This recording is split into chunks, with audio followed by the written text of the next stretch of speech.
399 of 2019. At this time, Health Polytechnic Manado has 7 majors, consists of 13 study programs that have been accredited by Indonesian Accreditation Agency for Higher Education in Health or LAMPTKS, such as Nursing Department, Environmental Health Department, Nutritional Science Department, Midwifery Department, Pharmacy Department, Dental Health Department, and Medical Laboratory Technology Department. Nursing Department consists of 4 study programs that has been accredited by LAMPTKS, such as Nurse Study Program, a 4-year Diploma Nursing Study Program, 3-year Diploma Nursing Study Program, and a 4-year Diploma Health Promotion Study Program. 4 study programs in Nursing Department excel in their own respective field. Nurse Study Program and a 4-year Diploma Nursing Study Program excel in Emergency Unit Nursing. A 3-year Diploma Nursing Study Program excels in Cardiovascular Emergency Unit Nursing, and a 4-year Diploma Health Promotion Study Program excels in Health Behavior and Promotion. Environmental Health Department consists of 2 study programs that has been accredited by LAMPTKS, such as a 4-year Diploma Environmental Sanitation Study Program and a 3-year Diploma Sanitation Study Program. 2 study programs in Environmental Health Department excel in their own respective field. A 4-year Diploma Environmental Sanitation Study Program excels in Vector Control and Waste Management. The 3-year Diploma Sanitation Study Program excels in Vector Control and Liquid Waste Management. Nutritional Science Department consists of 2 study programs that has been accredited by LAMPTKS, such as a 4-year Diploma Nutrition and Dietetics Study Program and a 3-year Diploma Nutrition Study Program. 2 study programs in Nutritional Science Department excel in their own respective field. A 4-year Diploma Nutrition and Dietetics Study Program excels in Utilization of Local Food and Nutrition Intervention Management, and a 3-year Diploma Nutrition Study Program excels in Food Science Technology. Midwifery Department consists of 2 study programs that has been accredited by LAMPTKS, such as a 4-year Diploma Midwifery Study Program and a 3-year Diploma Midwifery Study Program. 2 study programs in Midwifery Department excel in their own respective field. A 4-year Diploma Midwifery Study Program excels in Quality Midwifery Care in the midst of crisis and emergency management. A 3-year Diploma Midwifery Study Program excels in Local Culture Innovation in midwifery services. Pharmacy Department has 1 study program, which is a 3-year Diploma Pharmacy Study Program that excels in traditional medicine and pharmaceutical service. Dental Health Department has 1 study program, which is a 3-year Diploma Dental Health Study Program that excels in preventive oral health care and health promotion. Medical Laboratory Technology Department has 1 study program, which excels in lung tuberculosis diagnostic and comorbidities. All those 3 study programs also have been accredited by LAMPTKS. Based on data from the last 3 years, the total of students applying for Health Polytechnic Manado is 11,463 students.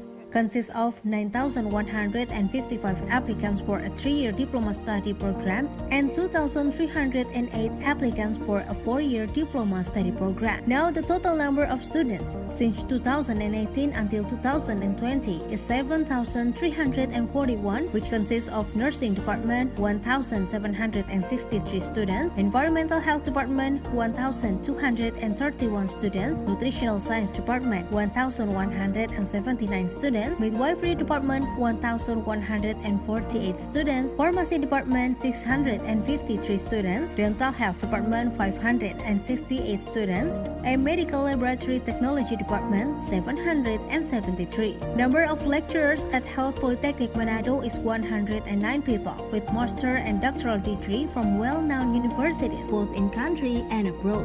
Furthermore, the human resources of Health Polytechnic Manado is powered by instructor, librarian, and administration staff.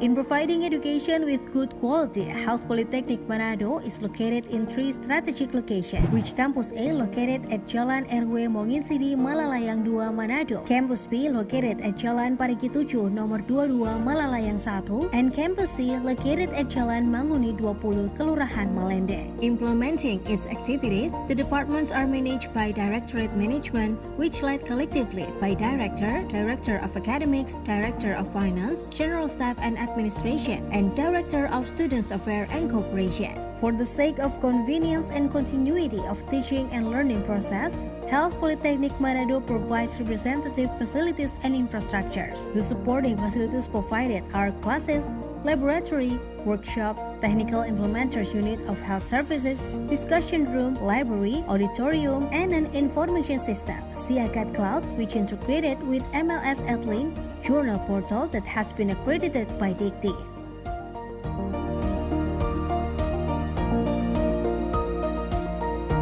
Let's join Health Polytechnic Manado, and together we make Health Polytechnic Manado as an excellent, independent, and cultural vocational health education institution.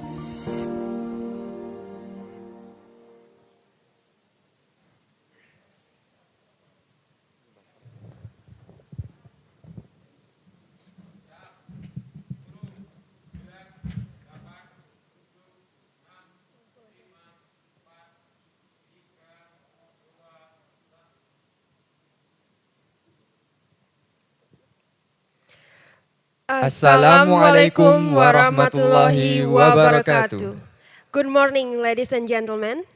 We are delighted to welcome you to the 9th International Conference on Health and Science, live from Grand Cokro Hotel, Yogyakarta. His Excellencies Minister of Health, Republic of Indonesia, Mr. Budi Gunandi Sadikin, Director General of Pharmaceuticals and Medical Devices, Ministry of Health, Republic of Indonesia, Dr. Lucia Rizka Andalusia, Director of Health Personnel Provision, Ministry of Health, Republik Indonesia, Dr. Anda Fatimah Rosyanti MKes, Director of Health Polytechnic, Ministry of Health Yogyakarta, Mr. Joko Susilo SKM MKes, Chairman of the Committee, International Conference on Health and Science 2022, Dr. Agus Rubaya, Lecturer of University Putra Malaysia, Dr. Barakatunisa Moh Yusuf, Lecturer of Arellano University of Philippines, Prof. Maria Isabelita, Lecturer of Saitama University, Japan, Dr. Christian Ebere Enyo, Lecturer of University Zainal Abidin Malaysia, Dr. Muhammad Isanuddin Abbas, Lecturer of Anglia Ruskin University, Dr. Heb Zaiba, Lecturer of Department of Veterinary Medicine and Animal Production, University of Naples, Federico II, Italy, Dr. Maura Paula Maurelli, Lecturer of Health Polytechnic, Ministry of Health Yogyakarta, Nani Setiawati MKes, Lecturer of the Hong Kong Polytechnic University, Dr. Cynthia Wu, Lecturer of American University of Sharjah, United Arab Emirates, International Association of Student Affairs and Services, Regional for Asia, Lisa Bardil Moscaritolo, PhD, Associate Professor, National University of Singapore, Dr. Shefali Shore. Last but not least, we welcome our distinguished guests, presenters, and the organizer, and more than hundreds, both domestic and abroad registered participants on the 9th International Conference on Health and Science 2022 with the theme Innovation and Applied Technology for the Acceleration of Health Transformation. My name is Eka Raihan and my partner, Nilam Pratiwi. In this opportunity, we are very delighted and honored to be your master of ceremony that will guide you from the opening until the closing of this conference on October 25 up to 26, 2022, live from Grand Cokro Hotel, Yogyakarta.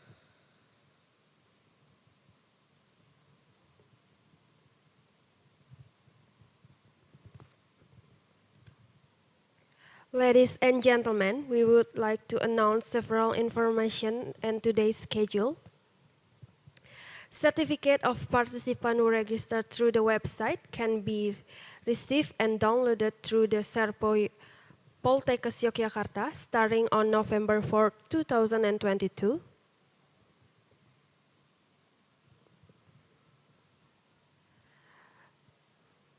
We would like to announce all participants to fill all the presents on link that we will be sent by the committee. Today's event is divided into sessions. The first session as the keynote is from Director of Health Personnel Provision, Ministry of Health Republik of Indonesia, Dr. Randa Oos Fatima Rosyati, MKes, bringing the topic of education, Tridharma Perguruan Tinggi, to strengthen the health transformation.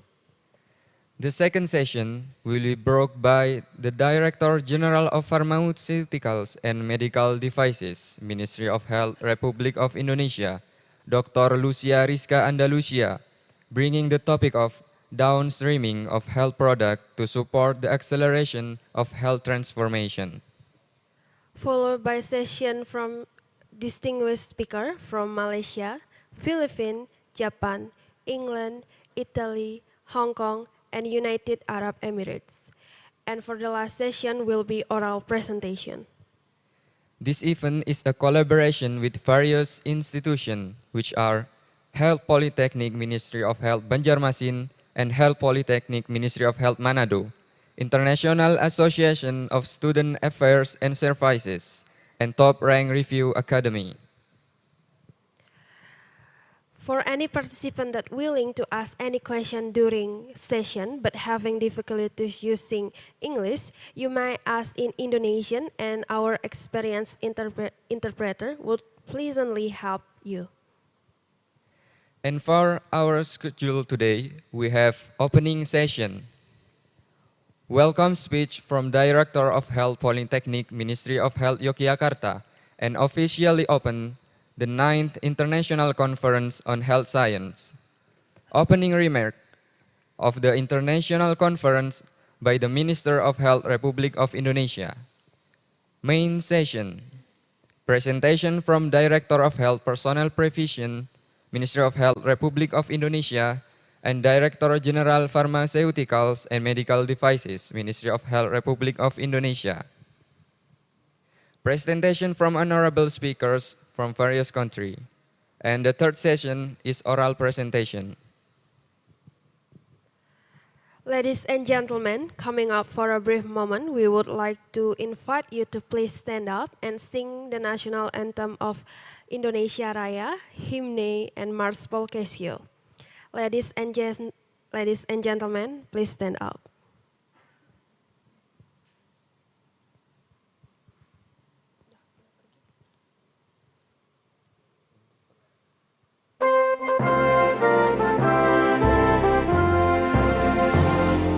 Indonesia tanah airku, tanah tumpah darahku. Di sanalah aku berdiri, jadi pandu ibuku. Indonesia kebangsaanku, bangsa dan tanah airku. Marilah kita berseru, Indonesia bersatu. Hiduplah tanahku, hiduplah negeriku, bangsaku, rakyatku semuanya. Bangunlah jiwanya, bangunlah badannya, untuk Indonesia Raya. Indonesia Raya, merdeka, merdeka, tanahku, negeriku yang ku cinta. Indonesia Raya, merdeka, merdeka, hiduplah Indonesia Raya. Indonesia Raya, merdeka, merdeka, tanahku, negeriku yang ku cinta. Indonesia Raya, merdeka, merdeka, hiduplah Indonesia Raya.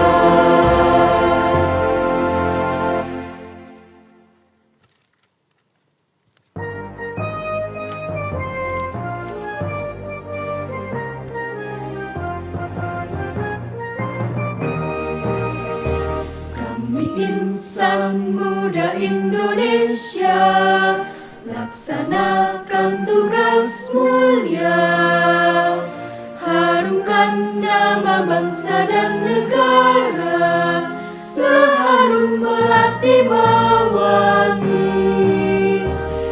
Tiada kamu, tiada kami, yang ada kita bersama.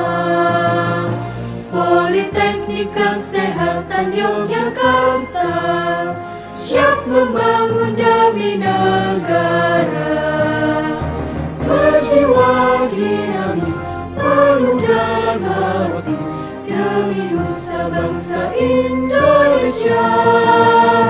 Tampil dalam cinta, membangun negara, utamakan kesehatan. Kita insan sama, marilah berlomba menuju masa depan bangsa. Sadar tanggung jawab, mari kita wujudkan Politeknik Kesehatan Yogyakarta.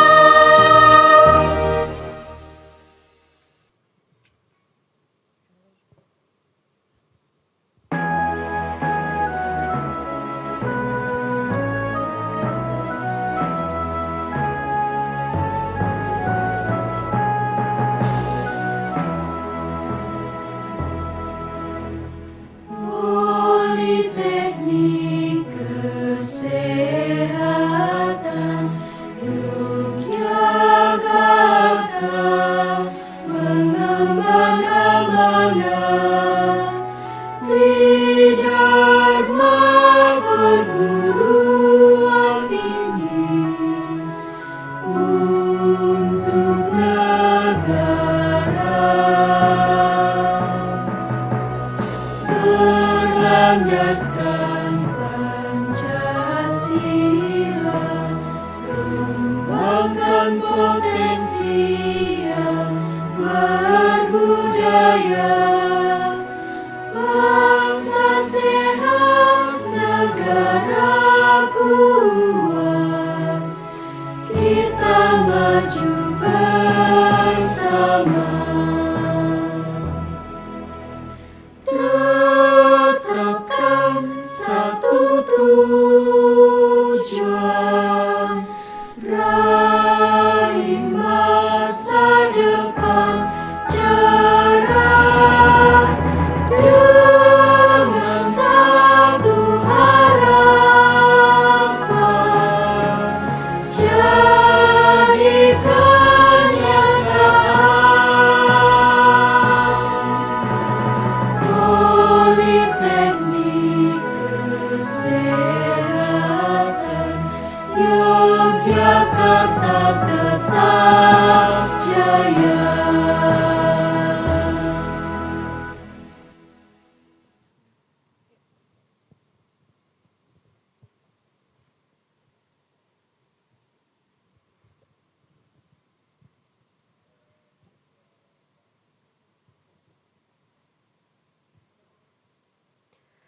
Ladies and gentlemen, you may all take your seat. Before we commence to the opening session, we will present our General Chair for the pre-conference report speech, Dr. Agus Karmayana Rubaya, SKM MPH. To Dr. Agus Karmayana, please come forward.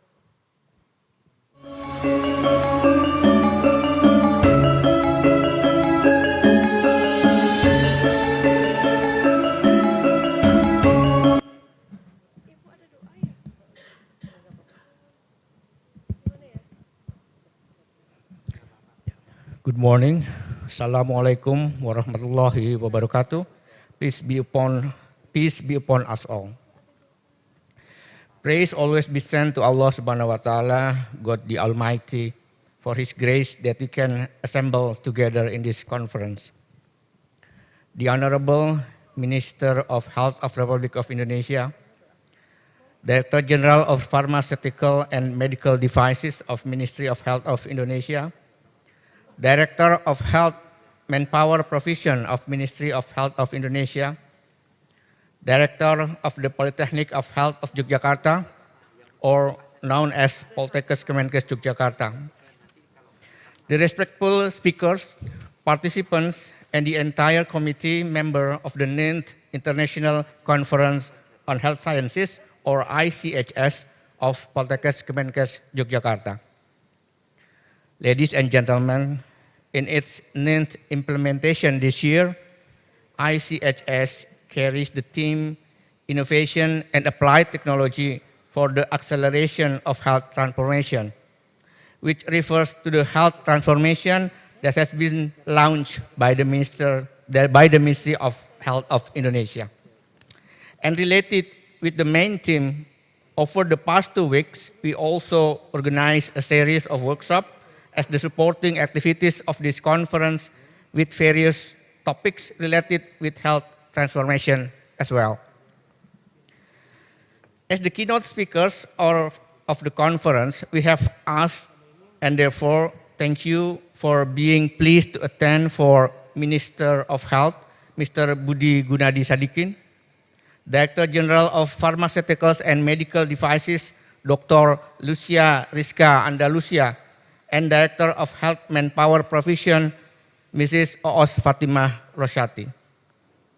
As the invited speakers, some experts in the respective fields from overseas are agreed to join this conference to presenting their works, so that we really appreciate and would like to thank Dr. Barakatun Nisa Muhammad Yusof from University Putra, Malaysia, Professor Maria Isabelita Capistrano Rogado from Arellano University, the Philippines, Dr. Christian Ebere Enyo from Saitama University, Japan, Dr. Muhammad Isanuddin Abbas from University Zainal Abidin, Malaysia, Dr. Hebzaidah Samuel from Anglia Ruskin University, United Kingdom, Dr. Maura Paula Maurelli from University of Naples Federico II, Italy, Dr. Cynthia Wu from the Hong Kong Polytechnic University, Lisa Bardil Moscaritolo, PhD, from American University of Sharjah, United Arab Emirates, Dr. Sefali Shori from National University of Singapore, and Mrs. Nani Setiawati from Polytechnic of Health of Yogyakarta. Dear participants, there are 30 papers already submitted to the committee that will be presented and discussed in the oral presentation sessions in the 2 days of this conference, whose output is to be published either in international journals, national journals indexed by at least SINTA 3, or national and international proceedings. Last but not least, we also would like to thank our 2 co-hosts, Poltekkes Kemenkes Banjarmasin and Poltekkes Kemenkes Manado, who have jointly organized this conference. On behalf of the committee, I really appreciate your involvement. Finally, to the Director of Poltekkes Kemenkes Yogyakarta, Mr. Joko Susilo, we kindly ask to give a speech and officially open this 9th International Conference on Health Sciences. Thank you. Assalamualaikum warahmatullahi wabarakatuh.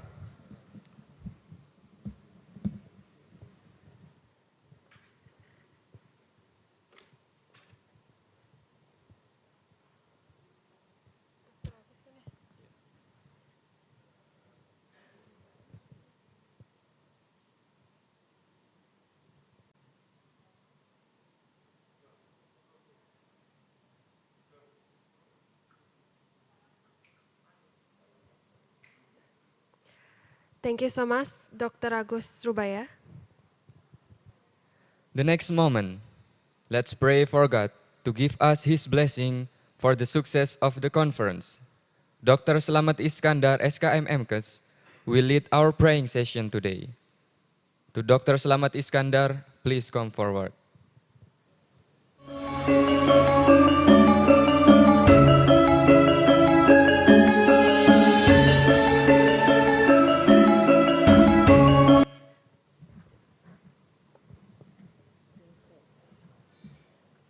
Good morning. Assalamualaikum warahmatullahi wabarakatuh.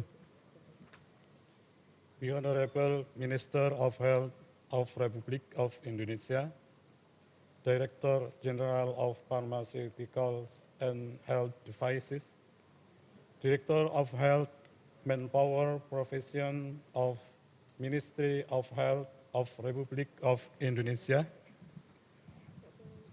Director of Poltekkes Kemenkes Yogyakarta and staff, all participants, all speakers, and committee of the conference. By hoping for blessing from Allah Subhanahu wa Ta'ala, God the Almighty, for the smooth implementation of the 9th International Conference on Health Science held by Poltekkes Kemenkes Yogyakarta on these 2 days, let us pray to Him. I will lead the prayers with Islamic ordinance. Attendees of other five are requested to adjust.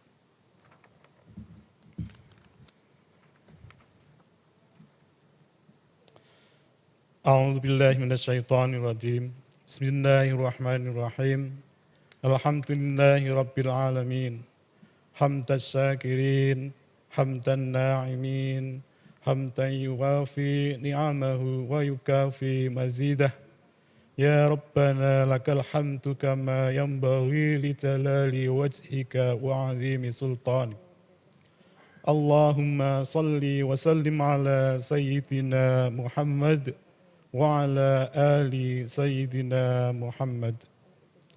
Allahumma anta rabbi, la ilaha illa anta, khalaqtani wa ana abduka, wa ana ala abdika, wa wa'dika mastata'tu.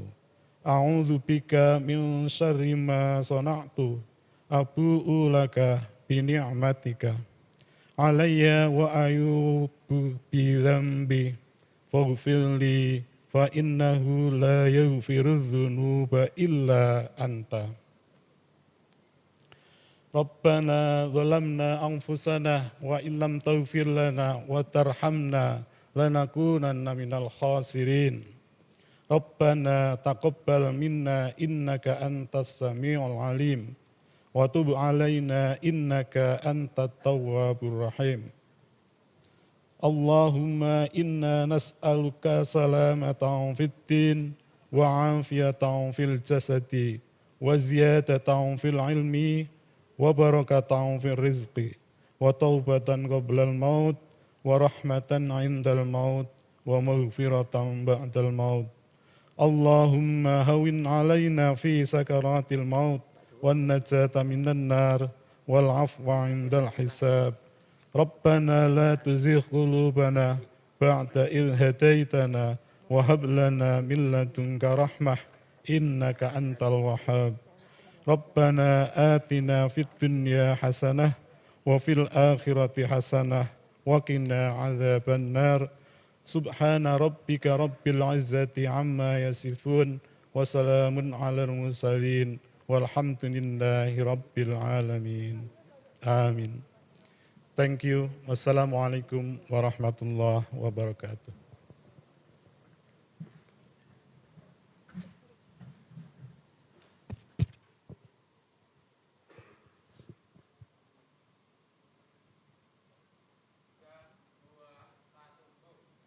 Thank you, Dr. Slamet Iskandar, SKM MKes.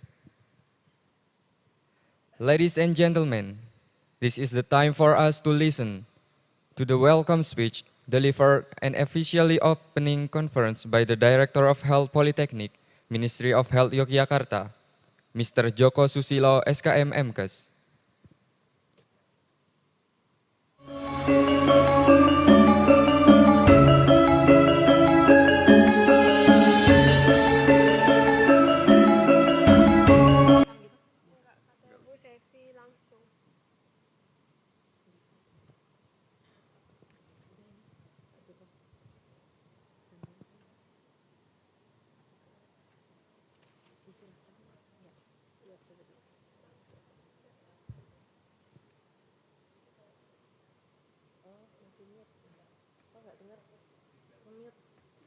Excuse me, all the committee and participant, can you hear Good me? morning, Pak Joko. Okay. Okay, thank you. Yeah. Good morning. Assalamualaikum warahmatullahi wabarakatuh. Peace be upon us all. Us all.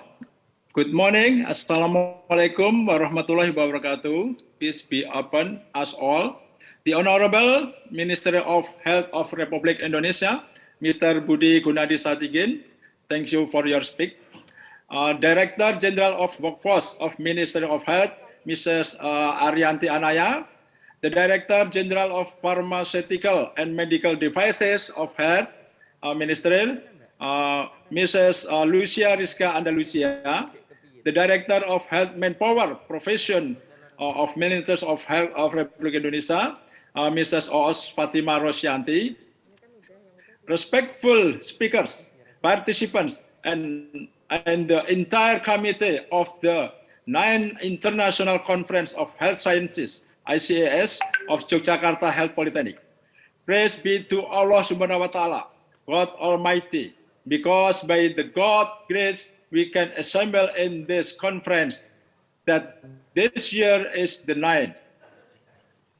In these 2 days, today and tomorrow, the participants of the conference will discuss of the latest issues in health sector under the big theme, innovation and applied technology for the acceleration of health transformation, which we hope can support the health transformation that is being issued by the Ministry of Health.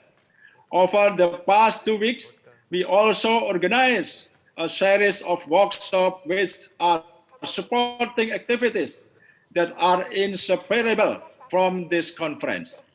Therefore, it is hoped that the output of 9 ICAS as well as workshops can support the acceleration of health transformations. We also would like to thank all 4 resources persons, speakers, as well as to our co-hosts, namely Health Polytechnic of Banjarmasin, South Borneo.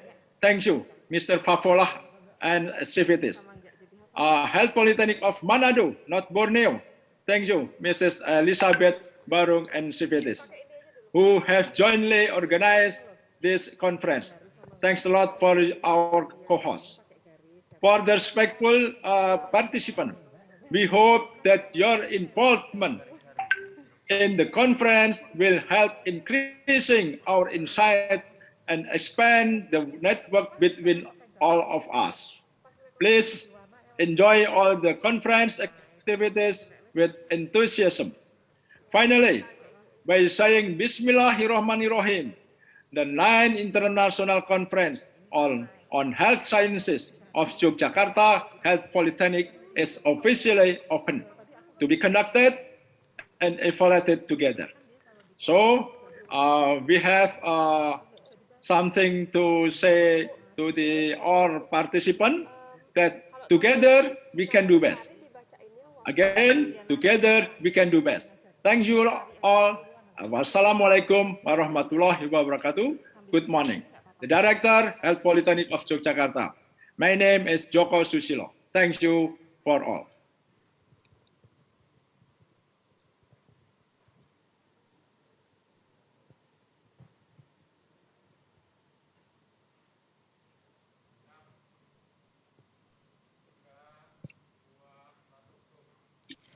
Thank you, Mr. Joko Susilo, Director of Health Polytechnic, Ministry of Health Yogyakarta, for the remarkable speech. Ladies and gentlemen, this is the time for us to listen to the opening remarks delivered by the Health Minister of Republic Indonesia, Mr. Budi Gunadi Sadikin.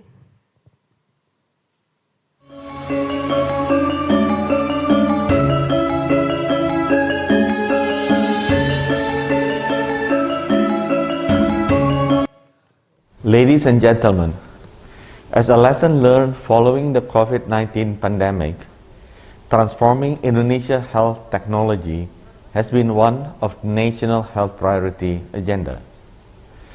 The Ministry of Health has focused on 2 main technology areas: information technology, and biotechnology. On information technology, we focus on the integrations and standardizations of health data, while the biotechnology program has emphasized the importance of genomic data research and governance toward precision medicine. With these two initiatives, the Ministry of Health aims to improve evidence-based health policy and program, drawing from real and accurate data, as well as to advance personalized medicine at Indonesian healthcare facilities.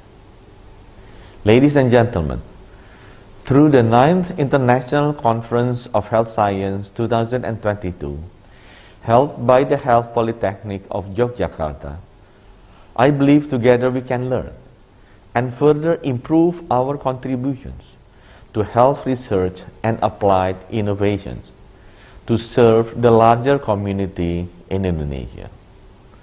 Congratulations, and I wish you all a successful and insightful conference. Thank you.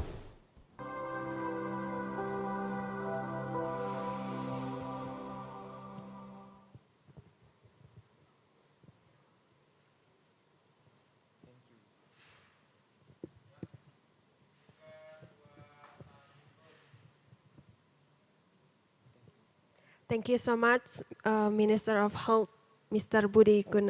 Sadikin Gunandi. Coming up, the performance of traditional dance performed by Sri Kandi, student activity unit of our beloved campus, Health Polytechnic, Ministry of Health, Yogyakarta.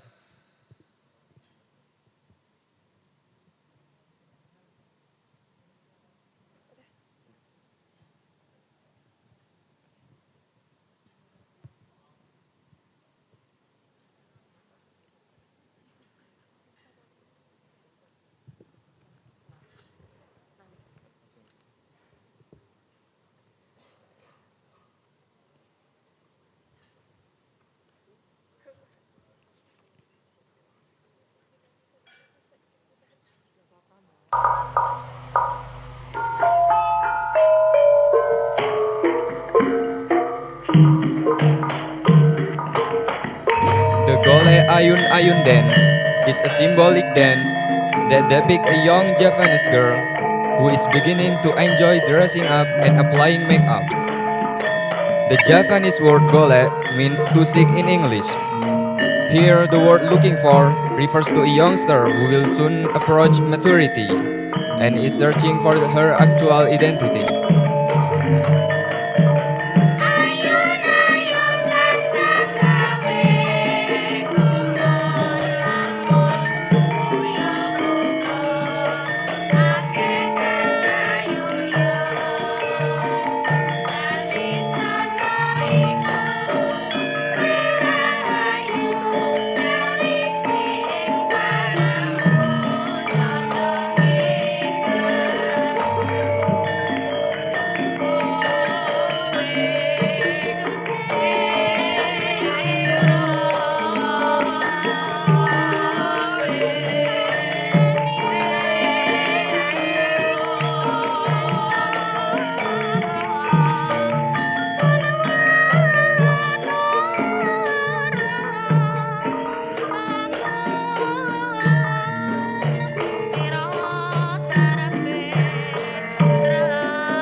Thank you so much for the beautiful performance by Sri Kandi to open this event. We also want to deliver our gratitude for the assistance from various parties and support from professional organizations, which are Indonesian Association of Medical Laboratory Technologies, the Indonesian Nutritionist Association, Indonesian Midwife Association, Indonesian National Nurses Association, Indonesian Environmental Health Expert Association, and Indonesian Oral Health Therapists Association. With the intention to get you all knowing more about International Conference and Health Science 2022 journey until now, from the first until the recent year, we proudly present you various videos about the journey of the conference.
Polytechnic Manado is being presented as professional medical personnel education institution, which formed based on Ministry of Health and Social Welfare, Decree number 290, 8 from April 16, 2001. Based on the assessment of National Accreditation Body for Higher Education or BANPT, Health Polytechnic Manado has successfully achieved B accreditation according to Decree number 206 of 2020.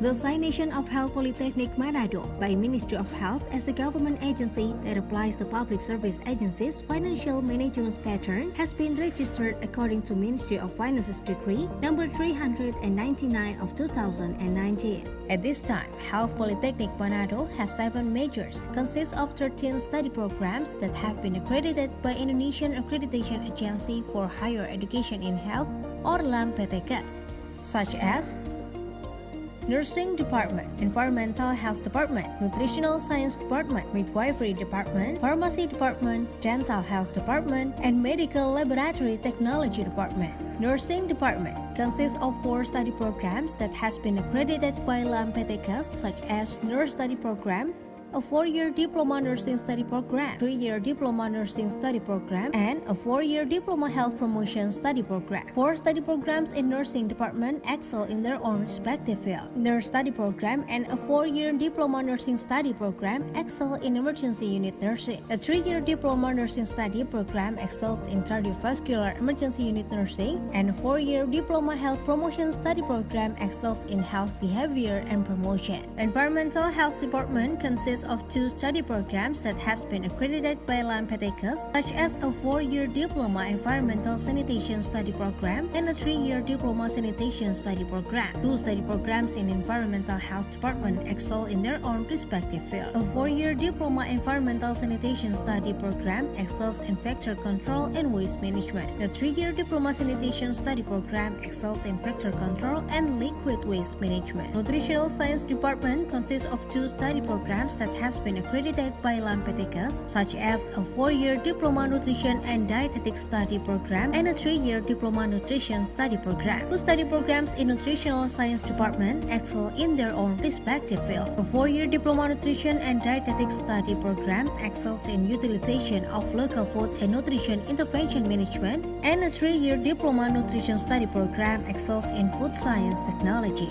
Midwifery Department consists of 2 study programs that has been accredited by LAMPTKS, such as a 4-year Diploma Midwifery Study Program and a 3-year Diploma Midwifery Study Program. 2 study programs in Midwifery Department excel in their own respective field. A 4-year Diploma Midwifery Study Program excels in Quality Midwifery Care in the midst of crisis and emergency management. A 3-year Diploma Midwifery Study Program excels in Local Culture Innovation in Midwifery Services. Pharmacy Department has 1 study program, which is a 3-year Diploma Pharmacy Study Program that excels in Traditional Medicine and Pharmaceutical Service. Dental Health Department has 1 study program, which is a 3-year Diploma Dental Health Study Program that excels in Preventive Oral Health Care and Health Promotion. Medical Laboratory Technology Department has 1 study program, which excels in Lung Tuberculosis Diagnostic and Comorbidities. All those 3 study programs also have been accredited by LAMPTKS. Based on data from the last 3 years, the total of students applying for Health Polytechnic Manado is 11,463 students.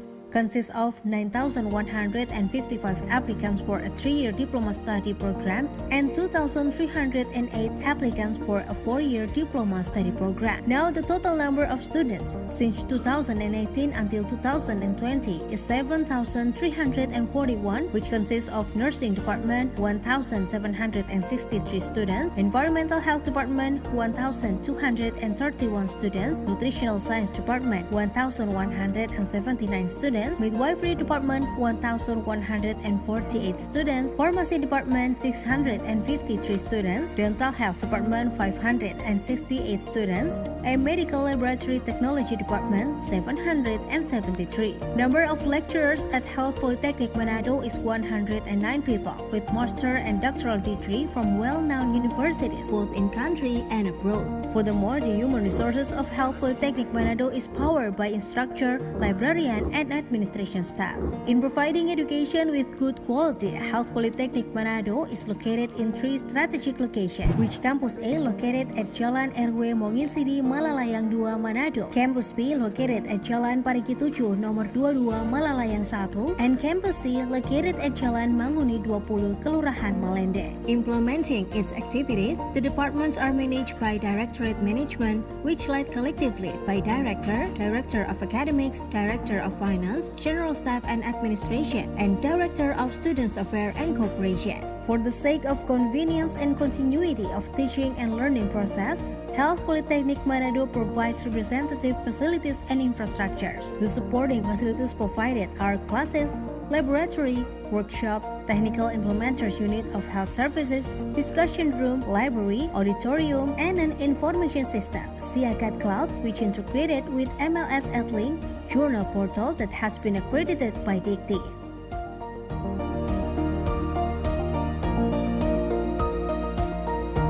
Let's join Health Polytechnic Manado, and together we make Health Polytechnic Manado as an excellent, independent, and cultural vocational health education institution.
Indonesia, known as Nusantara, consists of thousands of tribal islands and millions of diversity, bring millions of hopes and dreams.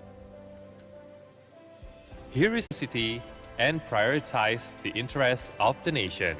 Paul Casio, with various works and achievements, we have proven ourselves to always serve tirelessly to produce competent health workers who can carry out their professional performance to make the healthy nation.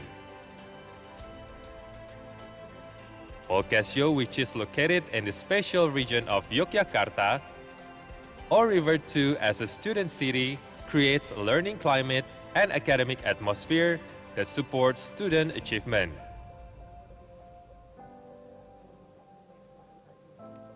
Paul Casio continues to grow and develop to become the leading, best health college in Indonesia, and aspires to be global by cultivating, implementing, and utilizing education, research, and community service, which are the main goals of higher education in Indonesia, or the Tridharma of higher education, by always being guided by Pancasila values. We carry out education, conduct research, and provide community service by improving science and technology in health sector that is beneficial to society, nation, and state.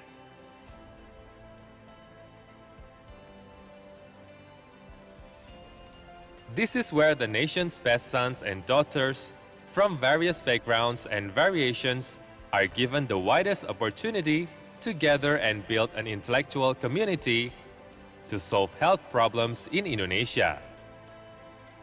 By mutually enriching the repertoire of knowledge and human values, exploring knowledge from history, processing today, and researching for the future.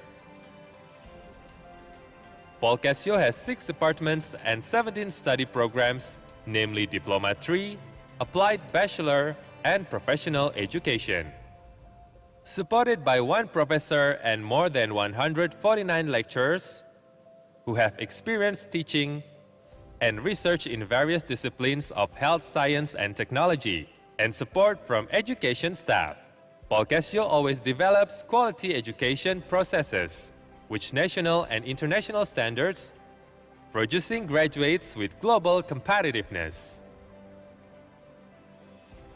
To support competence, knowledge, skills, and attitudes of students, Paul Casio provides various laboratories with sophisticated and modern equipment and technology, so that a strong research culture continues to develop, marked by various innovative discoveries that are useful for society. Paul Casio has pioneered and developed the Science Techno Campus as a manifestation of its ability to create and commercialize various innovative health technology products. As support for conductive learning, in addition to other facilities and infrastructure, Paul Casio has established itself as a healthy campus by creating a green campus that is comfortable, environmentally friendly, and pollution-free with a well-maintained layout. The various existing facilities support the development of student talents through student activity units and are encouraged to realize their dreams. To improve services to the community, Paul Casio is given flexibility in financial management based on the economic and productivity principles and the application of sound business practices by establishing it as a public service agency work unit in 2011. Paul Casio has been given the title of corruption-free area as a manifestation that Paul Casio has met most of the criteria in implementing the 6 areas of reform of the bureaucratic reform program and has been able to prevent corruption, collusion, and nepotism. To provide quality assurance and quality control of education, as well as improve the competitiveness of graduates, Paul Casio has received accreditation recognition both from the government through BAN PT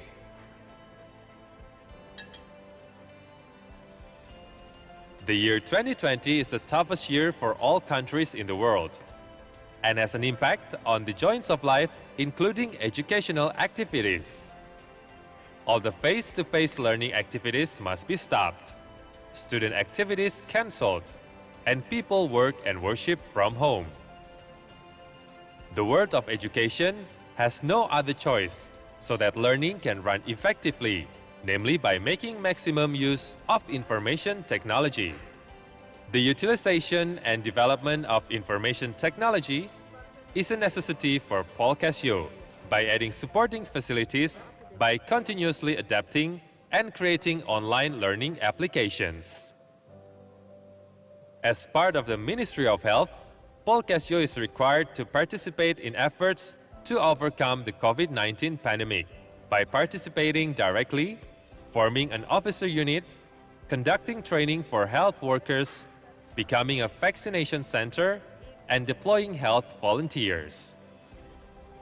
Various challenges that occurred have led Paul Casio to continue to innovate and change the mindset to maximize information technology for optimal development facilities.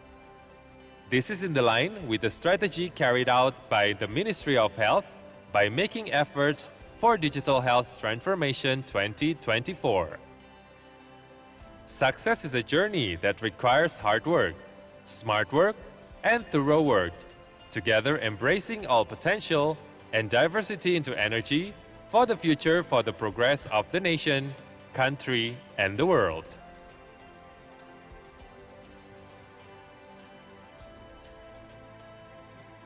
Poltekkes Kemenkes Yogyakarta. Together, we are ready to transform to heal the country. Paul Casio, excellent, cultured, and worldwide.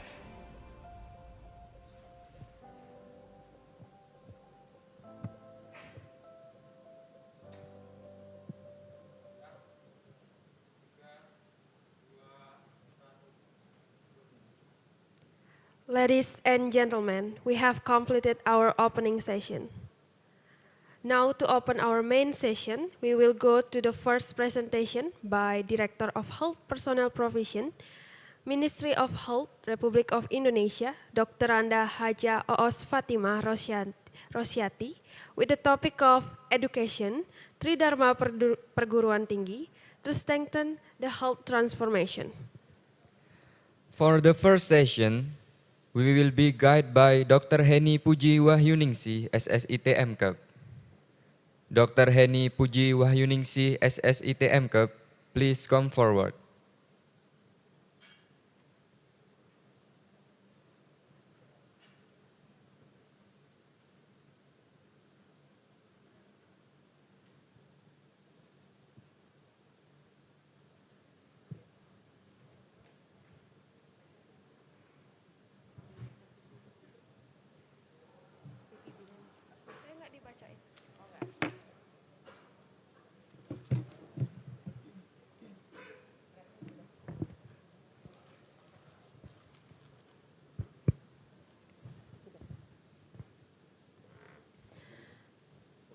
Assalamualaikum warahmatullahi wabarakatuh.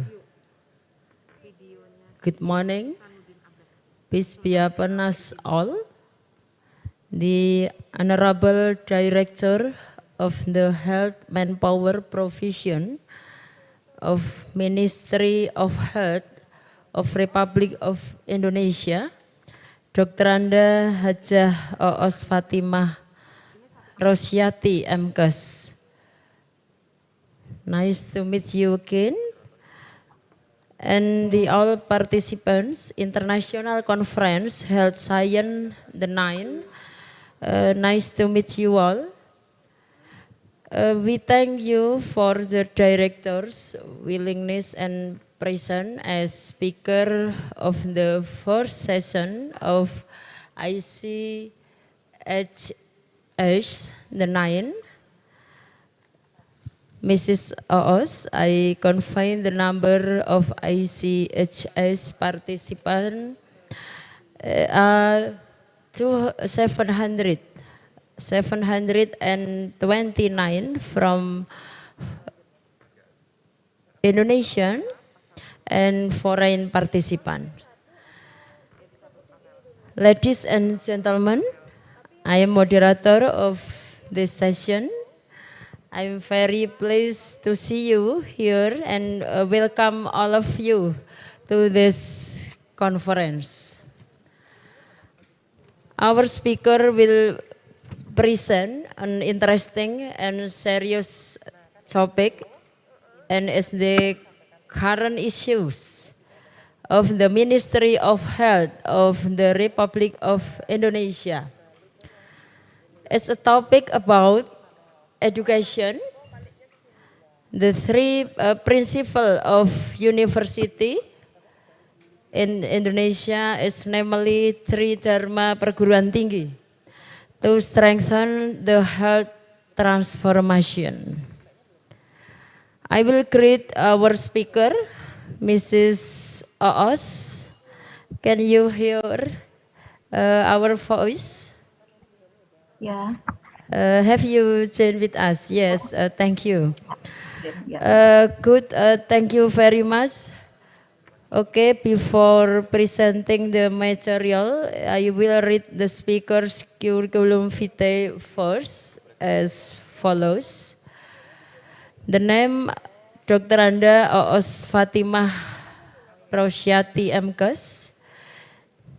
The current speaker position is Director of the Health Manpower Provision of Ministry of Health of Republic of Indonesia.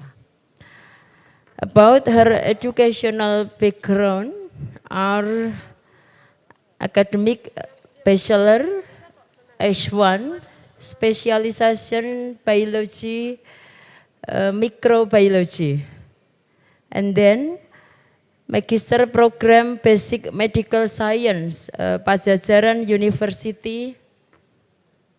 And the next employment history, the first Head of Planning Center and Utilization of Human Resource of the Health PPSDM Board from 2016 until 2018. And the second, Secretary of the Council of Health Worker Indonesia from 2018 until 2020, and the third, Head of Human Resource Training Center from 2020 until 2022, and the fourth, Director of the Health Manpower Provision Minister of Health from 2022 until present. Before the presentation begin, let me inform how the presentation will be going on. The speaker will be present the material topic, and allocation of the presentation time at 20 minutes, Mrs. Oos. Now allow me to welcome the speaker, Dr. Anda Hajah Oos Fatimah Rosyati MKes, to deliver presentation.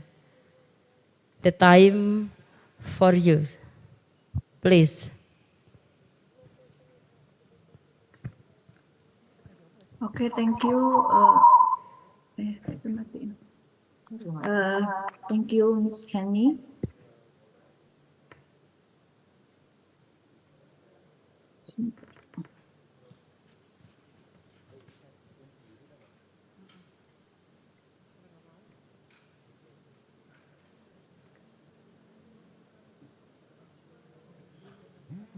Okay, Assalamualaikum warahmatullahi wabarakatuh.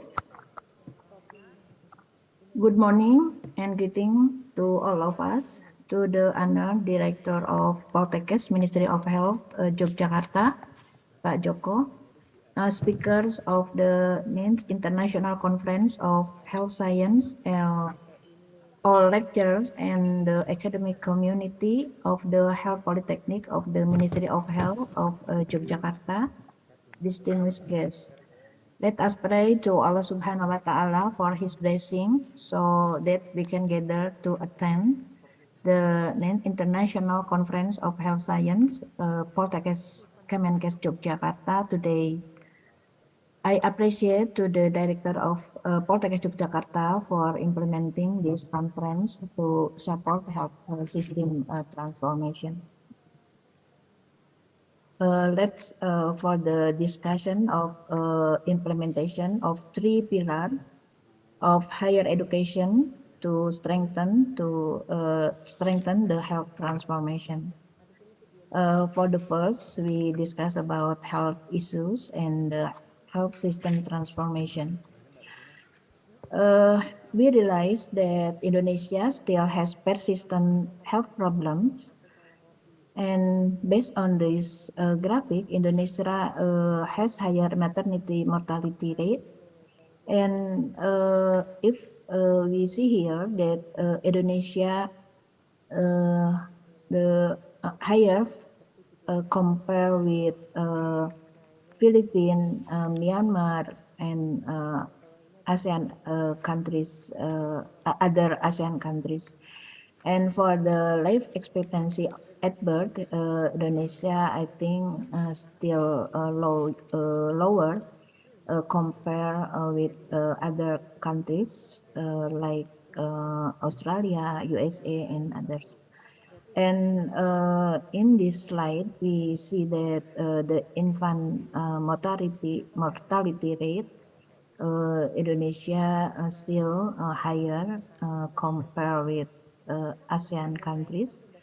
And for stunting prevalence of stunting, Indonesia still higher maybe if we compare with Malaysia, Vietnam, Thailand, and Singapore. And in addition, Indonesia has the 3rd highest number of tuberculosis cases in the world, and 73% of that caused by non-communicable diseases, which exceed the ASEAN average percentage. And the percentage of smokers aged over 19 years is the highest in ASEAN. In this slide, we can see that there are 4 catastrophic diseases as the leading cause of highest death and the greatest financial burden, like cardiovascular diseases, cancer, stroke, and kidney diseases. BPJS Kesehatan also show that the cardiovascular diseases, cancer, stroke, and kidney diseases cause a greatest financial burden in Indonesia. And these are explained from data that there is a change in the pattern of diseases causing highest death for the last 10 years. While stroke and ischemic heart diseases remain the first and the second diseases causing highest death, the number of death caused by diabetes, cirrhosis, and cancer increases. We all aware that the pandemic, in this slide, we can see that we are aware that the pandemic of COVID-19 show us that the health system faces more challenges, not only but also in the future. It is also revealed us the importance of a healthcare professional as the care of the healthcare system. The President of Indonesia has a vision to create a healthy, productive, independent, and fair population. Therefore, we are now in the process of transforming health system into 6 pillars to make it be more resilient, and human resources health will be one of the important components of transformation. The transformation set up in line with the 5 objectives stimulated in the National Middle-Term Development 2020 until 2024. The six pillars of the transformation are primary care transformation, and then referral care for the secondary care transformation, or referral health services, and then health system resilience transformation, and the fourth health financing transformation, and the fifth health talent transformation, or human resources for health, and the last is health technology transformation. Transforming human resources for health aim to accelerate the improvement of the availability, quality, and distribution of health workers in supporting the health system. Ladies and gentlemen, currently the biggest challenges in health sector are the quantity, maldistribution, and inadequate access for health workforce to increase their competency through accredited competency-based training program. Transformation in primary health care aim to everyone have easy access to primary health services such as immunization, consultation with general practitioners, health checkups, and public education about healthy lifestyle. This transformation focuses on first, revitalize the structure and network of health services. And the third is routine immunization. It's become from to 11 to 14 type of antigen. We add 3 vaccines like HPV, PCV, and rotavirus. So it's changed from 9 vaccines, BCG, DPT, HAB, and so on. For the third is improving maternal and child health. For this is monitoring children's growth and development at Posyandu with standardized and anthropometric tools. Pregnancy checkup or NC from 4 times to 6 times, including 2 times USG with doctor in the first and the third trimesters. Oh iya.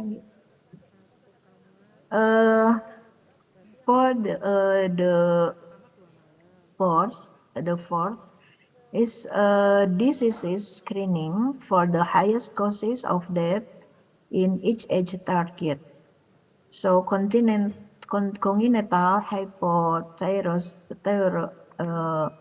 hypothyroidism and thalassemia, anemia, stroke, coronary heart disease, and then hypertension, chronic obstructive pulmonary disease, tuberculosis, lung cancer, hepatitis, diabetes, breast cancer, and cervical cancer, and colon cancer. For secondary care transformation, focus on access and quality of hospital services to compete globally. The Transform Referral Hospital Ministry of Health conduct first and increase the availability and coverage of referral hospital services for catastrophic diseases with a target of 50% district or cities before 2024 and 10% before 2026. The second is cooperation with global institution to increase competitiveness. Sister hospital program with overseas hospital for services, education, and research. The third is a financial management improvement. This is improving the financial management capabilities of hospital, like encouraging BLO hospitals to improve service and financial performance, and improving hospital cash flow through improving the JKN claim process. This is health system resilience transformation. Health system resilient transformation aims to develop resilience of pharmaceutical, medical devices, and emergency response. Efforts to this transformation is first that local production of pharmaceutical and medical devices, like for vaccines, production of 6 out of 14 type of antigen for the routine immunization vaccine, and tuberculosis program, and then mastery of viral vector and nucleic acid based technologies. And for pharmaceutical is production of 6 out of 10 highest consumption pharmaceutical raw material or active pharmaceutical ingredient, production of biopharmaceutical and plasma derivatives. And another is medical devices to increase purchases of 16 out of 19 of medical devices by volume and value produced in Indonesia. And then production of high-tech medical devices, 3 out of 19. The second is strengthening laboratory-based surveillance, and the third, health reserve personnel for health crisis preparedness. Health reserve personnel consists of registered health workers and non-health workers. Can be mandatory and active community participation, which can be activated at any time when a crisis occurs. Coordination and mobilization at district or city, provincial, and national scales must be carried out quickly when a health crisis occurs. And then for health financing transformation aims to make effective, efficient, equitable, and sustainable health financing in order to provide affordable health services. Effort to transform health financing are first accelerating the national health account production, and then the second, performance-based incentives, and the third, maintaining the adequate of JKN services, and the fourth, health technology assessment, and the last is improved coordination between guarantee providers. And then the human resources for health transformation effort to accelerate the availability, quality, and distribution of health workers through first academic health system to fulfillment and equity efforts. Improving health services by expanding the scope of educational facilities and increasing the production of health workers, and the concept of mentoring and sharing the knowledge across a region. The second is fulfillment of 9 health workers at the community health center and 7 specialists in district hospital. The third is empowering diaspora health workers. Health technology transformation, one platform for all people to access health documents and biotechnology innovation to improve the quality of public health services. For citizen health is a hype, super app for Indonesian, and then healthcare. The second is healthcare and care service integration platform, and this is a centralized application that is used to enter data, monitor patient progress for all health workers in primary care. The third is a biomedical and genome sciences initiative. Is bringing Indonesia to the era of precision medicine.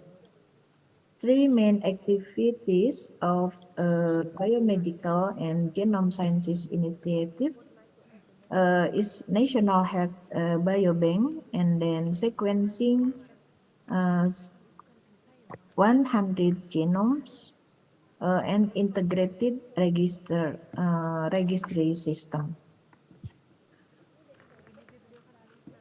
Ladies and gentlemen, now we discuss about implementation of three pillars of higher education to strengthen health system transformation. In this slide, we can see that Tridharma College is the foundation of a college. The foundation consists of first is education, and the second research and development, and the third is community services. For education, the Indonesian nation needs intellectuals who will be able to build this nation to be even more advanced.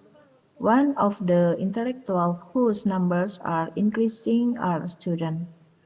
To produce a generation of intellectuals who are virtuous and have a good perspective on the world, universities need a good education system.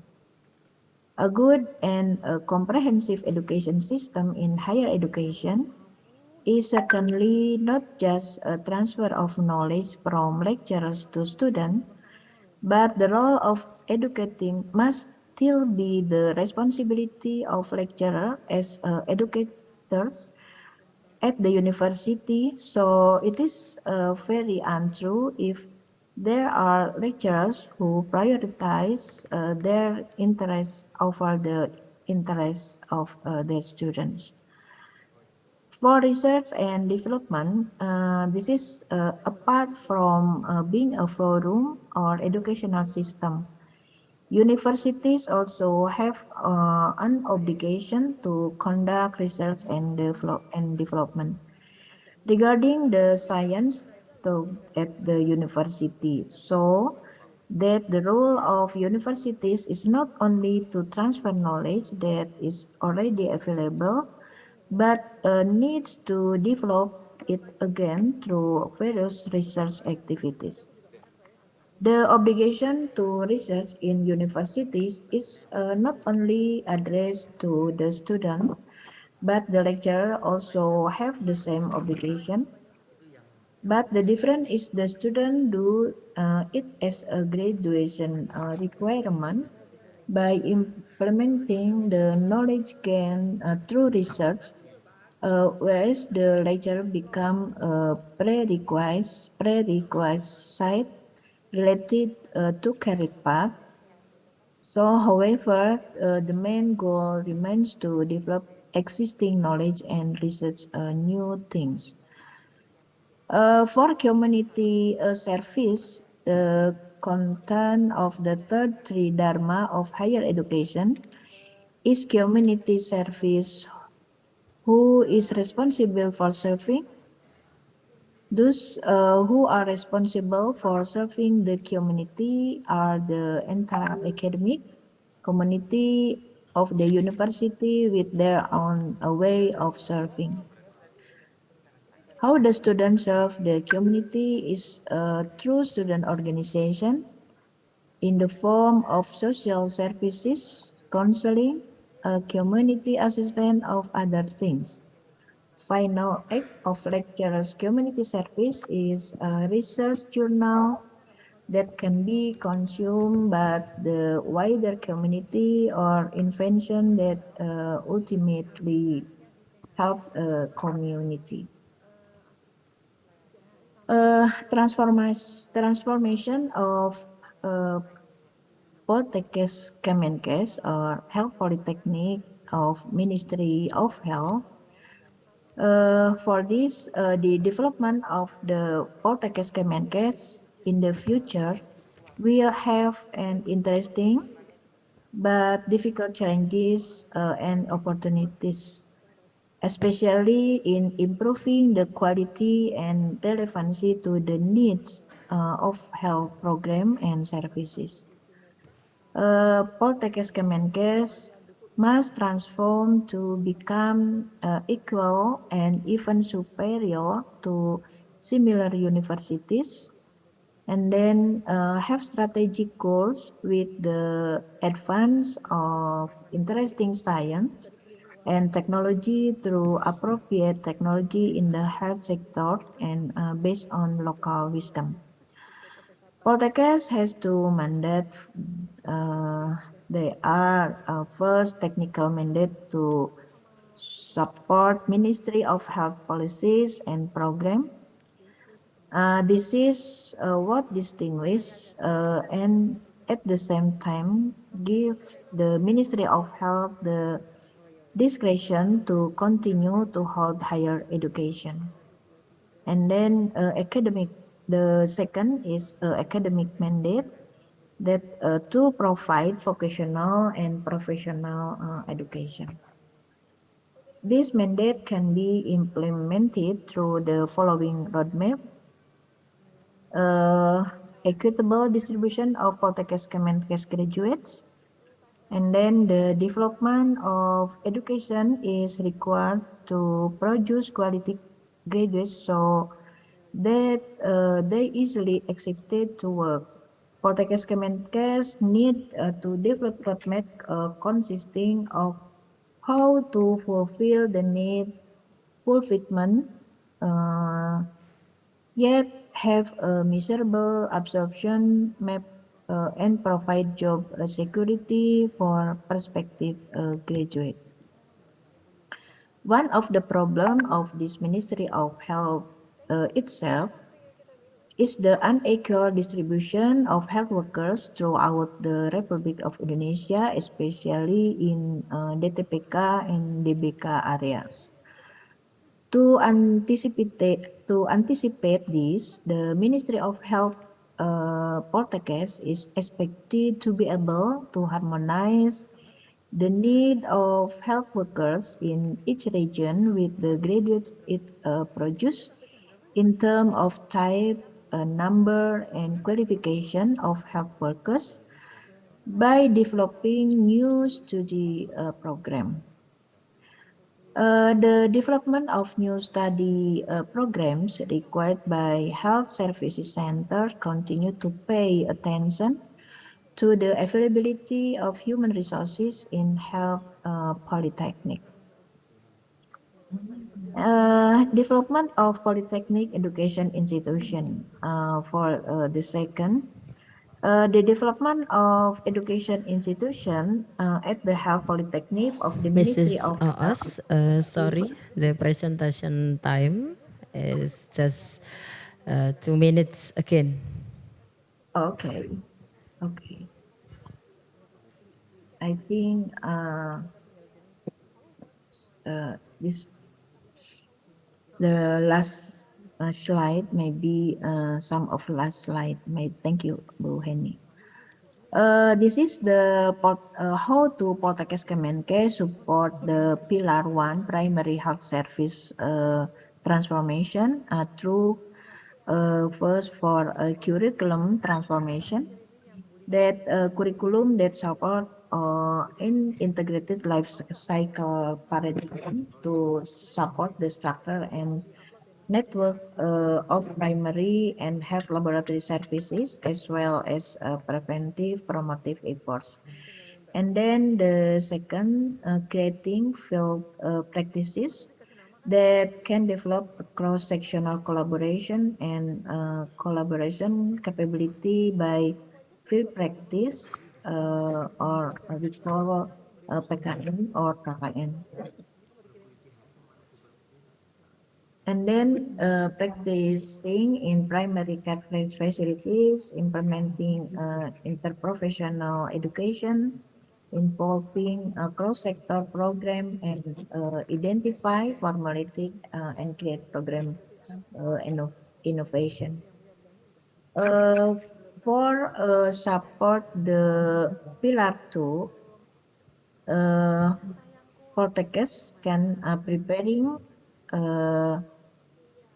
rare study program and specialist study program that support reverse services, especially for catastrophic diseases, such as nurses with expertise in medical surgery, oncology, cath lab, and ICU, and etc. And then the second, clinical practice at referral hospital. The third, collaborating with partner in industry, and the last, international class implementation. To support pillar 3, health resilient transformation through research and production. Focus on research on program innovation in appropriate technology and not just a reservoir of knowledge. And the second, Center for Excellence in Science and Technology. And for the third, research personnel, maybe that I have already mentioned before, the readiness of Poltekkes to become backup personnel in condition of health crisis, whether local, regional, and national. This is connecting among education, research, and services.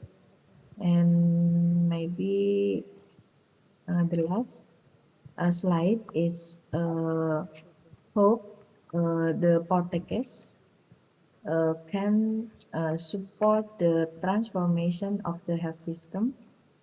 The conclusion of the presentation. The Directorate General of Human Resources for Health hope that Poltekkes Kemenkes will support the transformation of the health system through a curriculum and then study and practice with interprofessional education, and then research and community service, and then fulfillment of health workers in healthcare facilities according to standard, especially in DTPK and DBK, and then health education to the public as promotive effort, and then utilization of digital platform, reserve personnel for preparedness for health crisis, and then opening of study program, priority of rare study programs in order to equalize and the production of health workers. And the last, maybe focus on the complete basic immunization coverage rate, the reduction in the AKI, MMR, and the stunting rate. Okay, thank you. I congratulate all participants that attending in today's activity. I hope this conference will become a medium to exchange knowledge and technology, to form a network of educational cooperation, and to produce quality education and graduates innovation and research updates that can improve the health status of the community. I hope for activity participation and cooperation from all parties, both across program and across sectors as a form of shared responsibility for the future of the nation, especially the quality of health human resources who able to provide the best service for. I think, thank you very much. Yes, thank you very much, Mrs. Oos, for giving interesting presentation and current issue and health system about education, the three pillars of higher education to strengthen the health transformation. Well, ladies and gentlemen, we finally come to the end of this session. Before I close this session, I would like to convey about summary of this presentation about 6 pillars of health transformation. The first, transformation of primary health care, second, care transformation, and the third, health system resilience transformation, and the fourth, health financing transformation, and the fifth, human resource for health transformation, and the sixth, health technology transformation.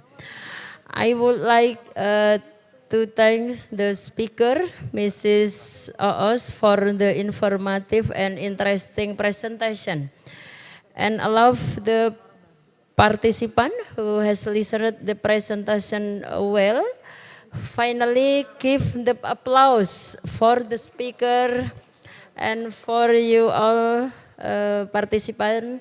Thank you. Wassalamualaikum warahmatullahi wabarakatuh. Waalaikumsalam warahmatullahi wabarakatuh.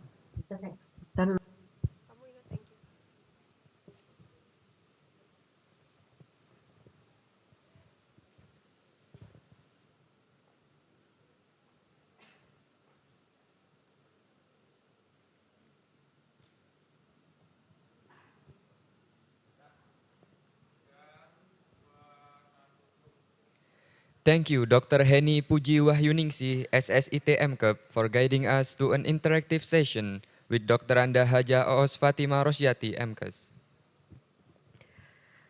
Ladies and gentlemen, the next presentation will be delivered by Dr. Muhammad Hisanuddin Abbas from University Sultan Zainal Abidin, Malaysia, in video format, with his topic on wearable device for the acceleration of health transformation.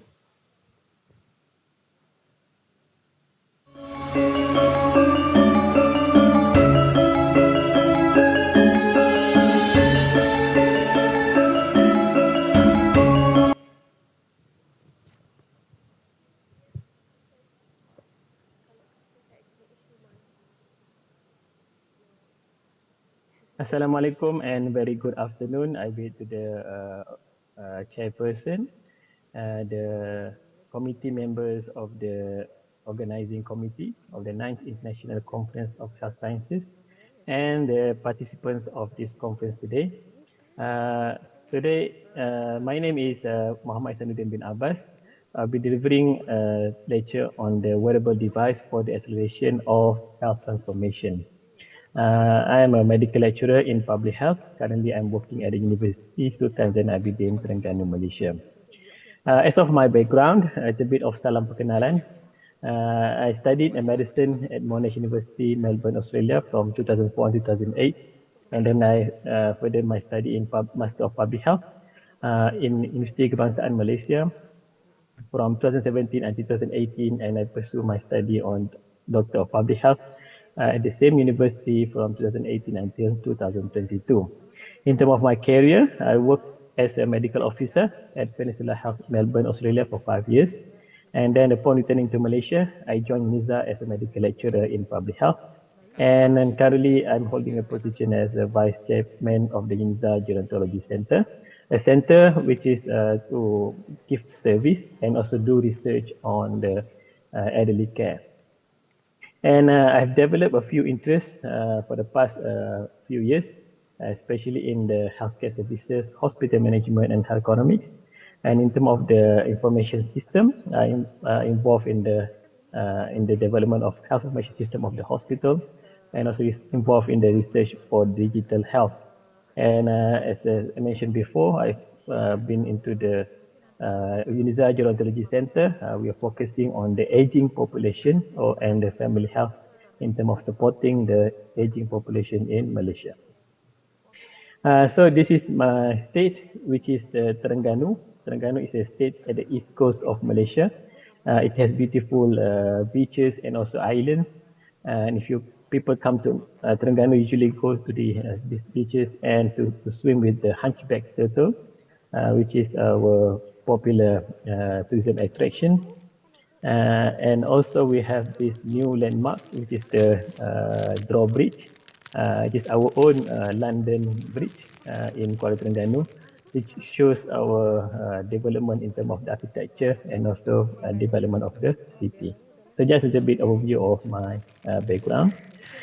So let's just begin with the just a bit review or overview of the clinical medical practices that we've been practicing for the past few years as a doctor or a pharmacy or nurses in the healthcare system. We know that usually we have this walk around early in the morning that involve a group of healthcare workers or healthcare professionals. They'll be seeing patients from bed to bed, and this usually led by the senior doctor, can be consultant or specialist, and followed by the registrar and also the medical officers and also the house officers. And we know that this is a usual practice in which the house officers will come early in the morning to plug the patients, to get all the relevant information about the patient in terms of the investigations, current medication, the progress, and then to jot that down into the medical files at the end of the bed of the patient and before the work round begins. So this is the usual scenario of medical practices anywhere else in the world, especially in Malaysia. And I've been having experience of working in two different countries like Australia and Malaysia. And it's not just much different in terms of the practices. And we can see in this big team, there are a few different healthcare professionals that are involved in the care of the patient. For example, the doctors, the pharmacists, the allied health such as occupational therapists or the physios, and also the nurses that are taking care of the patient. And we can see that different healthcare workers need to work together for the management of the patient and to ensure that patients get the best service and the best treatment so that they can discharge home. However, if we look at the practices, these medical practices for the past couple of decades have been changes in terms of the usage of electronic records. So with the medical electronic records, we are able to put all the information about the patients in terms of the vital signs, the recent drug medications, and the investigation of the patients into a system that integrated the radiology and the labs and everything into a system so that we can have a look at all this information in one system only. And even in the past, we used to have to go down to the lab to get the results. We have to go down to the radiology to get the result of the X-rays and the CT findings from the radiologists. But nowadays, everything has been integrated into the system. So it's much easier for the team of doctors and healthcare professionals to refer to the system in order to get the updates about the patient. This integration of services have been happening under one software or applications. They have multiple users and have multiple access at the same time. And it has improved efficiencies reducing medical errors and improving in terms of the evidence-based practice, as we can refer to the latest evidence-based while doing our job. However, not all hospitals, not all countries could afford this system because they are more expensive, which incur more or huge annual cost of budget, and also it need more skillful workers with the respective skill sets, and we also need a good internet connection in order for this to run smoothly. Otherwise, it still will lag us behind if there's somehow the problem with the internet connection happen. So when we're talking about transformation of healthcare services, we can talk about differences between the traditional and modern or future practice of medicine. And as I mentioned before, we will be still doing walk rounds and seeing patients in the clinics and do operation in the operating theatre and go to the meetings with our colleagues in order to improve our medical management. But in the past, we're still doing currently, we have to meet face to face. But now, with the improvement of the technology, we can do telemedicine, which is we can do consultation online with our colleagues and our patient. Even we can do video consultation. We can see the patient on the other side of the system. And we can do video conferencing to discuss about our patients and management. And then also with the improvement of the technology, there are a few robotics that have been developed, and there are a few automation and assisted technologies to help to assist healthcare professionals in managing patients. Even there have been operations done intercontinental where a patient, a doctor using the technology to operate on patient on the other countries. And this is basically the easiest way to explain this, which is paper-based versus paperless or online. We move from using thick files into electronic records in the computers. And by doing so, we manage to get together a lot of data of the patients into the system. Hence, we have managed to do medical surveillance, we managed to do online monitoring, and can manage to do centralized database of the patients in the hospital. So we're not just talking about one patient, we're talking about the whole patients or whole clients in the population into the system. And we're also talking about manual records versus computerized as digitalization of health records happening.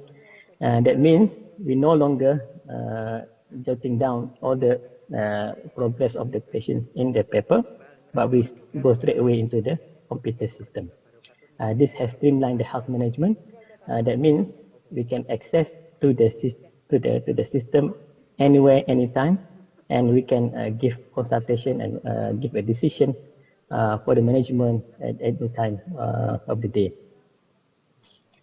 So when we're talking about the comparison between traditional and modern, we can talk more in terms of different categories of characteristics. As I mentioned before, the medical records, we moved from paper-based into the electronic or online.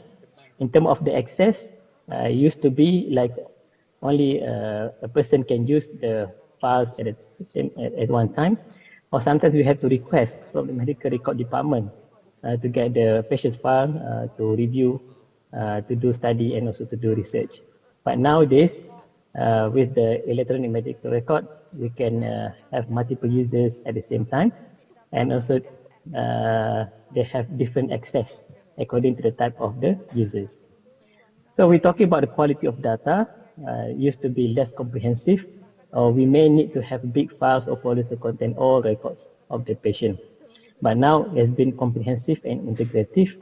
In one file of the patient, we can get all the required information, especially the demographic, the past histories, the medications, and investigations have been done, and the bloods and also the radiology results of the patient in one record file. And this have been changing in terms of the quality of care. It used to be a possibility of errors, especially in prescribing medications or in ordering of the investigations, because of the way we write down the orders. and they difficult to read the handwritings. And finally, it's more difficult for us to do discharge summary and referral.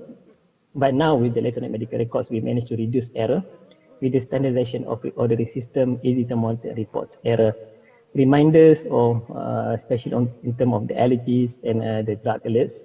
And in the end of the episode of care, we managed to do a comprehensive discharge summary by including all the information relevant to the patient's stay.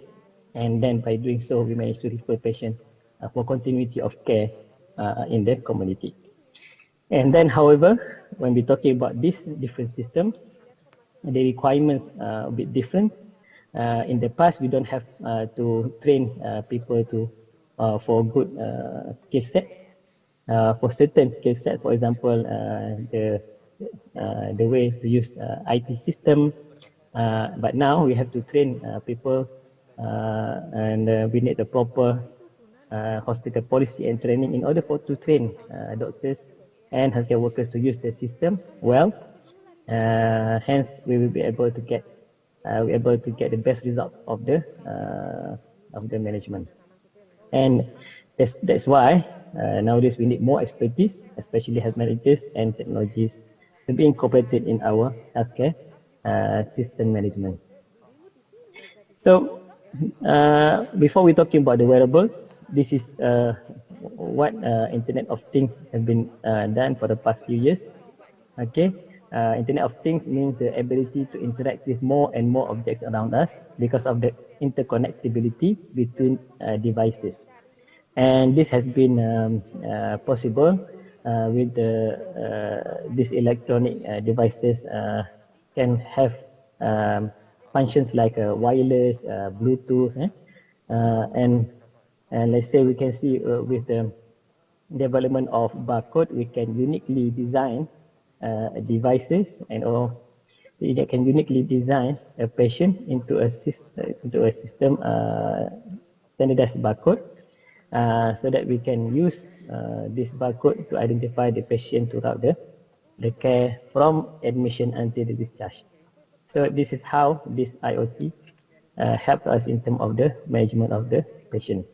And now we have so many devices that can be attached to the system. For example, not just the smartphone, but we can also attach to the printers, to the fax machine, to the laptops, and also the other systems in the hospital. And finally, in the end, if we manage to design a system that can be working autonomously, it will help us in terms of the management of the patient in the hospital and also the clinical setting. And this is one of the illustration of an architecture for remote healthcare monitoring system. Just imagine if we have very good internet connectivity and we have good systems that are able to integrate a few wearables. Say in this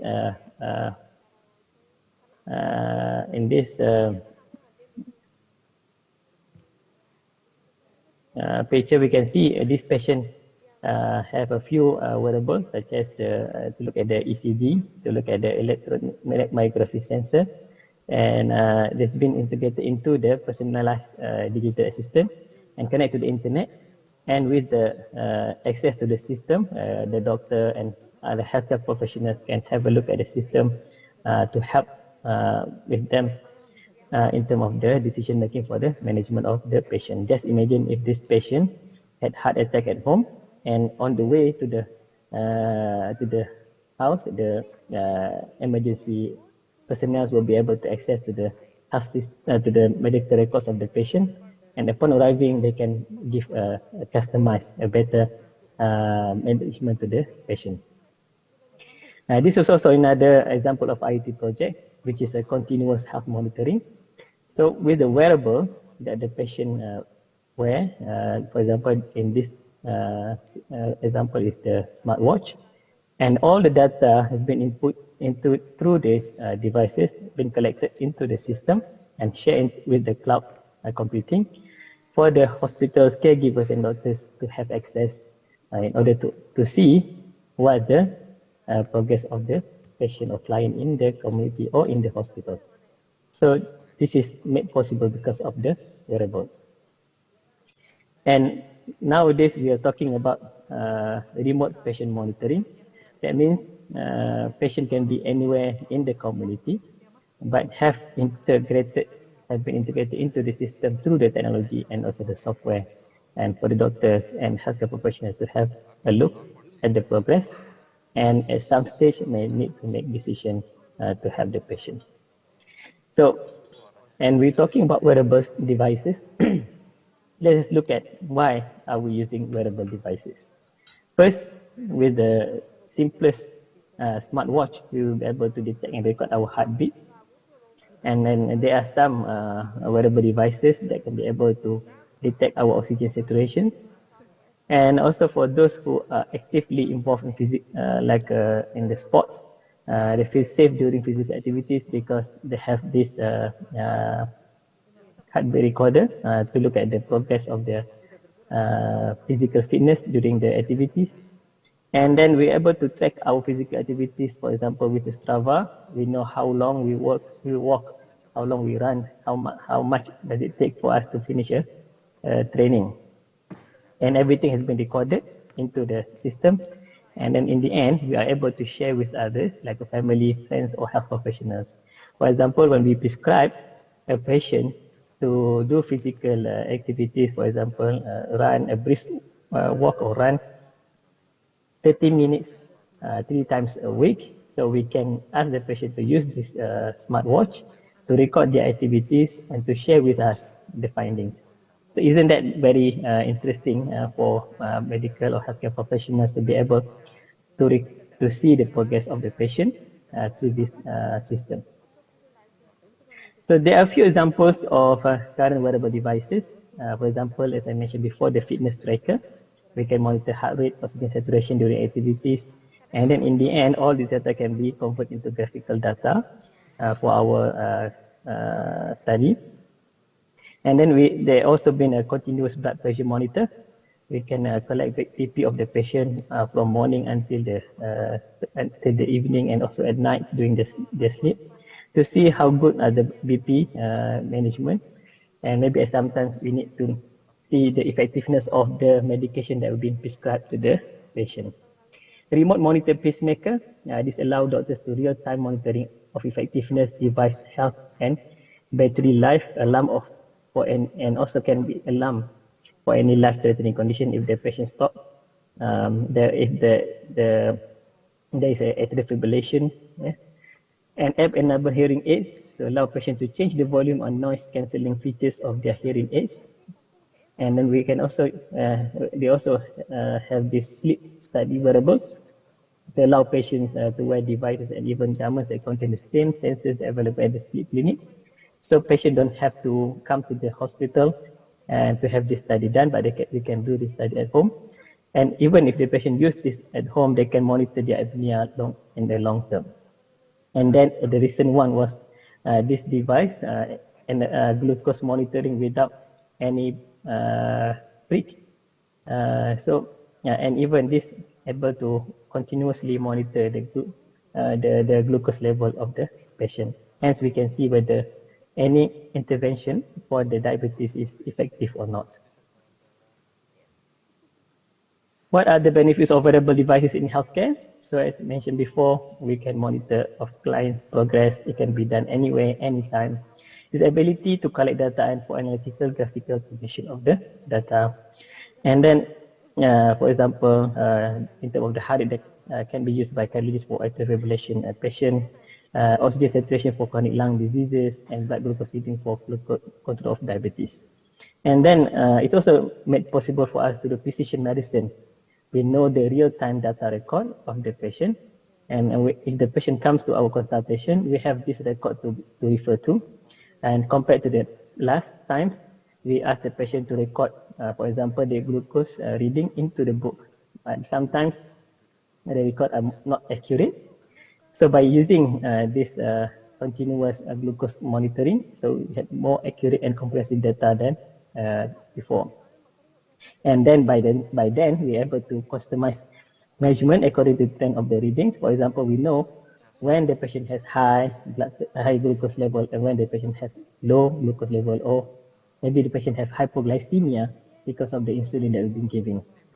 The opportunity for education and research, because with the data being collected, we managed to gather and share with our colleagues, with our students, and with also researchers. So by then, we're able to do effective intervention of medication. And then in the end, we're talking about the big data pool for research and innovation, in which all this data can be used for so many different researches and innovation. However, there are some issues with wearable technology and IoT, in which we're talking about the simplest thing is the personal data. Who owns the data? Is it the client or the provider? So if someone, let's say your patient, would like to use this wearable for the improvement of their management or care, so they need to have like terms and to sign the terms and agreement, so that we're able to have the share of the data. So the patient consented for the data to be used for our management and also for our study in the future. And then the privacy. So since we're using wearable technology, maybe they don't have control on privacy of the activities. So this needs to be discussed with the client. And for some issues like security, other people could track the running path of the patient or ourselves. So these are the things that the client need to be aware of, so that when they're using this and when they're sharing the details with other people, they need to be aware that this could happen. And then we're talking about reliability of the technology. There have been studies done on the smartwatches and how good they are in terms of the tracking the heart rate. And from my understanding, the best is the Apple and Garmin and also Fitbit. And because there are so many other smartwatches out there, with the cheapest and to the most expensive one. But we need to do at some stage to have a standardization of the technology. Yeah, the 3 and 4 is quite similar, because when there are many people developing the same technologies, we need to have a standardization in order to know the quality of the devices. Which one is the reliable one? Which one is more accurate? And what are the indicators to be used? And usually, we need these health technologists, people that experts in their field of the technology, to help us to identify the standardization. And the regulatory body, we need a government to regulate the inclusion of wearable healthcare devices. What are governing bodies should be developed? For example, that we need a committee that involving healthcare professionals and technologists to regulate the development of wearables in the community. And finally, the cost and charges, because we know that with any new technologies, there will be higher costs to create the technology and the system. And then how much should we charge the clients, and how do we control the charges? For example, in the past, we don't have video consultation, but nowadays, do we need to charge video consultation because the consultants don't have to go to the place anymore? They just use the website or the online system. But we need to consider the cost of developing the system is quite high as well. Okay, and then we move to the big data, because once we have this wearable in the healthcare system, we'll be starting to collecting a lot of data. There are 4 V in big data, which is volume, the scale of the data.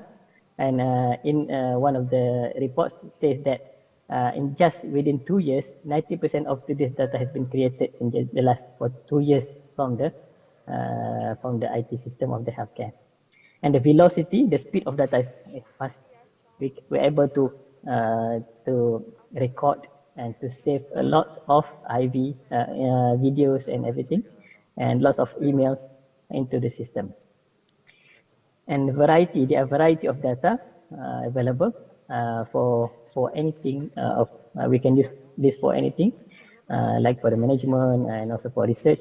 And the veracity, there is a certainty of data. How good is the data? Even though we have so many data, like being collected from our IT systems and the wearables that our client and our patient use. But how good is the data to be used for us to help us in the management of the study, the management of the patient. So IoT, big data and healthcare. In the future, big data will become available to healthcare in what's known as the Internet of Things.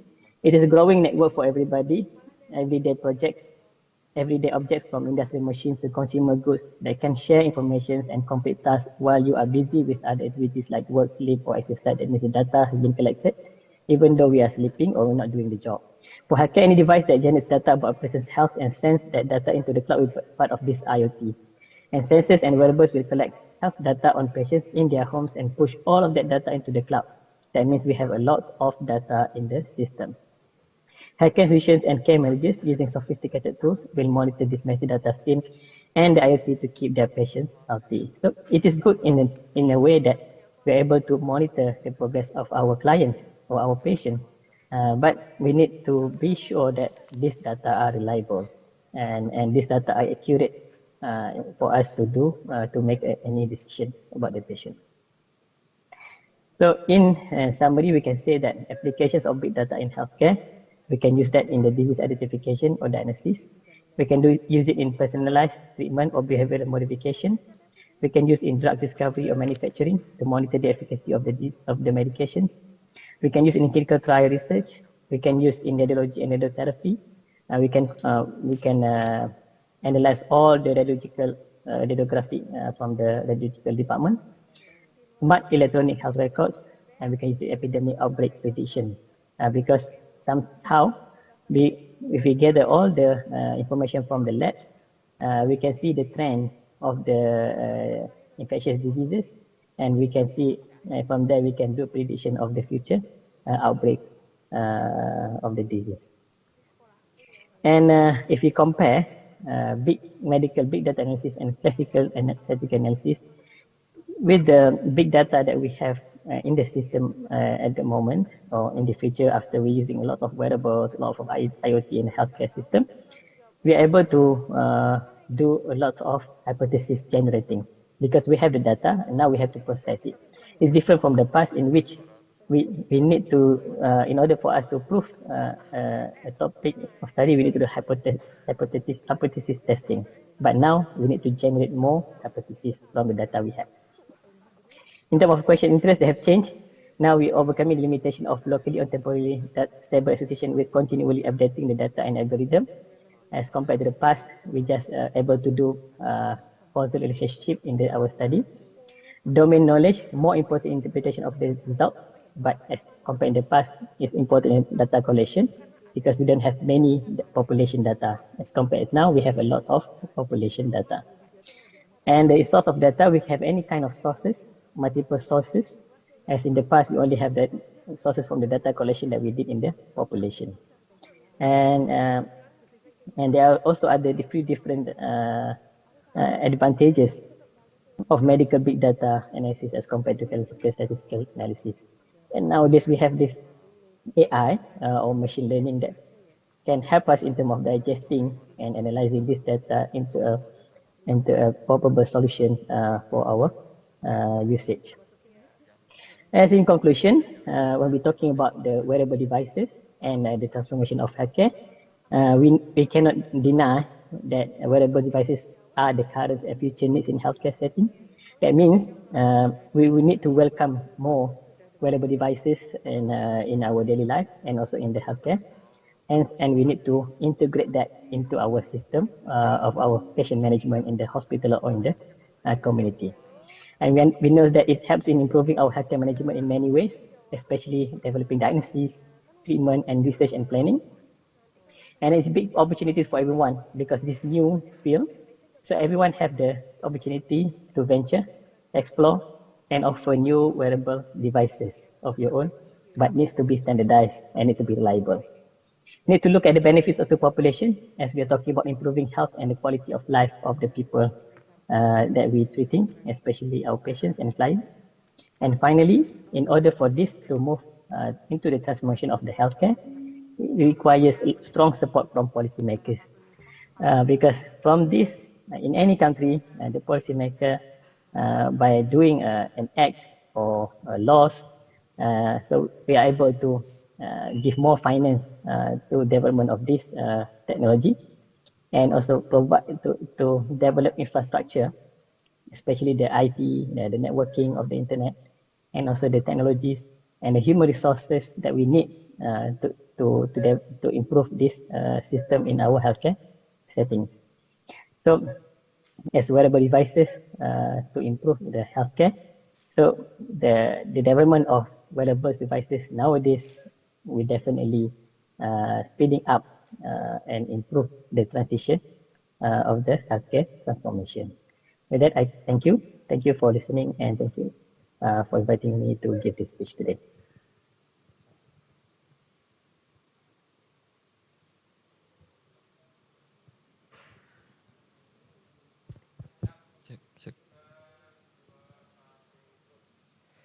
Thank you very much, Dr. Moh Isanuddin Abbas from University Sultan Zainal Abidin, Malaysia, for the remarkable speech. Ladies and gentlemen, we have come to the next panel of speakers.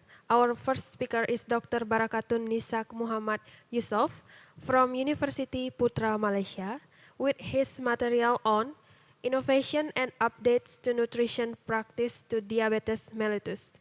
And the second speaker is Prof. Maria Isabelita from Arellano University of Philippines with her material on concept of analgo sedation, implication to nurses. For this panel session, Mrs. Almira Sitasari MPH will be guiding us throughout the entire materials. Please come to Mrs. Almira Sitasari MPH.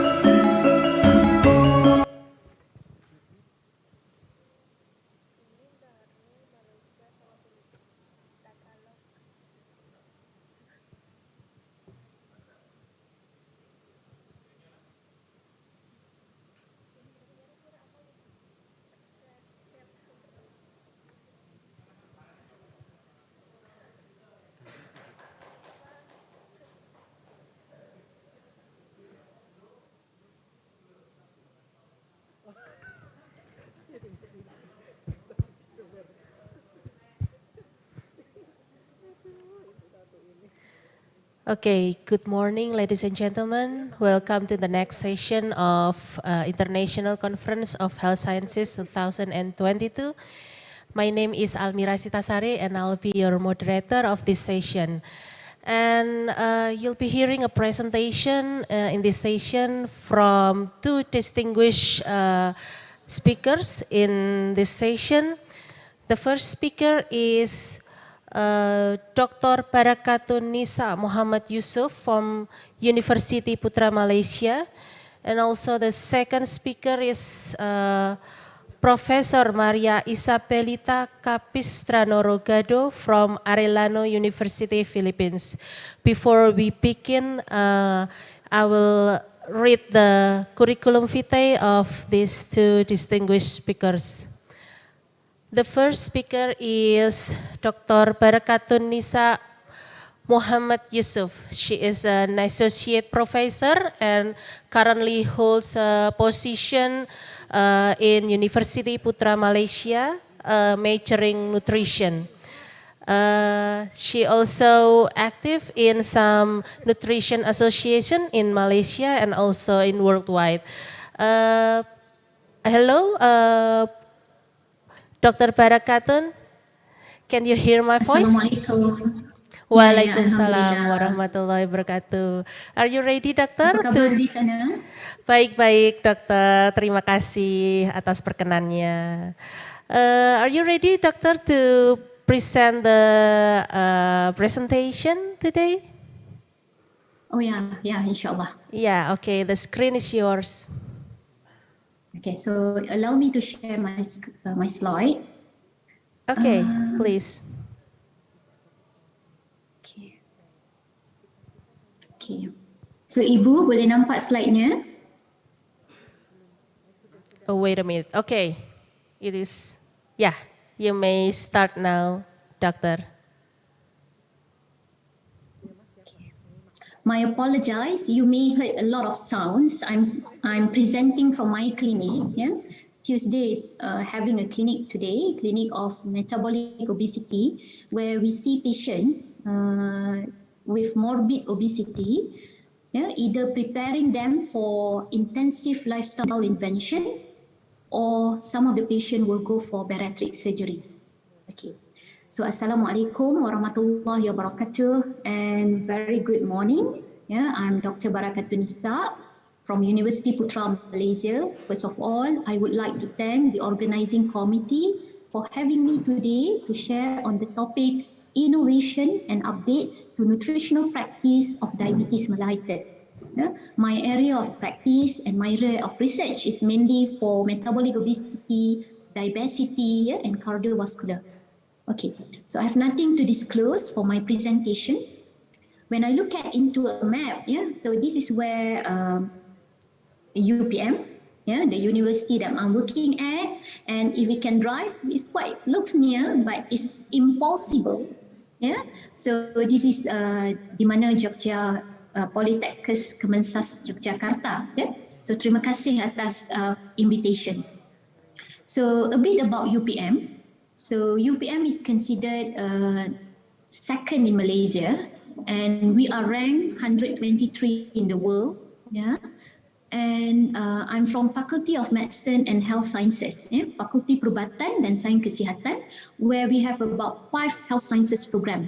So I'm currently hold a position as Deputy Dean of Academic and Student Affairs. Yeah, for those who would like to come for mobility, you can contact me and I will be able to assist.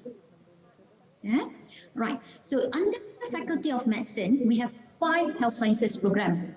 We have nutrition program, we have nursing, we have environmental and occupational health, we have biomedical science, and we have dietetics. Yeah, right. So this is our teaching hospital. It's a very new teaching hospital that can accommodate about 600 beds. And this is the main entrance of University Putra Malaysia. So it's also known as Agriculture University. Yeah? Right. Where is UPM in the center of Malaysia? So basically we are about 30 kilometers from Kuala Lumpur. Yeah. So we kind of in suburb area. We are very close to the administrative state, which is named as Putrajaya. So if you can see, this is the Prime Minister office, and this is our mosque, yeah? Putrajaya Mosque. And good about our faculty is only about 15-minute walking or 5-minute driving to the biggest city shopping center in Malaysia that we call IOI City Mall. And so if you happen to come to UPM, this is all the main attraction. Yeah? Okay, now let's move to my main responsibility to share on the topic of innovation in diabetes. So first of all, we go through the nutrition evolution, the historical perspective of diabetes when it comes into nutrition. We will explore in terms of the unmet needs of the patient, what we need to do more. And this is the pillar of the presentation where we'll talk about the innovation in diabetes nutrition and some key takeaway. All right, ladies and gentlemen. Let's start with the nutrition evolution, the timeline. Yeah? So the role of nutrition has been recognized as the main treatment for people with diabetes even before the discovery of insulin. Yeah, so insulin was first identified in 1920. So before that, we do not have any medication, and the only treatment available is diet. Okay, so during that time, the prescription of the diet are called severe calorie restriction, or they call starvation diet for people with diabetes. Yeah. So what happened at that time? Most of the people with diabetes is not die due to diabetes, but they die due to malnutrition, right? And after the discovery of insulin, the first diet that has been recognized in the timeline is called Joslin diet. That's the place where I went for my fellowship, Joslin Diabetes Center. He is a father of the diet. At that time, he introduced very low carb diet. So if you can see in this table, they provide around, for example, table 2, breakfast, dinner and supper. They only have 3 main meal. You can see here, protein is only about 1 serving. Fat is about 1 serving. Carbohydrate is about 15 grams, only 1 exchange, 1 serving. And this is the amount of calorie. So this is the diet that called starvation treatment. And after the discovery of insulin, they moved into a diet that very high fat but low in carbohydrate. If you can see here, and it's modest in calories, because they have seen when the patient eat carbohydrate, the blood glucose increase significantly. So they provide a very high fat diet. So here until 1950s. So this is where at that time American Diabetes Association introduced a diet called diabetic diet. 1 serving of carbohydrate is about 10 grams. Until the discovery of 7 country study, where they found that most of the patients died due to heart disease, and that could be related to high fat diet. So therefore here, there is a transition from a high fat to high carb diet start from 1950s and until now. So the exchange diet has also increased, the serving of carbohydrate from 10 grams to 15 grams. And there's a lot of innovation in education, such as low glycemic index, low glycemic load that start in 1980s. And then the term diabetic diet is no more relevant now. We changed to medical nutrition therapy for diabetes, where at this stage there is an introduction of carbohydrate counting and advanced carbohydrate, where we titrate the amount of carb to the insulin dosage. From the dietary pattern perspective, we heard a lot about now people are talking about high fat, very low carb, high protein. So there is also a dietary pattern change. Beside other dietary tools, such as some new dietary pattern, for example, intermittent fasting, meal sequence or meal order that I will elaborate further, the use of meal replacement, especially for diabetes remission. And now with all of this information, we hope that we can understand more to provide personalized nutrition for people with diabetes. All right. Now let's look into how important is the role of MNT. So medical nutrition therapy is critical at any stage of diabetes diagnosis. When patient, before even the diagnosis of diabetes, we call pre-diabetes, early management, when patient on oral anti-diabetes agent, or even when patient on insulin. So the role of medical nutrition therapy is critical. And how much MNT would help? So study have shown that the drop in MNT is depending how high is their baseline A1C. And how long is their diagnosis of A1C, with the drop of A1C ranging from 0.4 to 2%. So as a summary for this section, role of nutrition is critical since even before the discovery of insulin. We have seen the data just now. There is emerging evidence for various dietary pattern, tool, and some functional food, which I may not be able to cover for the management of diabetes. And MNT with proper medical nutrition therapy intervention, it will help patients to improve their A1C, ranging from 0.4 to 2%.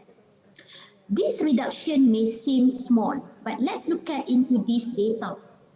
As you can see, any 1% reduction in A1C will help to reduce the risk of any of the complication, for example, amputation or death, up to 43%. So the reduction is continuous. So no matter how small is the drop in A1C, it will improve patient outcome. Okay. Now, let's move on to the unmet needs of the patient. Okay. So, ladies and gentlemen, we know that Asia is the global epicenter of diabetes. Yeah? Why they say so? Because 60% of the world diabetic population is staying in India and China, as well as in Southeast Asia. And what concerns us more, Asians tend to develop type 2 diabetes, even at lower BMI. Yeah, so we have seen our patient with BMI of ideal at 22, but they still get type 2 diabetes. Asians tend to develop type 2 diabetes at a younger age. And because of that, they have longer complications and they have frequent post-meal blood glucose level. Yeah?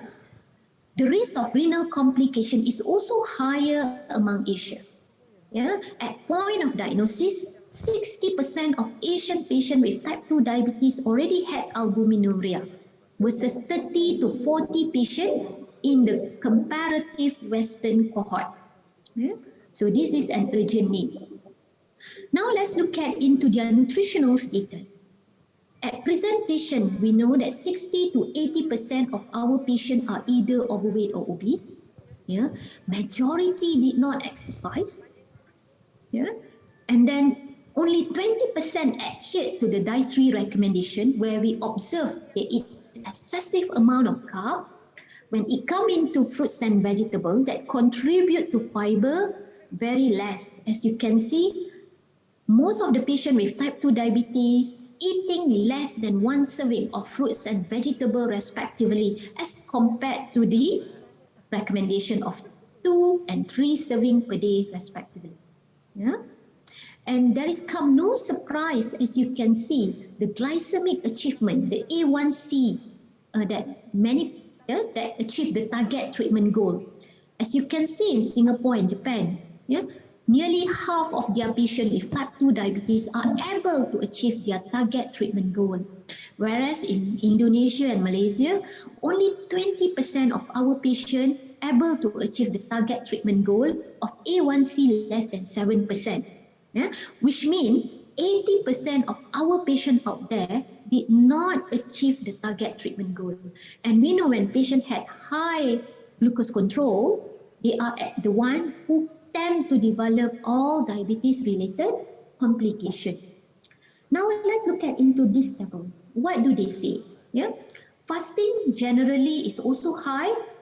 Yeah, no matter in Southeast Asia country among patients with diabetes. But what concerns me as well, Malaysia and Indonesia, especially Malaysia, has highest post-meal glucose. Yeah, 2 hours after meal, which the target is only about 8%, and you can see our patient, their glucose after meal is nearly 30 millimole, whereas in Indonesia is about 12 millimole, yeah, as compared to other Southeast Asian countries. What caused this?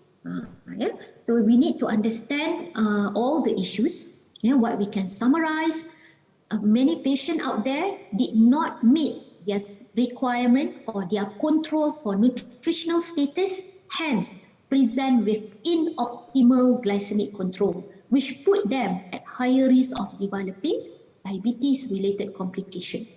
Okay, so now let's look into what can we do. What are certain innovations in diabetes nutrition that we can adopt so that our patient will be benefit? Okay, so I have 4 innovations to share.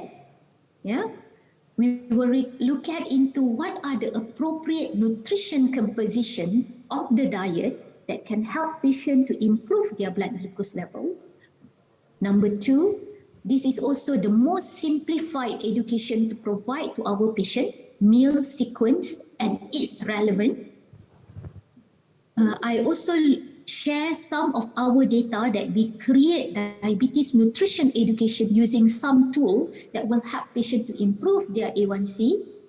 And last but not least, a little bit about diabetes remission that we should try to implement so that it will help most of our patients from progressing to diabetes-related complication. Okay. Now let's look into the first topic, nutrient composition. I would like to highlight that although type 2 diabetes is common, it's not a simple disease. Yeah, despite so many medication available. Yeah, this is the most, I think there's a lot of variety of medication for diabetes, including insulin. We can see that their HbA1c, the marker for glycemic control, is still pronounced. As I mentioned earlier on, 80% of our patients out there does not achieve appropriate glycemic control. Yeah, and when we look at into the mechanism or the pathophysiology, the rise in blood glucose is basically beyond pancreas. Yeah, so it's not only involved in ability of the pancreas, yeah, to produce the insulin, or the capability of insulin to work effectively. It's also involved a lot of other organs. For example, our gut, yeah, that decrease incretin effect when patient is diagnosed with diabetes. So incretin is one of the hormones that taking care of our satiety level. So that's why we can see a lot of our patients with diabetes, they don't feel satisfied with the meal that being fed or being served to them. Yeah? Patient is also at higher risk of increased lipolysis, which put them at increased risk of cardiovascular mortality. Yeah?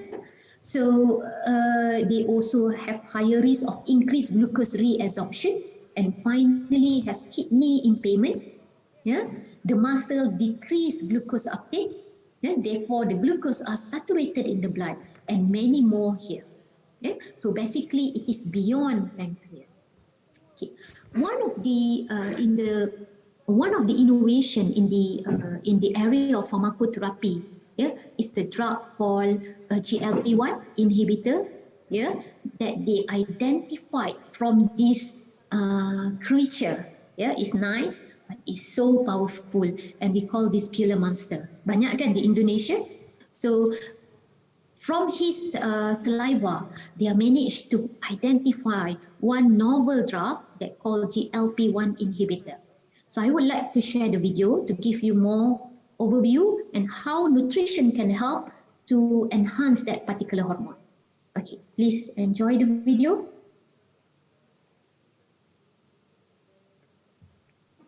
So GLP-1.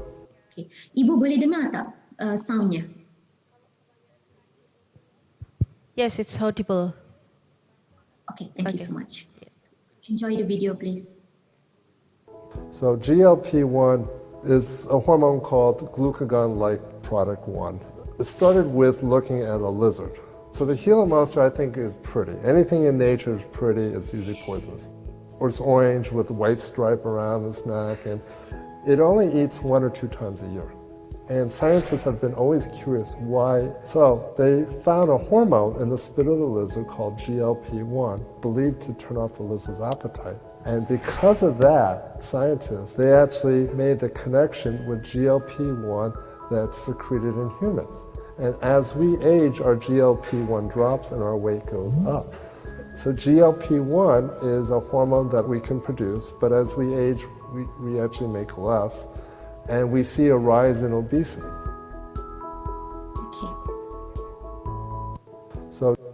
So basically, the Gila monster has only eat about twice a year, yeah.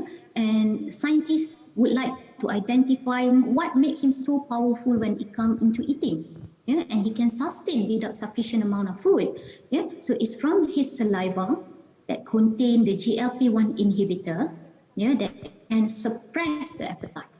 So in patient with type 2, that I will explain more a little bit after this, but let's look at into the critical role of GLP-1 in relation to glucose and weight management. Yeah? So the GLP-1 is released by the enteroendocrine L cell, mainly at ileum. Yeah? So we have duodenum, jejunum, and it produced at the end of our small intestine, ileum, and colon in response to food. So whoever without type 2 diabetes, so wherever we eat, our GLP-1 will be enhanced. Yeah? So how do they do? So the endogenous effect, so GLP-1 is being secreted, is enhanced insulin secretion. Yeah? So our carbohydrate will be effectively taken by the cell. So it's decreased glucagon release, it reduced gastric emptying, and it's curb the appetite. So we can easily feel kenyang, satiety, and how it manifested at clinical level. So the patient will experience early satiety and hence reduce their body weight or decrease blood glucose by enhancing insulin secretion. Okay, so that's the main role of GLP-1. Now, why is so concern among people with diabetes? As you can see in this data, the yellow color is those with normal glucose tolerance without diabetes. IGT is pre-diabetes, and type 2 is a blue color. This study was conducted among Danish population. What do they found? GLP-1 in response to food is less significantly at major time point, as you can see, among those with type 2 diabetes as well as those with pre-diabetes as comparison to those people without diabetes. So this explains why people with type 2 diabetes tend to put on weight more, because whatever they eat is not put them into a satiety level. So let's look at into other population. This is among Indonesian population. An interesting data that was published in 2014. A comparison of GLP-1 level between normal glucose tolerance status and type 2 diabetes. What do they found? The GLP-1 at fasting level as well as 1 hour level is significantly lower in those type 2 as compared to normal glucose tolerance status. We do not have data in Malaysia for those with type 2 diabetes, but what we found among overweight and obese individual, as you can see in this slide, those normal weight individual has higher GLP-1 at fasting level as compared to those overweight and obese. So this data shows that those people with overweight and obese as well as type 2 diabetes had lower GLP-1, which disrupt the overall metabolism of glucose homeostasis. Okay. So doctor, we only have 3 more minutes. Okay. Thank you. So what are the diet that we have to eat to increase the GLP-1? So basically, slowly digestible carbohydrate, high in fiber, good quality fat, good quality protein, probiotic and prebiotic. Whereas diet that rapidly digestible carbohydrate, which is high in GI, lack of fiber, as well as saturated fat may increase our glucose, may put patient at higher risk of developing pre-diabetes. So this is a common plate in Malaysia. You can see how much glucose being produced after this kind of meal. This is also our concern, as most of our rice in Malaysia is high in glycemic index.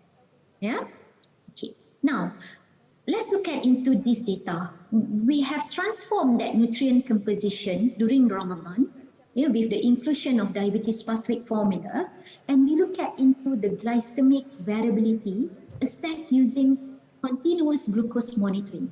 What we found? Those following the nutrient composition that I have mentioned earlier on, they have lesser glycemic variability assessed using J-index, and they also spend most of their time within the time range, nearly 80% and more.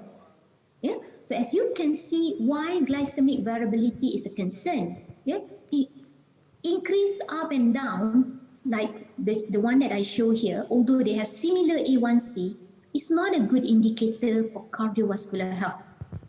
So you can see glycemic variability increase the risk of vascular dysfunction, which finally put patient at complication as well as cardiovascular disease mortality. If you allow for me to talk a little bit more about meal sequence, so meal sequence is a concept that has been introduced back in 2015, where in this concept, they teach patients to eat carbohydrate last. So if you can see in this data, they have 3 meal, carbohydrate first, sandwich in the mixed meal, or eat protein and veggie first, then only followed by carbohydrate. So as you can see in terms of blood glucose, those who eat carbohydrate first, they have highest blood glucose level as compared when patient eat carbohydrate last. Yeah? So the same finding has been replicated in Japan, where they teach patients to eat protein and vegetable first, then only eat their rice. So you can see reduction in postprandial blood glucose as well as enhanced glucagon and GLP-1, then a control subject as well as among those in type 2 diabetes. Okay, so this is the mechanism. When we eat carbohydrate last, is believed to reduce gastric emptying because remember protein, especially from whey, they will enhance secretion of GLP-1. Yeah. Simplified education. Okay, we have done a study to look at into a simple meal plan. Yeah, tadi kita tengok eating carbohydrate last, but now we also teach patient to have eating vegetable first before carbohydrate, because some of our patients cannot eat protein only. So what we found, after 5 months, A1C improved significantly in the intervention group versus the control group. The same data is also shown in Japan, yeah, that they measured using CGM, the green color when they eat veggie first. So you can see the blood glucose is fluctuate nicely throughout the day. Yeah? And they also have done this among older population with type 2 diabetes, when their average age is more than 70 years old. Yeah? So they found that the vegetable intake first reduced A1C for almost 24 months up to 1.5%. This is especially true when we found most of the patients with type 2 diabetes had inadequate health literacy, and those with inadequate health literacy will have high A1C. Yeah, not optimal glucose, not optimal lipid profile, and they are mainly treated with insulin. So they need some information that are simplified. This is a data from Indonesia. Yeah, you can read the paper that was published by my student, right? Okay. And last but not least, a little bit about diabetes remission. What does it mean by diabetes remission? In people with type 2, remission means they can still have glucose level that are in the healthy range without any medication for at least 3 months and more. Yeah? And you need about 15 kilo weight loss to achieve diabetes remission.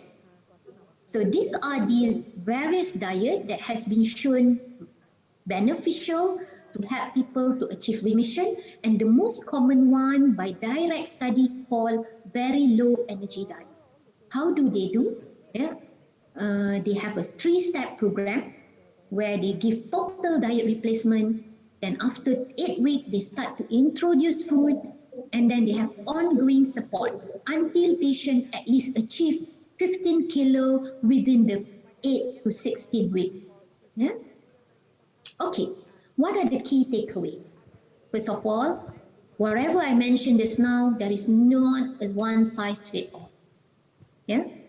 So we did multi-component intervention. Sometimes in one patient, you have to combine all 4 management. We need an innovative in nutrition, and it must be creative deliverable. And one of the things that I learned a lot throughout my clinical experience is using technology. Yeah? So studies have shown that when people start looking into the apps where they put their weight, height, they monitor their dietary intake, they will have a significant impact to their body weight. And they help them, but it must be combined with other behavior components. Okay, I would like to end my presentation with this nice video, and I hope this technology will be available in Malaysia and Indonesia. Okay, enjoy the video.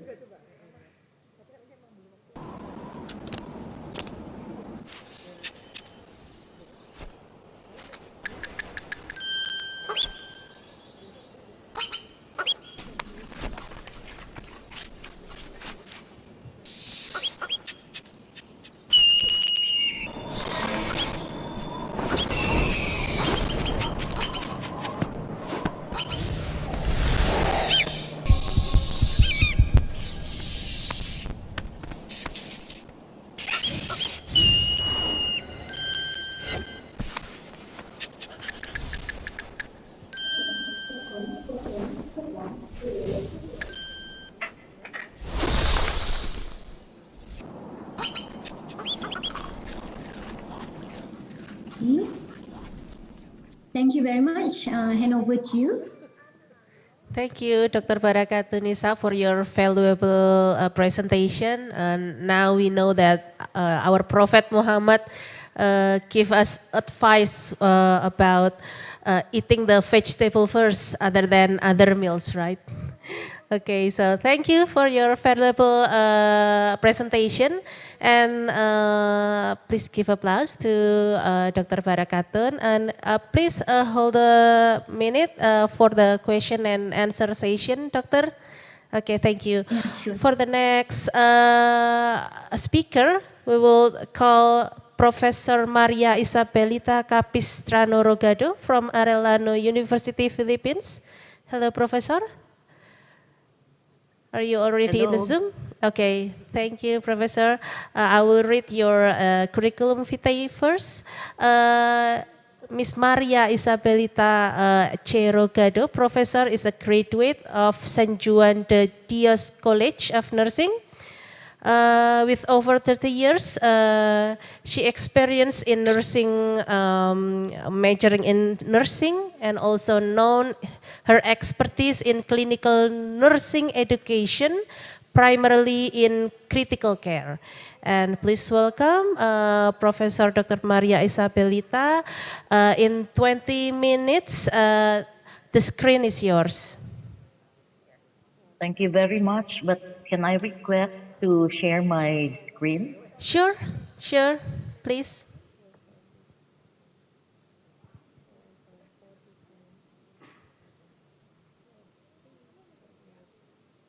Okay, screen.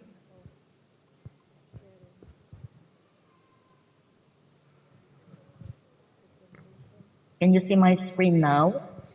Yes, very clear. Thank you very much. So, I would like first to thank the organizer of this 9th International Conference of Health Services for inviting me over to be part of your very innovative and very updated webinar. So today, my discussion will center on the concept of anal ghost sedation and its implication to nurses. And of course, with this, I would like to provide you the information that there is nothing to disclose. I have nothing to disclose with regard to this particular presentation. The objective of my discussion will center on the concept and the importance of goal-directed anal ghost sedation management.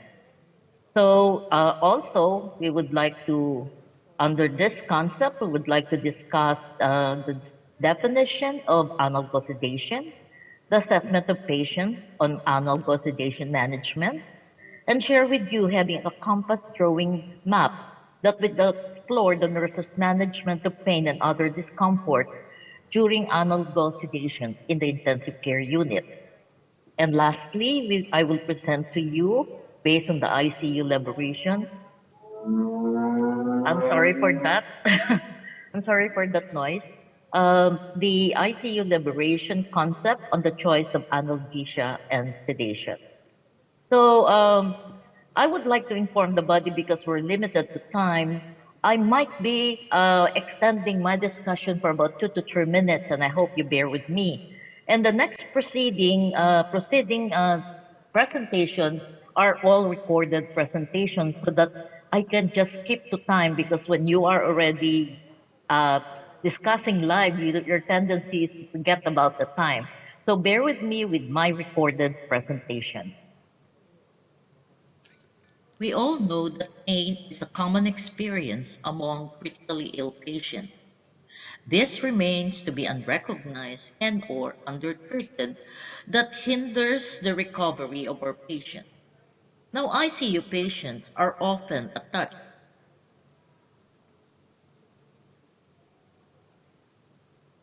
Hello? Can you hear the slide? Yeah, sure. Okay, but can you hear the audio? Yes, it's audible. Good. Yeah. You can continue it. Okay. Yeah. Yes, I lost my audio. Let me just start again.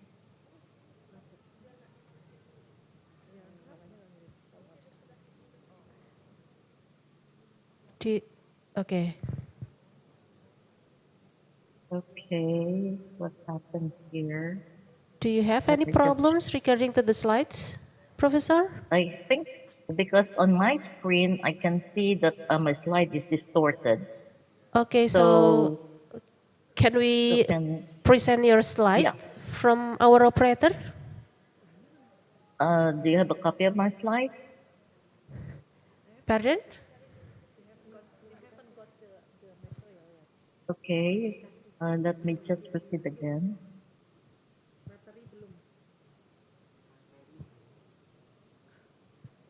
Or you can send your PowerPoint. Okay. which is necessary as a life-saving intervention. However, this intervention can hinder the assessment of pain. Now, sedative hypnotics like your benzodiazepine and general anesthetic drugs are favored in our current practice. However, studies have shown that both has been associated with side effects and a delay in recovery, including that this particular both drugs does not have any analgesic properties. Now, this practice often leads to oversedation and, of course, further delaying the recovery of our patient. In order to mitigate this particular adverse effect, sedative minimizing techniques such as interruption of sedation and analgesication is now being practiced. Now, analgesication is defined as using opioids alone or in combination with the traditional sedatives. And this has been recommended by the Society of Critical Care Medicine in their guidelines to prevent pain and agitation in the mechanically ventilated critically ill patient.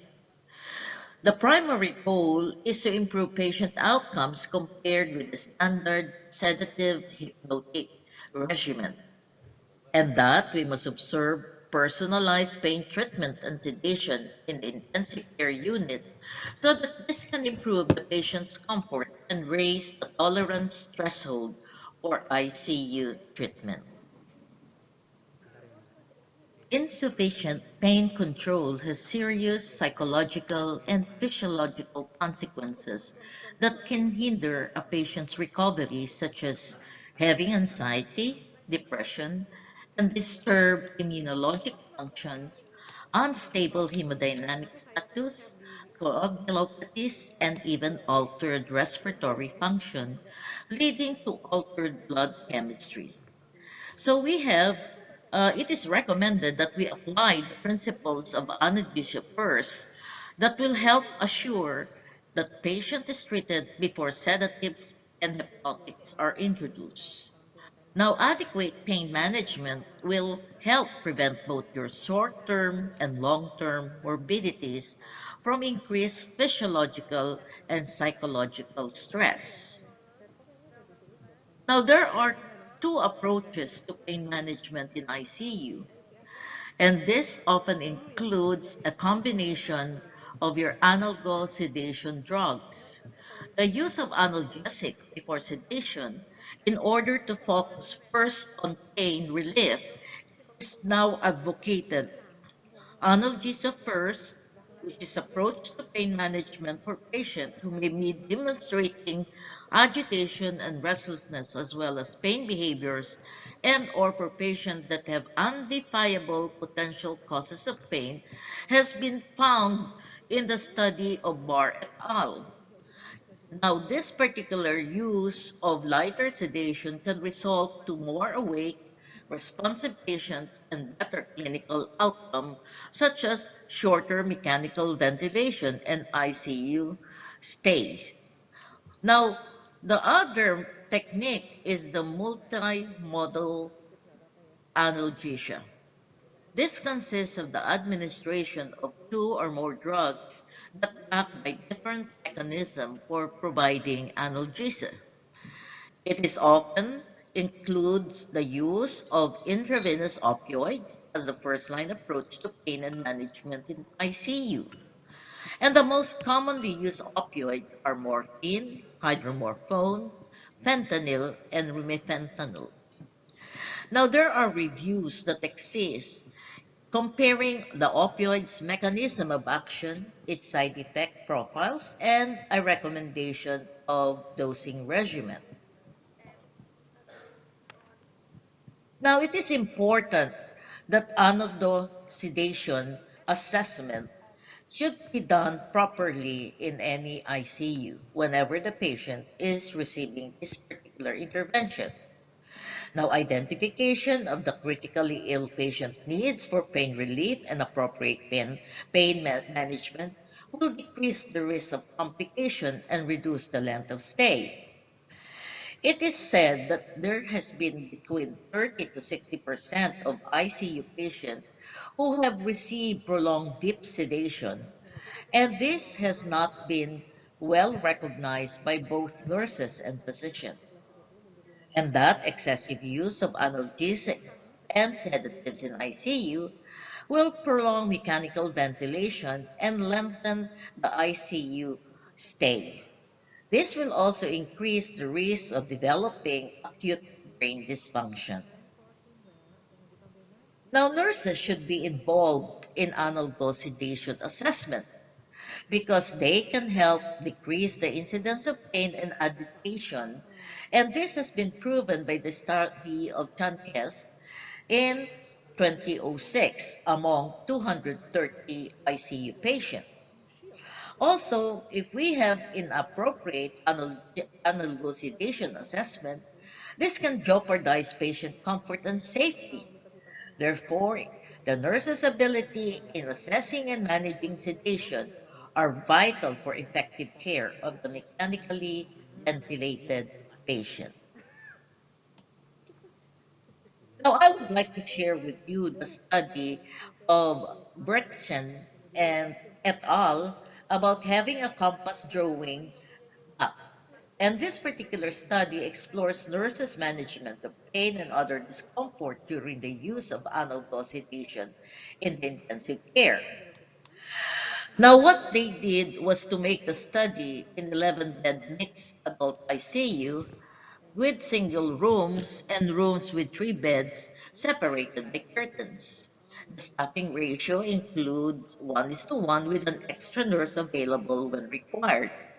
Now, analgesic protocol was implemented before the study, and this include assessment of pain, agitation, and sedation, and confusion with valid tools at least every 8 hours or once per shift. The tool includes the numerical rating scale and the self-report, including the critical care pain observation tool. Richmond Agitation Sedation Scale was also included for agitation and sedation. Now, confusion assessment method, like your CAM ICU, was utilized for confusion and delirium. They also implemented the concept of analgesia provision first and sedation only when necessary.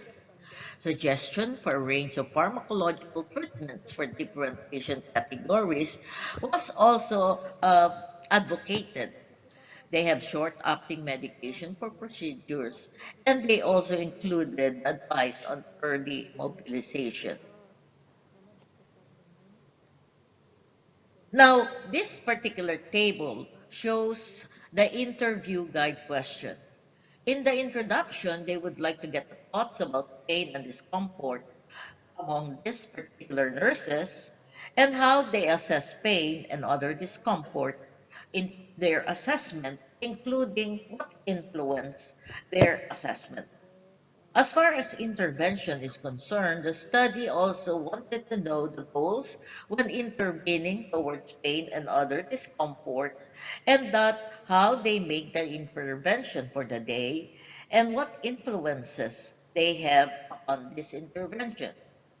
Other journal questions include prompting questions, clarification, elaboration, specifically related to the observation. Now, this particular table gives the analysis process. It shows us that there were three categories and three themes that was developed that lead to an overall theme of having a compass drawing map. Now, the findings shows that the study participants were aged 39 to 59, 38, I'm sorry, to 59 and has been working in ICU for an average of 19 years. The overall theme having the compass drawing the map indicates that the implemented strategy of analog sedation provided the direction for treatment and care, although it was seldom explicitly referred to or discussed by nurses during the observation or interviews. Extensive interpretation of patient needs and individualized care was still required, often in complex situations that was encountered by these nurses. The overall theme was abstracted from the following themes: interpreting complex whole, the balancing of conflicting goals, and experiencing strain, acting across ideals. Now, this particular having a compass drawing the map tells the direction where you are traveling, where you are heading, and the direction of an object is from you. It is a bearing that keep you following a straight line of travel, an orientation map, aligning a map with the actual land, and triangulation, determining your location with a map. And this particular concept is applied in this study. Now, the central finding that they have established in analogous sedation was that the study shows that analogous sedation principles were clearly visible in the management of pain and other discomfort in the critically ill patients, although the ICU nurses involved seldom referred to the implemented protocol. Now, discomfort is something that could not be fully eliminated in the critically ill patient. However, in the study, they seem to find an ill-defined and difficult to distinguish discomfort from pain. This is in line with the findings of Gerber, Risbos, and Ramel. Professor? Now, the lack of systematic Professor, I'm sorry, deliberation from we only have 3 minutes left.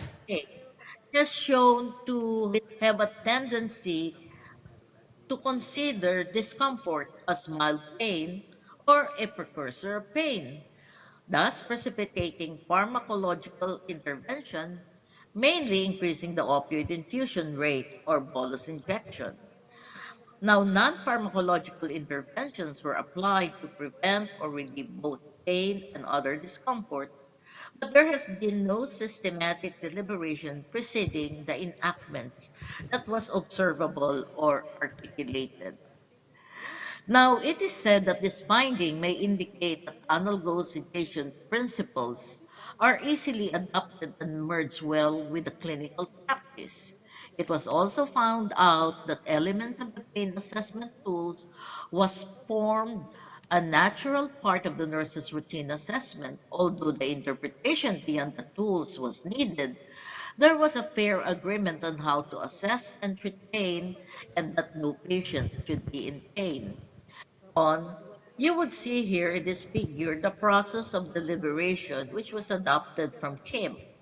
And as you can see here, the framework talks about nursing deliberation which were based on nursing goals, aspect of the clients, and nursing means. Likewise, there is an interaction, cross interaction between nursing enactment and nursing deliberation.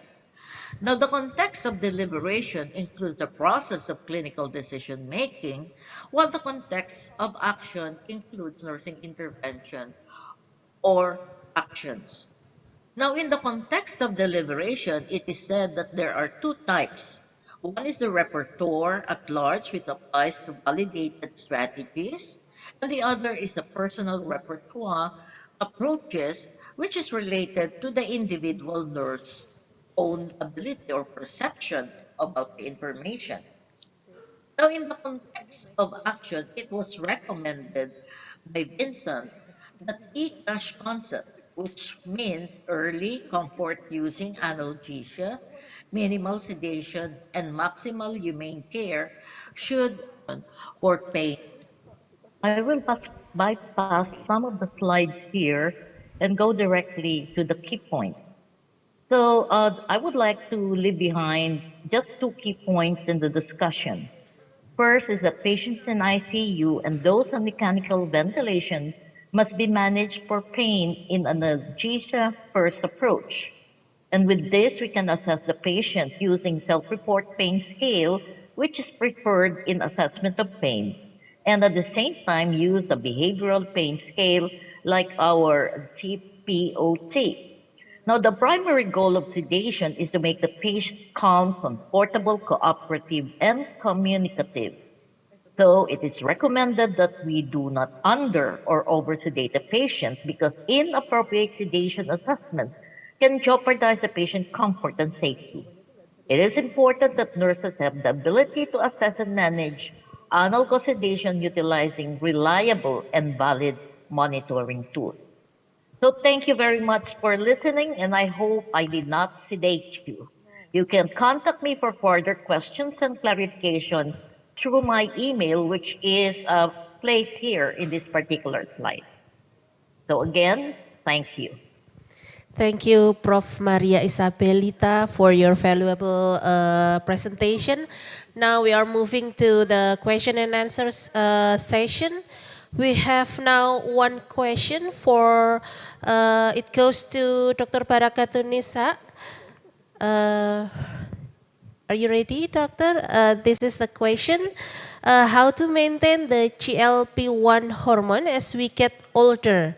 Is it any difference between different kind of age group, doctor?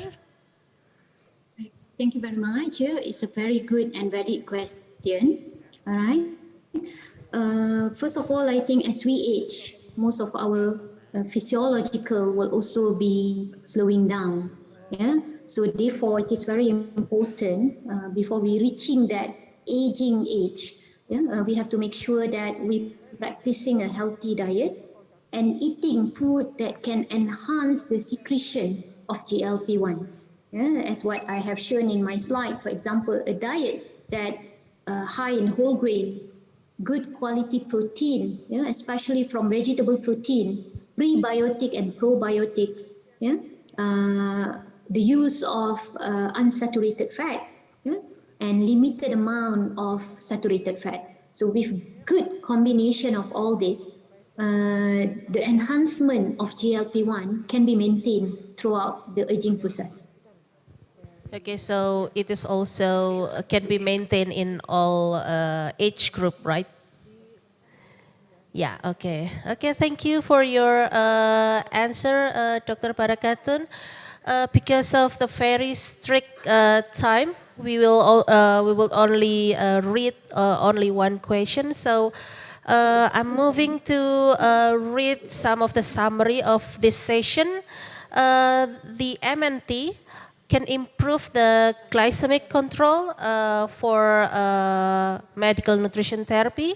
And this four approach is nutrient composition, meal sequence, education, and also diabetes remission. And for the second speaker, the summary is the adequate pain management can help to reduce or prevent both short and long term of complication.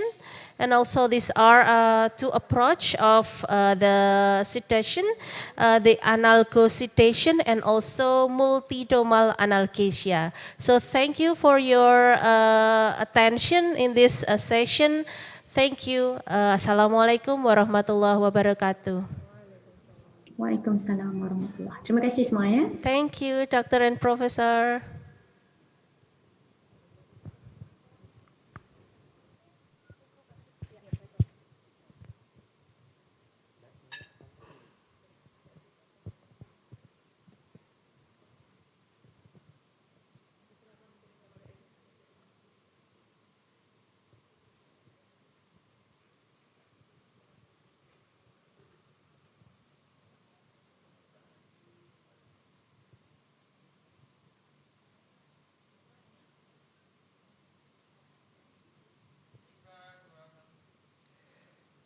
Thank you, Mrs. Almira Sitasari, MPH, for guiding us to an interactive session earlier.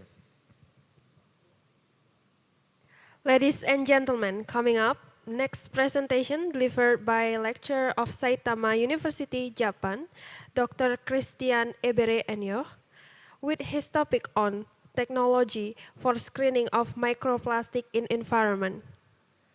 Moderator of this session is Mrs. Lydia Apantau SSM Ham from Poltekkes Kemenkes Manado.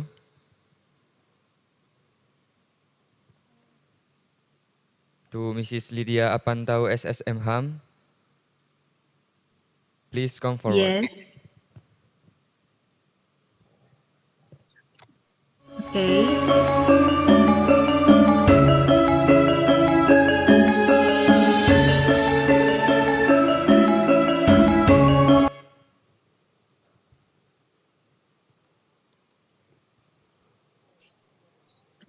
Okay. Okay, thank you. Ladies and gentlemen, may I have your attention, please? Sorry, am I audible? Yes, we are. Okay, thank you very much for preparing this to join the seminar, International Conference on Health Sciences 2022, Poltekkes Kemenkes Yogyakarta. And I want to thank the committee too. Thank you for having me here. Okay, everybody, Assalamualaikum warahmatullahi wabarakatuh. Om Swastiastu, Namo Buddhaya, Salam Kebajikan. Good afternoon, everybody. Respectable speakers, honorable lecturers, researchers, committees, and distinguished participants of this seminar. Ladies and gentlemen, I'm Lydia Panto as the moderator of this session, and I'm very pleased to see you here and welcome all of you to the seminar. So, ladies and gentlemen, our speaker today in this session is Dr.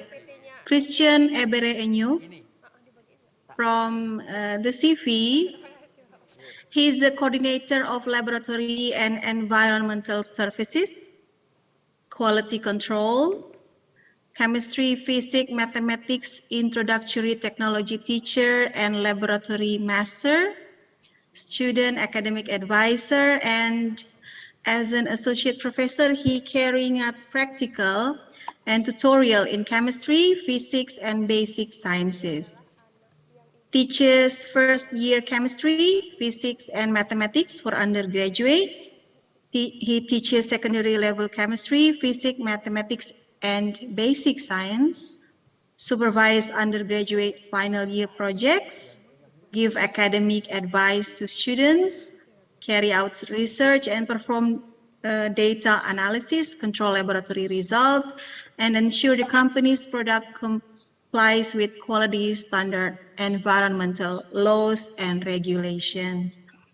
And he has received his bachelor degree of sciences in industrial chemistry at Imo State University, Nigeria, taken his master degree of sciences in analytical chemistry at the same university, and will receive his PhD in environmental science and engineering, anticipated on September 2024 at Saitama University, Saitama, Japan. He has done many researches in his respective field and have published research in many conference proceedings, journals from 2016 until now, as well as books and chapters, yet also have been a speaker and presenter in many conferences. Okay, ladies and gentlemen, before the presentation begins, let me inform how the presentation will be going on. First, the speaker will be invited to deliver the material. And after that, there will be a question and answer session and followed by conclusion. So now allow me to welcome our speaker today, Dr. Christian Ebere Enyo, who will deliver the presentation entitled Technology for Screening Microplastics in the Environment. Doctor, are you here? Okay. Okay, doctor, so I'm giving you the microphone, so the screen is yours, doctor. Okay, thank you so much. Okay.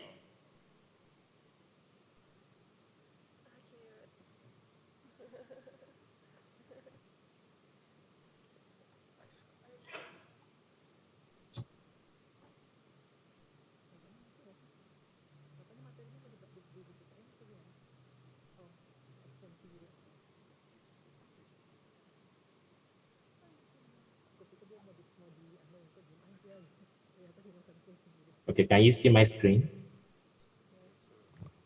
Perfectly. Okay. Okay. Good afternoon from Japan, and Good afternoon. Assalamu alaikum. My name is Christian Eberian. I'm from Nigeria, but I'm studying in Saitama University, Japan. So today, first of all, I would like to thank the organizers of this conference and the opportunity to speak at this conference. Today, I'll be talking about the technology for screening microplastic in the environment. So I've been working on microplastic for some time now, and I'm going to share some knowledge about technology that we can use to study microplastic in our environment.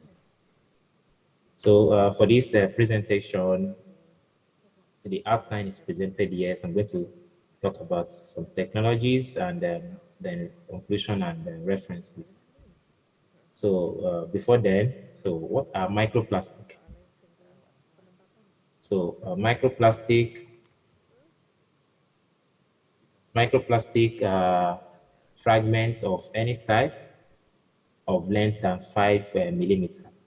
So we have here that these are macroplastic, these are mesoplastic, and these are micro. So the definition of the plastic size is based on their sizes. So for the macro, we have greater than or equal to 25 millimeter, while the mesoplastic is considered between less than 25 to 5 millimeter, while micro is less than 5 millimeter. So the definition of 5 millimeter of microplastic is given by the NAOA, that is the National Oceanic and Atmospheric Administration, and the European Chemical Agency. So currently there are so much microplastic in the environment. So new data sets suggest about 24 trillion pieces of microplastic are in our environment. So where do microplastic come from? So generally there are two sources of microplastic. So we have the primary source and the secondary source.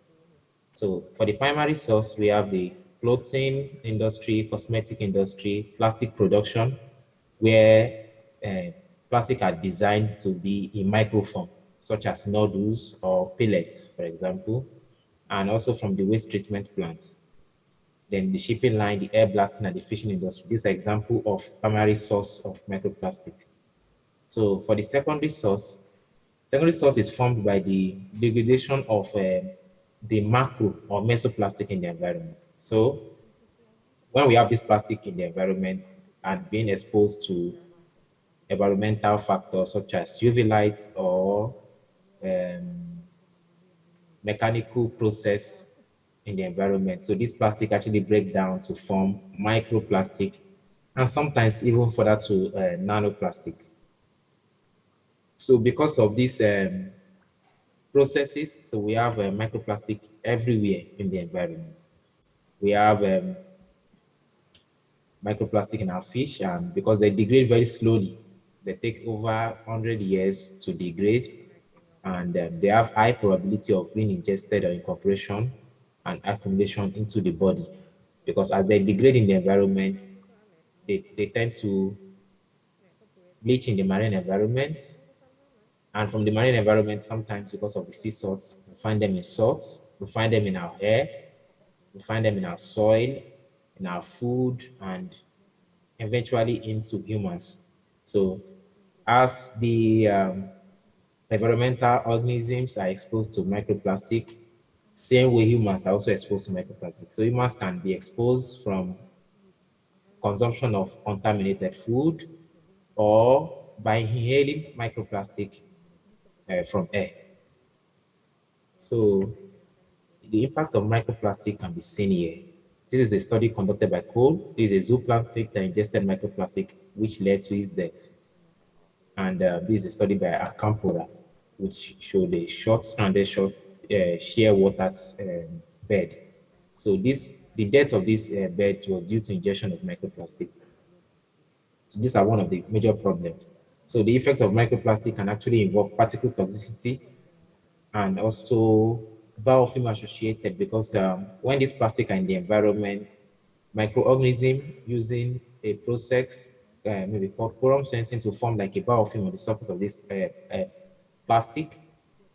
And the presence of this biofilm, they're used to transport pathogens and sometimes viruses also. So these are one of the effects of microplastic. And chemical toxicity comes from the presence of chemicals, monomers, additives that are present in this plastic. So when they are ingested by human, for example, they can actually leach this chemical into the body, where they now tend to have some kind of double toxicity to humans, for example, because we have the particle localization where they accumulate or build up, and we have the chemical toxicity where they actually leach toxic pollutants or toxic chemical in the body. So the risk they pose to human is based on the deposition and the clearance rates, and also the vulnerability of the exposed person. So if the injection rate is higher than the clearance rates, then humans may be at risk of particle localization. So you have more microplastic coming into your body and you are excreting less. So if more keeps coming, you have buildup of microplastic in your body where they tend to become toxic over time. So why should we study microplastic? It is critical to limit the growing severity of microplastic pollution problem, since it has gotten worse in recent years. The examination of microplastic is extremely important for determining the traceability of microplastic and assessing how effectively they are removed from the environment. The study of microplastic is thus critical, a crucial first step and the basis for the treatment of microplastic contamination. So there have been different methods that have been developed or applied or modified in the study of microplastic. So this method, we're actually going to discuss about them in this presentation. So before we talk about those methods for microplastic, we need to look at some analytical method framework for microplastic. So microplastic have been found in all matrices, in the soil, in liquid, in air. So before we talk about the technology for the microplastic analysis process, we'll first of all look at the sampling process, the sample pretreatment process, and so on and so forth. So for sampling, there are different ways to sample microplastic, to collect sample for microplastic study. So we can actually collect sample like this. This is like a grab technique. You just collect your water sample, your surface water sample directly like this. Sometimes you can use the throw nets, which is usually attached to maybe to a boat or to a ship, maybe, and drag across the surface of the water. So why using this method, the area covered by the ship is usually noted, so that when you are reporting, you are going to report the amount of microplastic you're able to capture per the area covered by the ship. So this mantra draw is are the main sampling tool for microplastic from surface water. While we have the shovel, or maybe a spade or a scoop or a spatula to collect sample from sediments like this. So you have to have a specific area where you collected the samples, so that your reporting unit will be with respect to the area covered during sampling. So for bottom sediments, that is in the benthic, that is down in the water, we use sometimes the Van V grab sampler. So this is usually lowered into the water, then down to the benthic. This is the sediment, bottom sediment, and it will open, and after opening, then it will capture the sample you are looking for, then you can now drag it back up. So these are basically different methods in collecting sample for microplastic analysis. So let's look at this preparation For water sample, after sample is collected, it is filtered. Sometimes the filter, the trough that is being used for sample collection might actually be already of the size of microplastic. But if you use the grab sample technique, you have to filter. Then after you filter, then you digest. After digestion, that is with maybe alkaline or enzymatic digestion or oxidation to destroy some organic material present in the sample with the microplastic, then we filter before we identify and analyze. So this is like a basic process in analyzing microplastic from surface water. And from the soil, we have the sample preparation, where after collecting sample, you prepare the sample. Normally, it is always good to characterize your sample. Then you prepare your sample for analysis. So if there are high percentage of organic matter in your sample, so this is very important to know whether your sample contains high organic matter. How do we know this? We can always find out this from the characterization process. So after you've characterized, if there's too much high organic matter, you have to digest maybe with maybe hydrogen peroxide so that you can actually remove this organic matter, because they can interfere with what you are trying to do.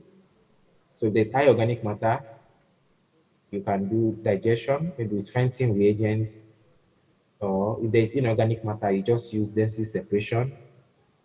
Then separation, maybe you can use maybe sodium chloride or sodium iodide. Then, if there's high organic matter, after you've digested or destroyed the organic matter, you can now perform the density separation. So, but if it's inorganic matter, you first of all separate, then you digest. Then, finally, you analyze maybe by FCIR or by GCMS, pyrolysis GCMS, or thermal desorption GCMS. So this is the basic flow chart for analyzing microplastic in soil. However, for air sample, in this figure, these are some of the sampler for airborne particulates, which has been used in the study of airborne microplastic. So the sampler for airborne are presented in this figure. So we have the rain sampler in figure A, which contains basically a funnel and a stainless steel for channeling and sampling in bottle, while we also have the ambient filter sampler, which comprises of inlets through which particulate matter from air is drawn. Then it also has a fractionation zone in this place, where correct particle size are separated and the filter media which collected the particulates. Then, after the sample is collected, then we can have this is the flow chart for the process for analyzing microplastic in air.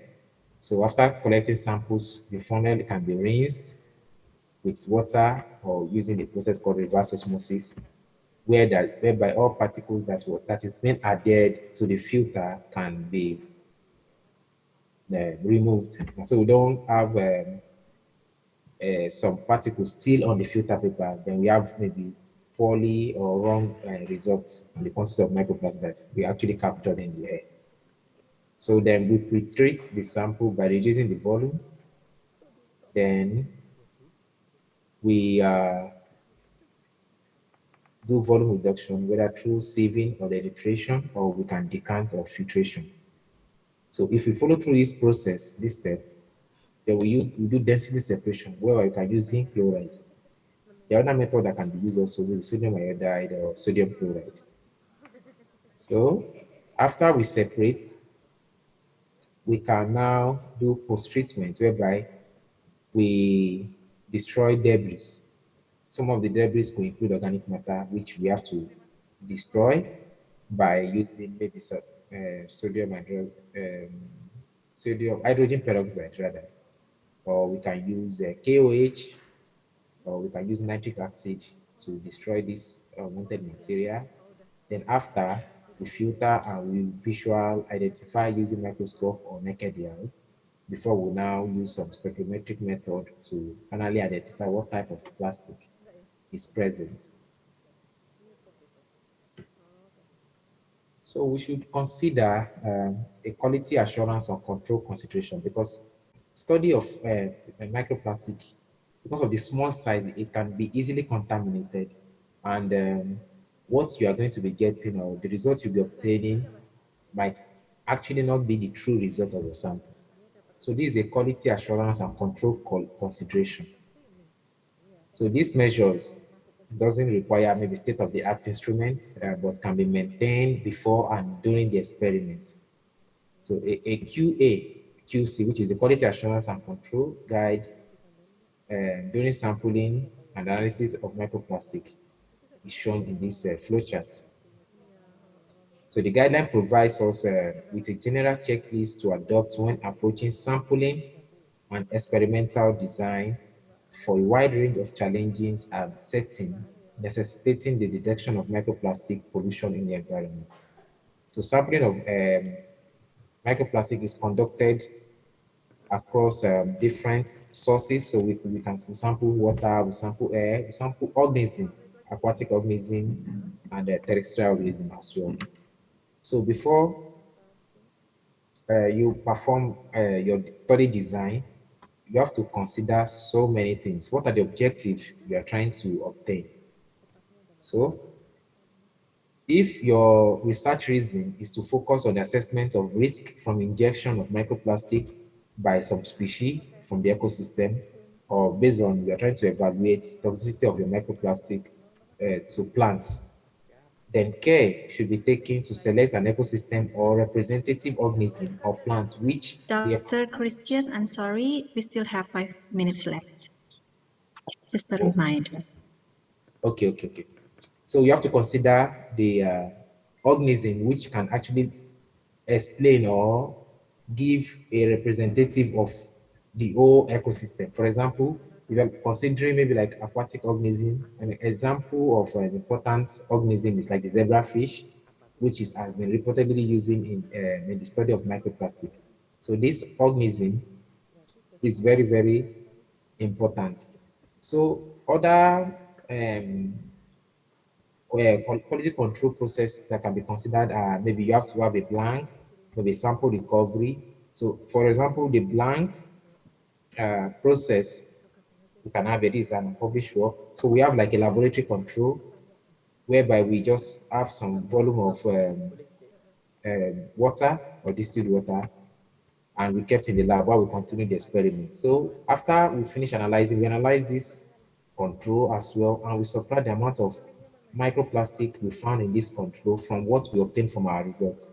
So this is one of the laboratory control process to ensure your result is as correct as possible.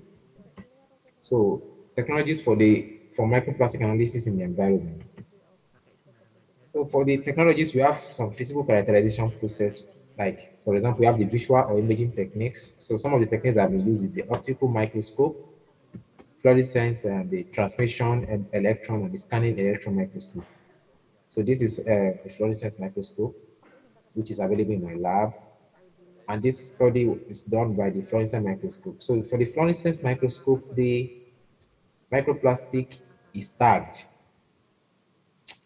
After tagging the microplastic, maybe sometimes the microplastic could be by NIRED to tag it, or we call it a fluorophore, whereby when the incident light hits these particles, it emits some fluorescence, which can enable identification of these particles in the system.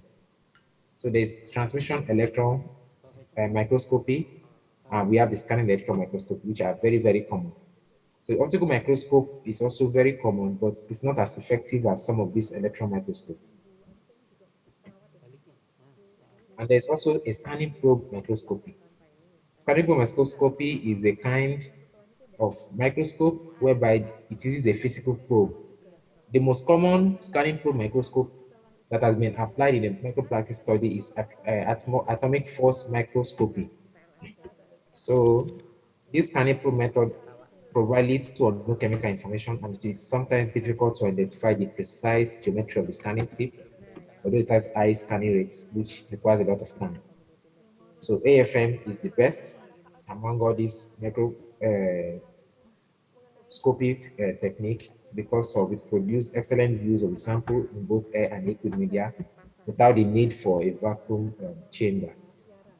Another method is the site determination techniques, which is dynamic light scattering. This one has been scantily used in the study of microplastic, but some study on APA, nanoplastic, have actually applied this method.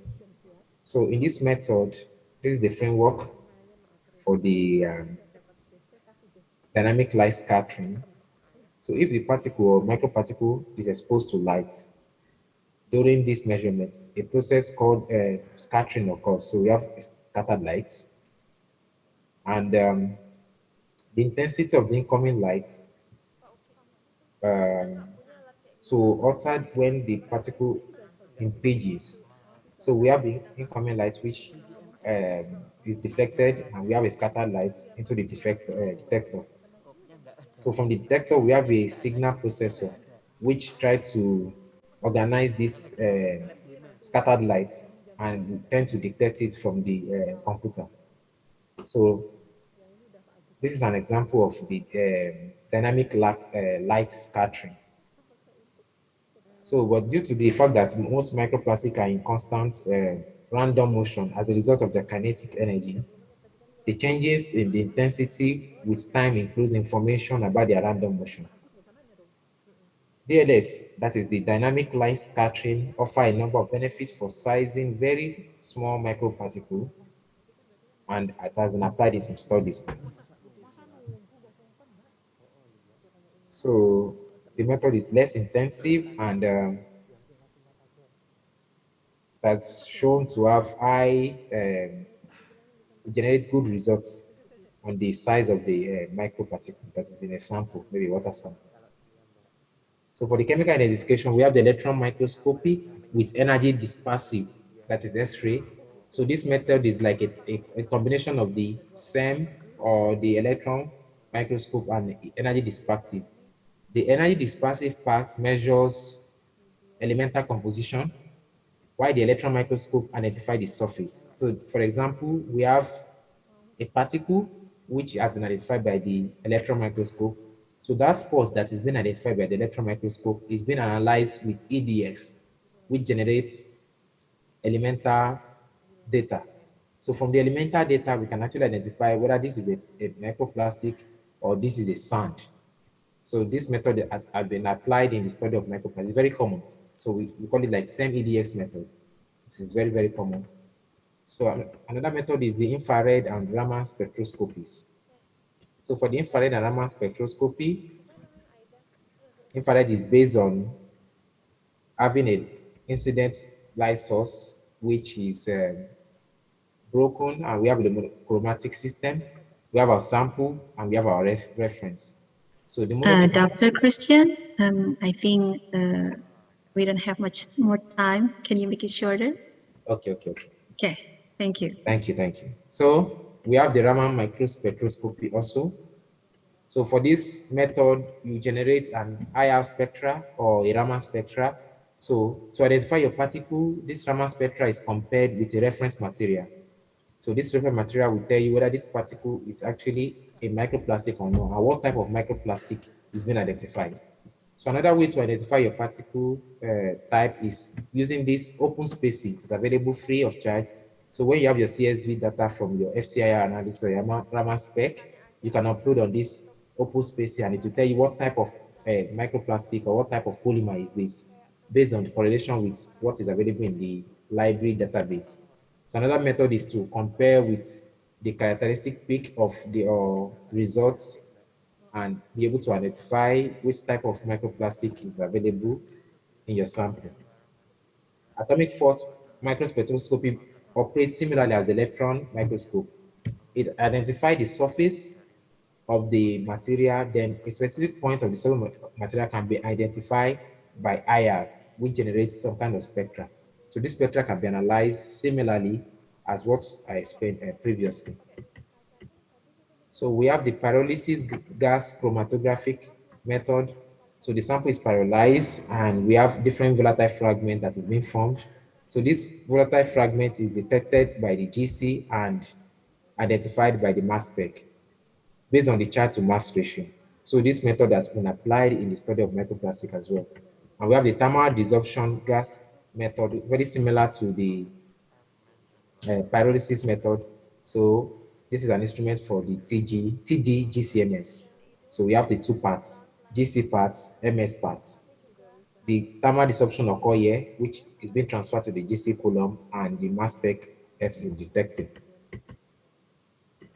So there are some studies that have actually combined both the TD GCMS and the pyrolysis gas chromatography. So a study, for example, Richard et al. 2020 developed this method, which they were able to use to analyze some microplastic.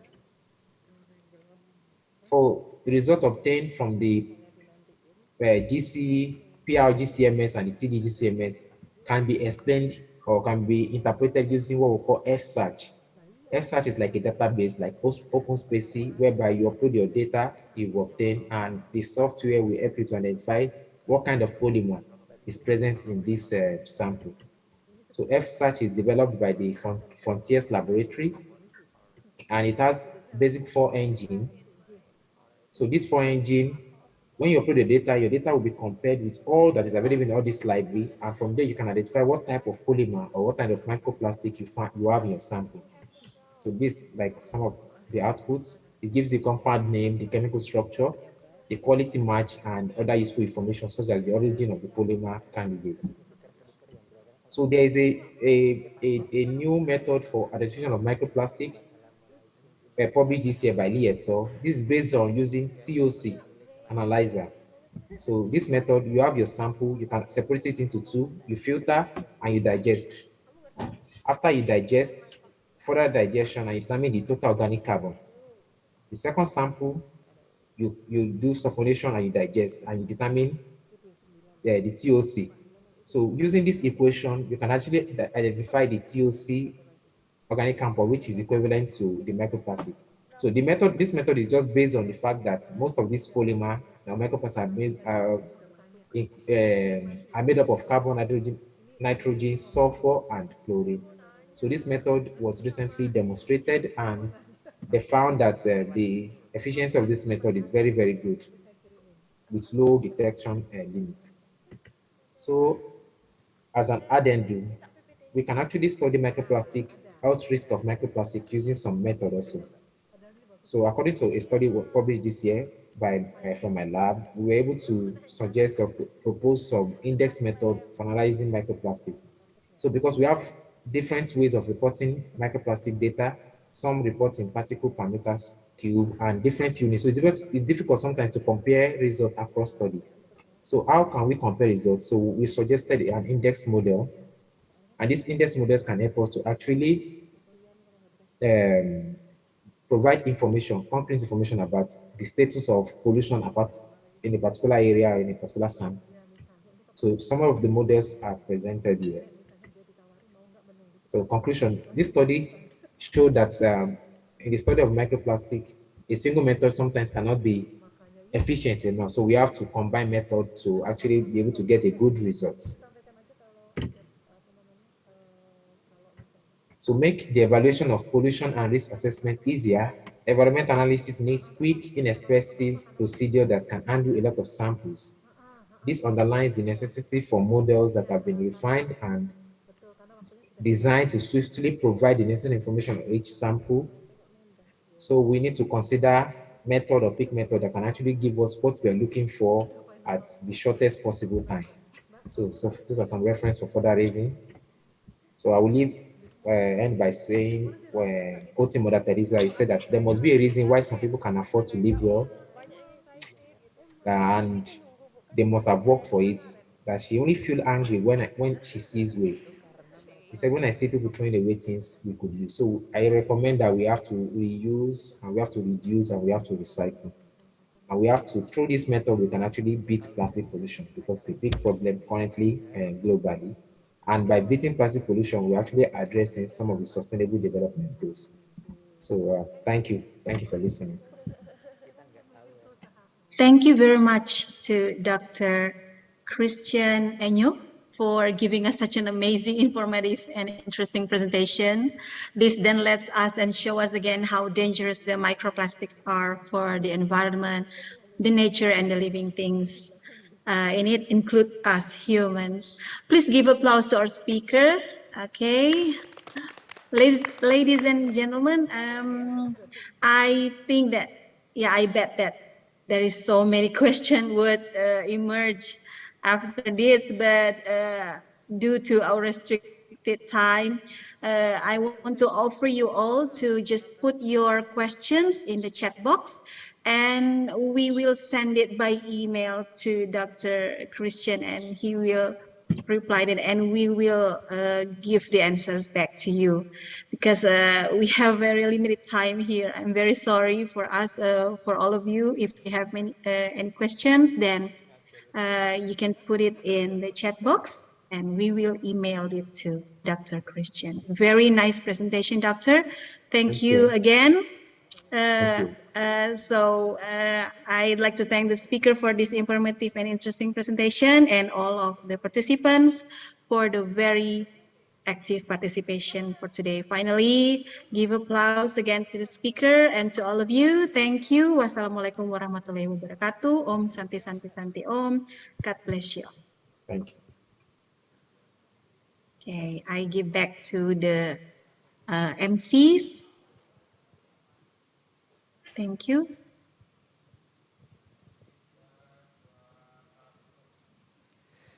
Thank you, Mrs. Lydia Apantau, SSM Ham, for guiding us to an interactive session with our distinguished speakers.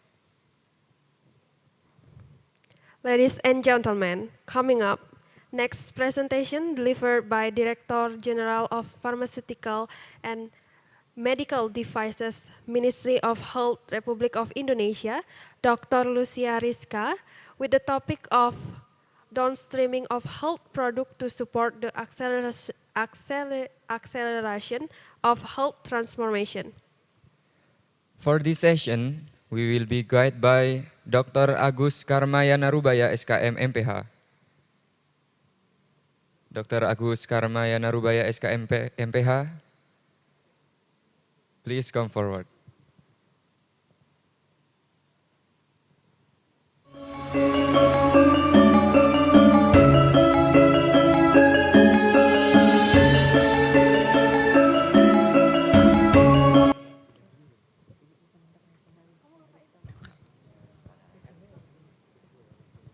Okay, thank you, Master of Ceremony, that have invited me to the stage. So, good morning, still good morning, yeah, before 12 p.m. Good morning, everybody. So, I am the moderator of actually this is the second keynote speaker that was scheduled in the morning, but however, because of unexpectedly circumstance, we agree with Dr. Rizka to move her time now. So, Dr. Lucia Rizka Andalusia, we can call him Dr. Rizka, is the Director General of Pharmaceutical and Medical Devices, Ministry of Health of Indonesia. She in her position since December 2021, but beforehand she was in Indonesia Food and Drug Administration Office, and she also worked in Darmais Cancer Hospital. A little bit about her education. She got bachelor in pharmacy from Airlangga University, and also get her pharmacist profession also from the same university, Airlangga University. And she holds 2 master degree. The first one in hospital administration from University of Indonesia, and the second one is from University Science Malaysia in clinical pharmacy. And her doctoral degree is in biomedics. He got it from the Faculty of Medicine, Public Health and Nursing from Gadjah Mada University. So this is a glance about his curriculum vitae. I want to greet Dr. Rizka first. Dr. Rizka, are you already joined us? Yes, good afternoon, everyone. Yeah, good afternoon, Dr. Rizka. So, yeah. I think we can hear your presentation now, and we have approximately about 20 minutes, Doctor. Yeah. Thank you. I give the stage, the microphone, and the time to you. Yeah, thank you. Very good morning to all the participants and distinguished speaker. Assalamualaikum warahmatullahi wabarakatuh. Om Waalaikumsalam warahmatullahi. Swastiastu, Namo Buddhaya, Salam Kebajikan. First of all, let us offer praise and gratitude to God Almighty only because by His grace, we can all gather here to attend the 9th International Conference of Health Science 2022. My appreciation to the committee for holding this event today, and also thanks invite us to share our perspective for acceleration of health transformation, especially in health resilience in pharmaceutical and medical devices. Next slide. Learning from the pandemic handling, Ministry of Health is on progress to implement health system transformation plan from 2001 to 2024. This plan was built to ensure the accomplishment of national mandate for health development, which state in our national medium-term development plan, and to provide a stronger national health system to contribute on regional and global health development. As a focus, the health system transformation consists of 6 pillars, and the third pillar is about the health sector resilience. Next slide. Based on our data and the needs of healthcare service, both in primary and secondary care, we have strategy for the resilience of the medical devices until 2025. For medical devices, we invite the manufacturers to have their production sites in Indonesia. We invite Japan partner to have further discussion with Indonesia partner to explore more for joint venture, contract manufacturing, technology transfer, or research collaboration with Indonesian manufacturer of the medical devices. Next slide. To achieve the mentioned resilience target, we have set policies that span through critical step on achieving resilience state. We provide policy in research and development. We facilitate clinical trials and technology transfer. We also provide policy in production, which dedicated to improve the quality and capacity of our manufacturers. Special accelerated access to the red carpet is given to the local product. The government working closely with the local industry to facilitate and improve the implementation of related policy. Next slide. This is the list of the medical devices. We have 10 medical devices by volume and by value. 17 out of 19 top value medical devices can produce locally, while 2 are still dependent on import because it's produced using the high technology such as CT scan and MRA. For medical device market, in per capita term, Indonesia is one of the smallest medical device market today. Only 0.4% market share among the global. But its growth in massive with CAGR 12%. This growth promised a large market of medical device in Indonesia. Diagnostic imaging and consumable remain the dominant product in the market of medical device in Indonesia. Not to mention the potential increase of our health expenditure that expected to rise up to 4 times than we have now, due to the increased health literacy of our people and strong policy support from the government for safe, equitable, and high quality of healthcare for our people. This also means a substantive potential market for medical products that we believe should provide benefit for Indonesia and our partners. Next slide. Market for medical device, local products are communicated through direct selling and government through procurement for maternal and child health program, prevention for communicable disease program, prevention of non-communicable disease, and health surveillance and quarantine program. Next slide. Government procurement for medical device used for maternal and child health programs such as hemoglobin meter, hemoglobin strip meter, hematology analyzer, 2D ultrasound, maternal and neonatal emergency device, anthropometry, screening for congenital hypothyroidism, and etc. While through procurement such as a glucose test system, blood lancet, hemoglobin test, and glucose test system, sphygmomanometer, glucometer, urine analyzer, chemistry analyzer or photometer, and also electroradiography and related consumable. Next slide.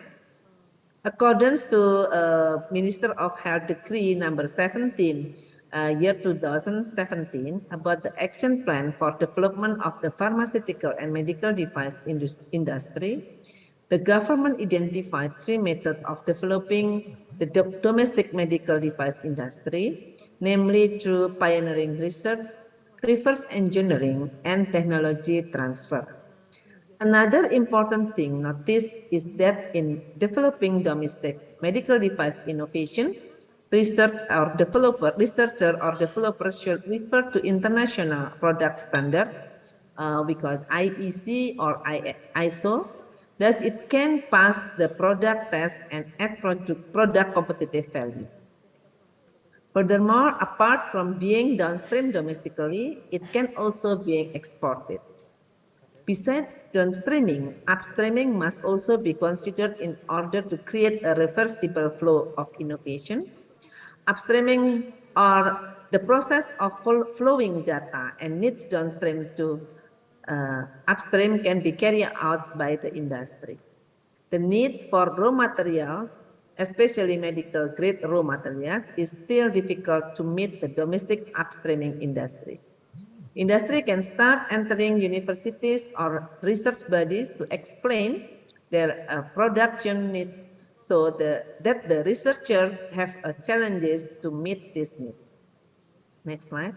For example, the success story of downstreaming is local production is ICU Ventilator Indonesia, or we call it Venindo, a collaboration between Swayasa Prakarsa and Gadjah Mada University, which already get approval for marketing authorization of Venindo Ventilator ICU in 2022.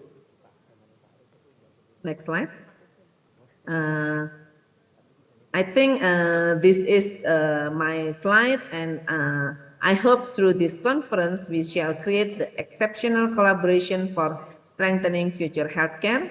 And thank you and have a nice conference. Hopefully through this conference we have a collaboration among the academia, industry, government to reach our needs, to improve our capability to produce the medical devices by our own researcher, our own manufacturer, and we reach the health resilience, especially in the medical devices in Indonesia.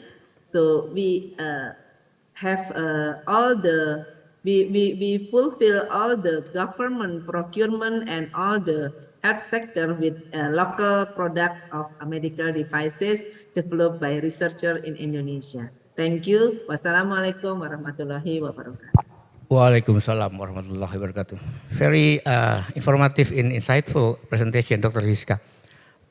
We still have time, about 10 minutes. Is it okay if we are going to the question and answer, Doctor?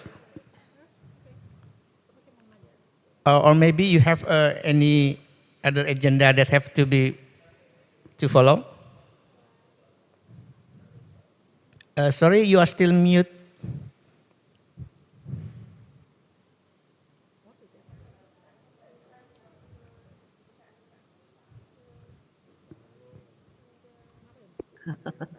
Okay, thank you. I cannot unmute by myself. Oh, okay. Have I'm to so sorry. Unmute by host. Yeah. Okay, I think I have 5 minutes, Ms. Pak Moderator. Yeah, please, maybe Okay. I have one question or two Yeah. questions. Yeah. Okay. If there is an audience that have a question to ask to Dr. Rizka.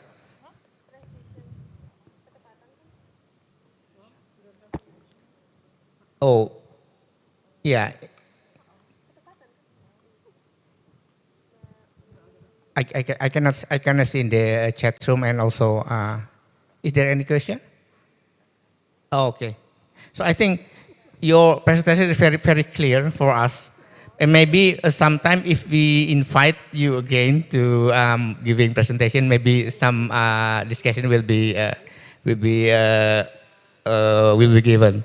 So maybe I want to just underline some things. So the policies implemented regarding to medical product is the first one is research and development, and also the production and the market protection. And you said that even though our medical market is still small now, but the trend is growing. So it is a potential for us to develop our medical devices. And about how to create innovative medical devices to fulfill market demands is there are two things: novelty, reverse engineering, and joint venture. And you are talking about a little about the success story of our one of our success story about ICU ventilator, the Venindo. So I think this is even though your presentation is limited time, but I think very informative and give insight for us. Talking about the transport technology, health technology transformation. So thank you again, Dr. Rizka. Thank you very much for joining us. And I hand over the time to our master ceremonies. Thank you very much.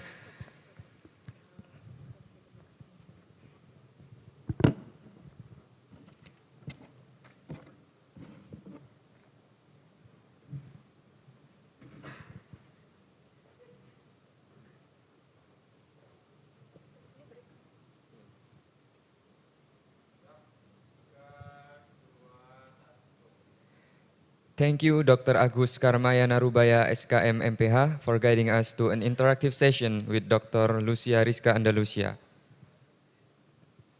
Ladies and gentlemen, we have finished our first agenda. Now we have some information to announce that we will having a break for 1 hour, followed by a presentation for paper session, which will be divided into 2 rooms. Presenters are asked to review the schedule and where the room is. General participant can take part for paper by joining the breakout room provided. We hope all the participants do not leave the Zoom meeting. Book of abstract can be downloaded at http://s.id/BOA_ICHS 2022. As the requirement for getting the certificate, we remind all the participants to fill the form of attendance on the link delivered in the room chat. Please fill it completely. Thank you all so much for your kind attention. At the moment, the participants are welcome to enjoy the rest of the session. See you on the next agenda.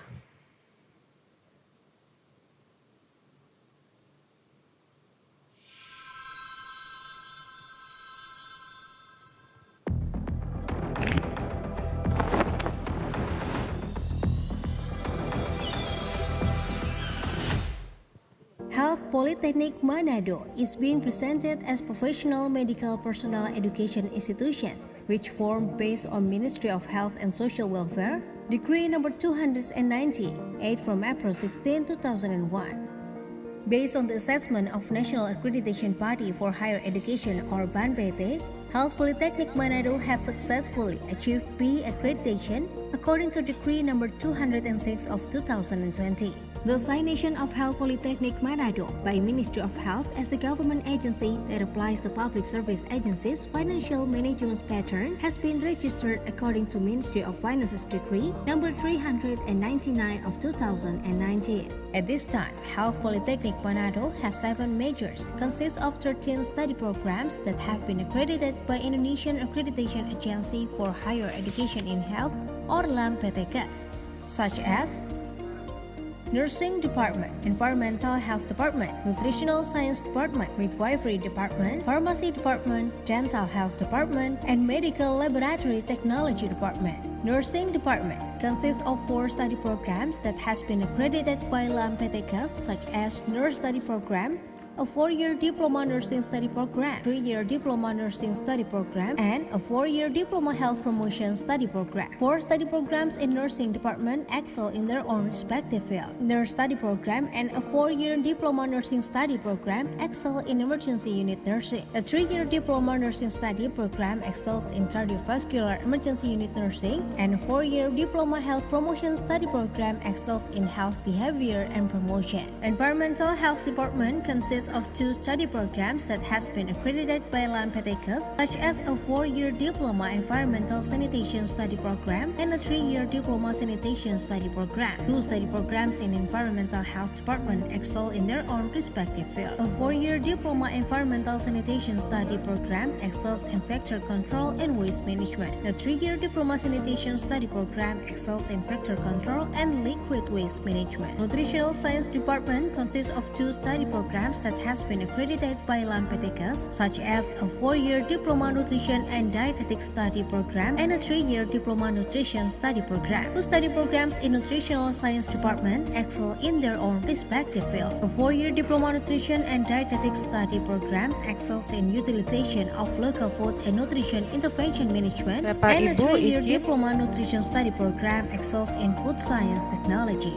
Midwifery Department consists of 2 study programs that has been accredited by LAMPTKS, such as a 4-year Diploma Midwifery Study Program and a 3-year Diploma Midwifery Study Program. 2 study programs in Midwifery Department excel in their own respective field. A 4-year Diploma Midwifery Study Program excels in quality midwifery care in the midst of crisis and emergency management. A 3-year Diploma Midwifery Study Program excels in local culture innovation in midwifery services. Pharmacy Department has 1 study program, which is a 3-year Diploma Pharmacy Study Program that excels in traditional medicine and pharmaceutical service. Dental Health Department has 1 study program, which is a 3-year Diploma Dental Health Study Program that excels in preventive oral health care and health promotion. Medical Laboratory Technology Department has 1 study program, which excels in lung tuberculosis diagnostic and comorbidities. All those 3 study programs also have been accredited by LAMPTKS. Based on data from the last 3 years, the total of students applying for Health Polytechnic Manado is 11,463 students. Consists of 9,155 applicants for a 3-year diploma study program and 2,308 applicants for a 4-year diploma study program. Now, the total number of students since 2018 until 2020 is 7,341, which consists of Nursing Department 1,763 students, Environmental Health Department 1,231 students, Nutritional Science Department 1,179 students, Midwifery Department 1,148 students, Pharmacy Department 653 students, Dental Health Department 568 students, and Medical Laboratory Technology Department 773. Number of lecturers at Health Polytechnic Manado is 109 people with master and doctoral degree from well-known universities both in country and abroad. Furthermore, the human resources of Health Polytechnic Manado is powered by instructor, librarian, and administration staff. In providing education with good quality, Health Polytechnic Manado is located in 3 strategic locations, which Campus A located at Jalan RW Monginsidi, Malalayang 2, Manado, Campus B located at Jalan Parigi 7, nomor 22, Malalayang 1, and Campus C located at Jalan Manguni 20, Kelurahan Malende. Implementing its activities, the departments are managed by Directorate Management, which led collectively by Director, Director of Academics, Director of Finance, Relations, General Staff and Administration, and Director of Students Affairs and Cooperation. For the sake of convenience and continuity of teaching and learning process, Health Polytechnic Manado provides representative facilities and infrastructures. The supporting facilities provided are classes, laboratory, workshop, technical implementers unit of health services, discussion room, library, auditorium, and an information system, SIACAT Cloud, which integrated with MLS EdLink, journal portal that has been accredited by DICTE.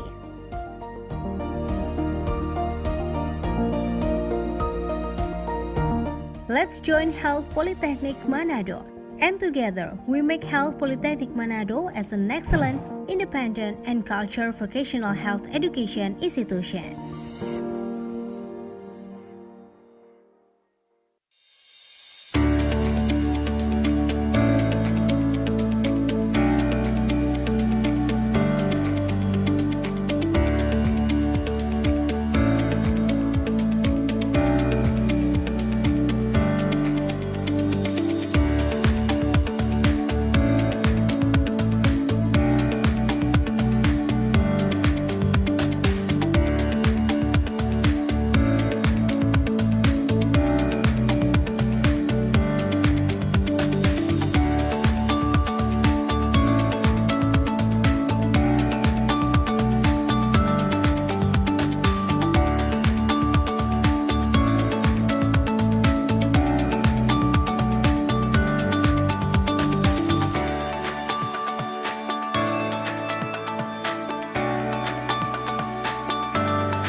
Indonesia, known as Nusantara, consists of thousands of tribal islands and millions of diversity, bring millions of hopes and dreams.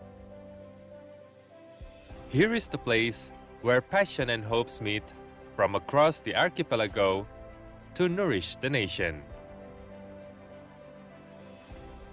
Politeknik Kesehatan Kementerian Kesehatan Yogyakarta, established in 2001, is a fusion of 6 health academies in Yogyakarta, establishing itself as the leading college of health workers in Indonesia. Politeknik Kesehatan Kemenkes Yogyakarta, or Polkesyo, is a state university under the Ministry of Health, known as university that upholds cultural values, nationality, and upholds diversity and prioritizes the interests of the nation. Polkesyo, with various works and achievements, we have proven ourselves to always serve tirelessly to produce competent health workers who can carry out their professional performance to make the healthy nation. Polkesyo, which is located in the special region of Yogyakarta, or referred to as a student city, creates a learning climate and academic atmosphere that supports student achievement.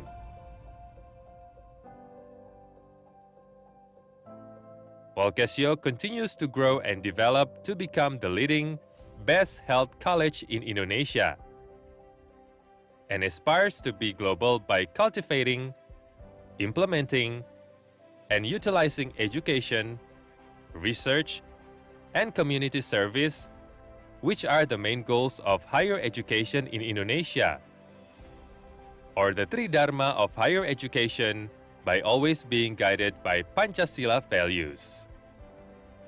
We carry out education, conduct research, and provide community service by improving science and technology in health sector that is beneficial to society, nation, and state.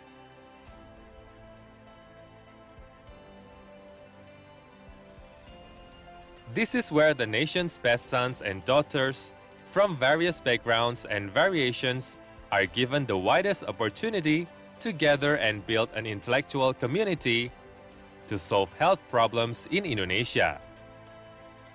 By mutually enriching the repertoire of knowledge and human values, exploring knowledge from history, processing today, and researching for the future. Polcasio has 6 departments and 17 study programs, namely Diploma 3, Applied Bachelor, and Professional Education. Supported by 1 professor and more than 149 lecturers who have experience teaching and research in various disciplines of health science and technology, and support from education staff. Polcasio always develops quality education processes, which national and international standards, producing graduates with global competitiveness. To support competence, knowledge, skills, and attitudes of students, Polcasio provides various laboratories with sophisticated and modern equipment and technology, so that a strong research culture continues to develop, marked by various innovative discoveries that are useful for society. Polcasio has pioneered and developed the Science Techno Campus as a manifestation of its ability to create and commercialize various innovative health technology products.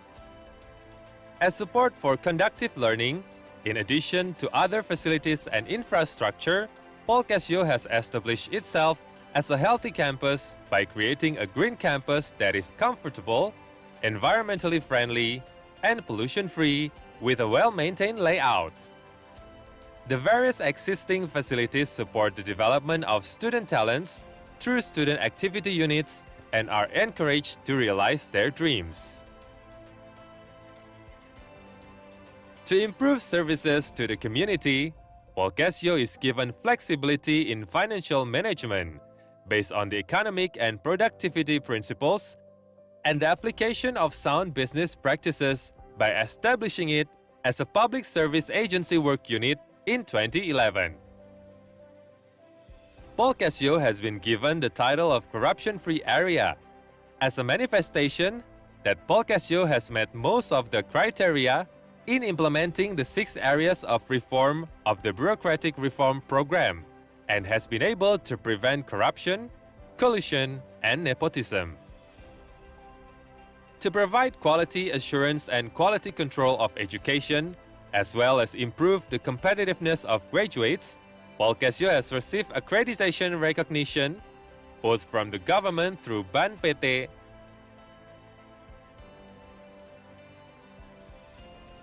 The year 2020 is the toughest year for all countries in the world and has an impact on the joints of life, including educational activities.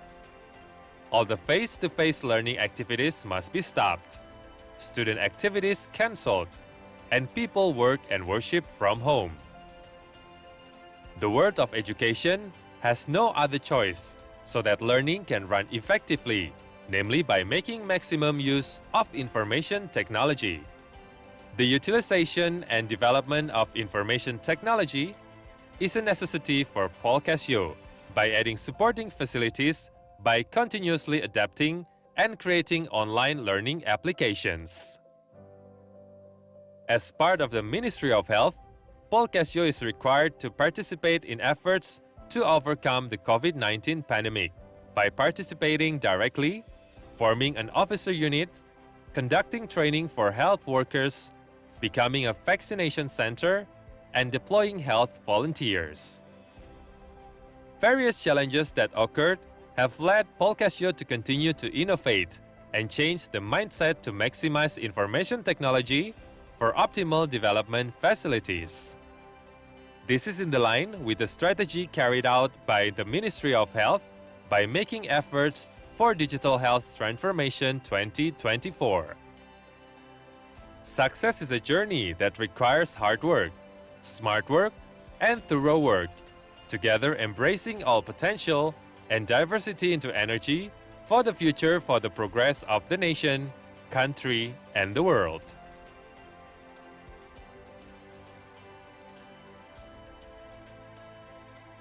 Poltekkes Kemenkes Yogyakarta. Together, we are ready to transform to heal the country. Polcasio. Excellent, cultured, and worldwide.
Health Polytechnic Manado is being presented as professional medical personnel education institution, which formed based on Ministry of Health and Social Welfare, Decree number 290, 8 from April 16, 2001.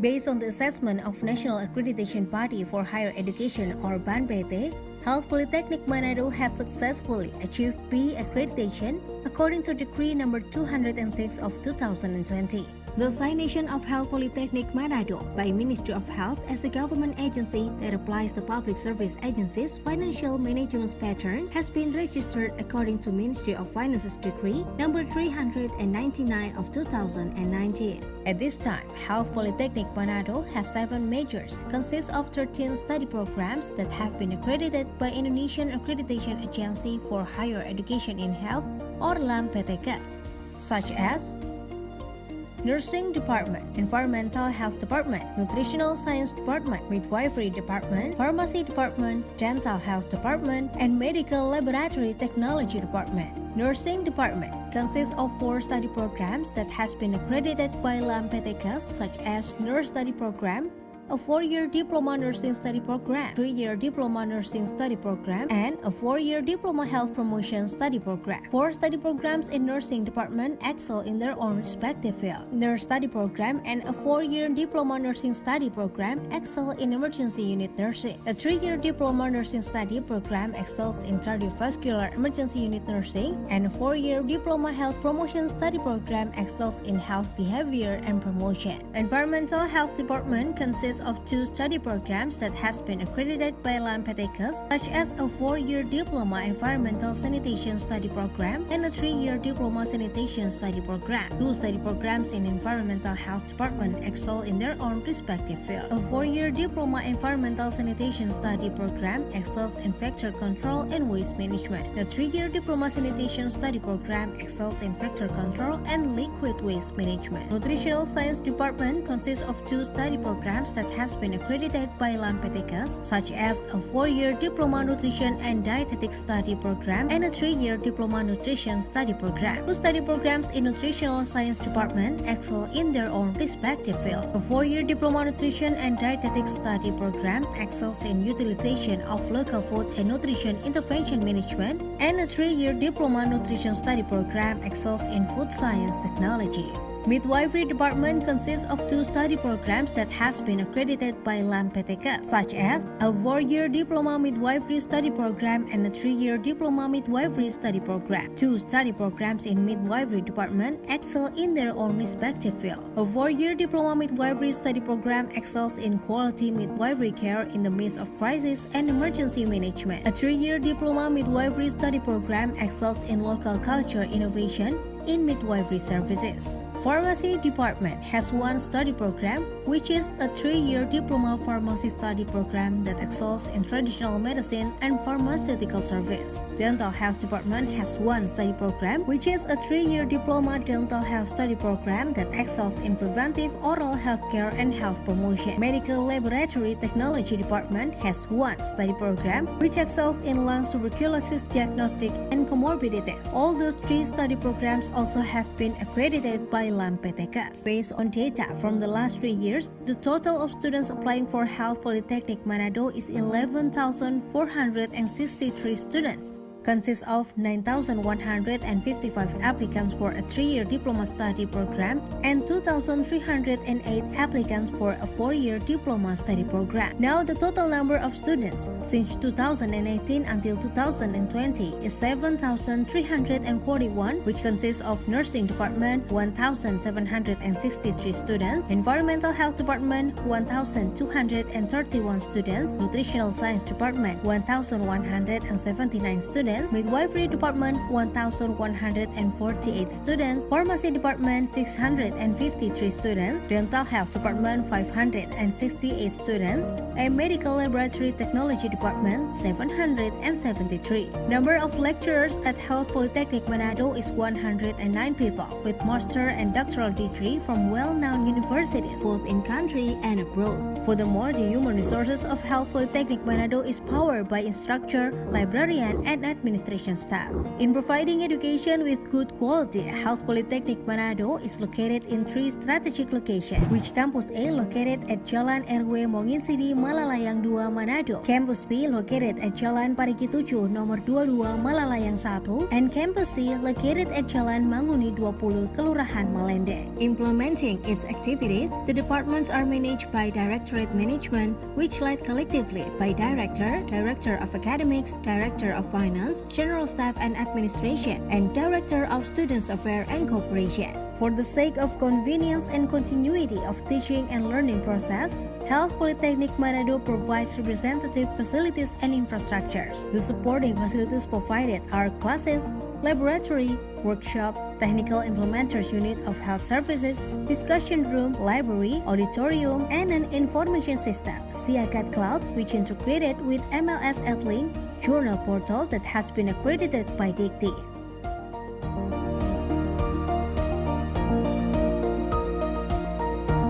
Let's join Health Polytechnic Manado, and together we make Health Polytechnic Manado as an excellent, independent, and cultural vocational health education institution.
Indonesia, known as Nusantara, consists of thousands of tribal islands and millions of diversity, bring millions of hopes and dreams.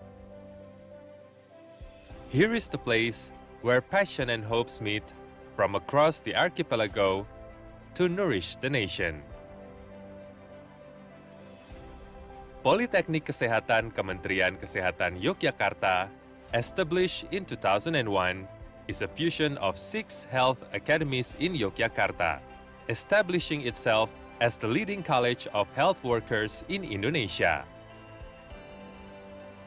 Politeknik Kesehatan Kemenkes Yogyakarta, or Polkesyo, is a state university under the Ministry of Health, known as university that upholds cultural values, nationality, and upholds diversity and prioritize the interests of the nation. Polkesyo, with various works and achievements, we have proven ourselves to always serve tirelessly to produce competent health workers who can carry out their professional performance to make the healthy nation. Polkesyo, which is located in the special region of Yogyakarta, or referred to as a student city, creates a learning climate and academic atmosphere that supports student achievement.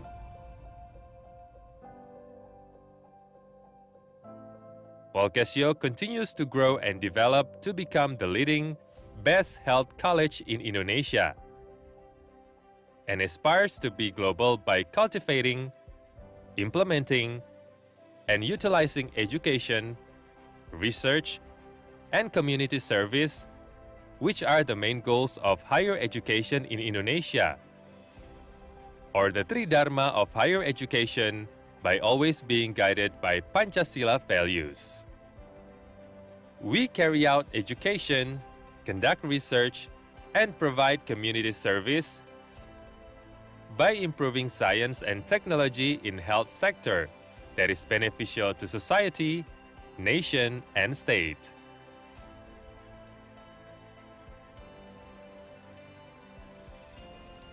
This is where the nation's best sons and daughters from various backgrounds and variations are given the widest opportunity to gather and build an intellectual community to solve health problems in Indonesia.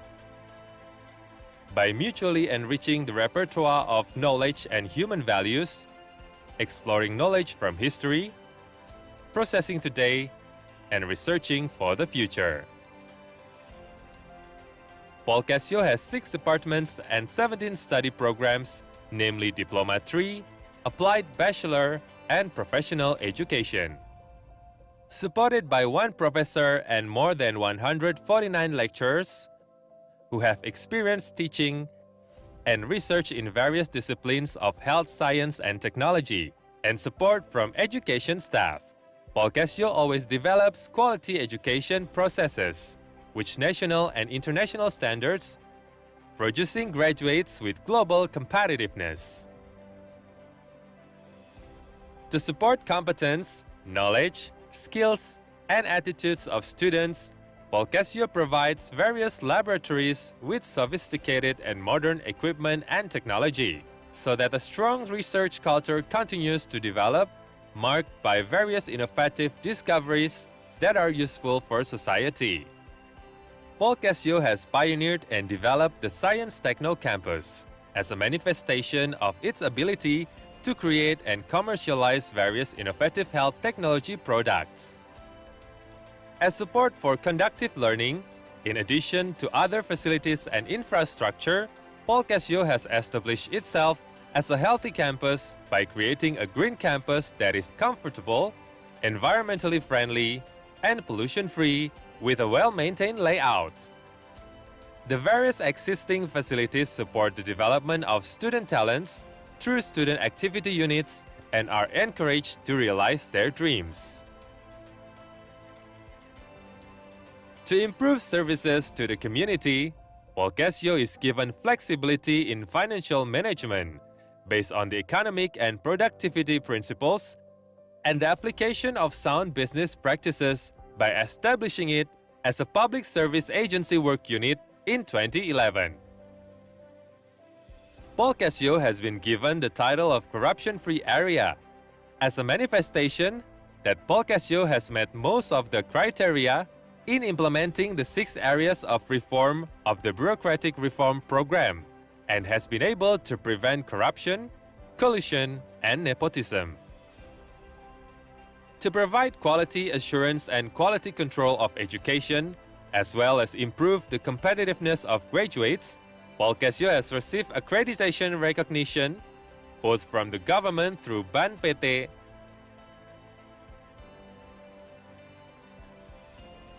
The year 2020 is the toughest year for all countries in the world and has an impact on the joints of life, including educational activities. All the face-to-face learning activities must be stopped, student activities cancelled, and people work and worship from home. The world of education has no other choice so that learning can run effectively, namely by making maximum use of information technology. The utilization and development of information technology is a necessity for Paul Casio by adding supporting facilities by continuously adapting and creating online learning applications. As part of the Ministry of Health, Paul Casio is required to participate in efforts to overcome the COVID-19 pandemic by participating directly, forming an officer unit, conducting training for health workers, becoming a vaccination center, and deploying health volunteers. Various challenges that occurred have led Polkasyo to continue to innovate and change the mindset to maximize information technology for optimal development facilities. This is in the line with the strategy carried out by the Ministry of Health by making efforts for Digital Health Transformation 2024. Success is a journey that requires hard work, smart work, and thorough work, together embracing all potential and diversity into energy for the future for the progress of the nation, country, and the world.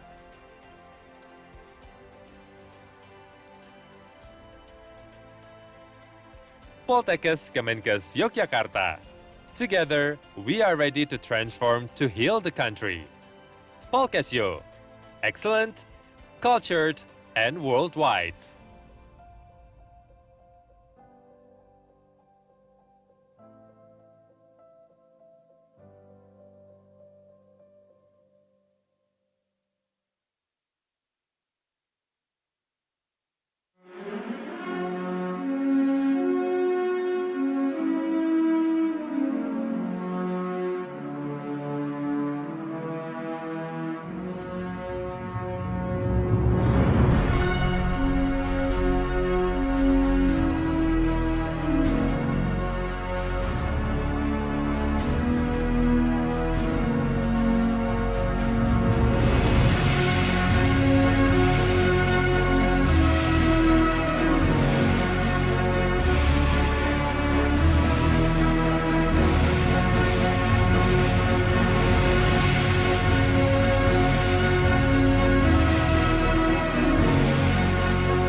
Health Polytechnic Manado is being presented as professional medical personnel education institution, which formed based on Ministry of Health and Social Welfare, Decree number 290, 8 from April 16, 2001. Based on the assessment of National Accreditation Body for Higher Education or BANPT, Health Polytechnic Manado has successfully achieved B accreditation according to Decree number 206 of 2020.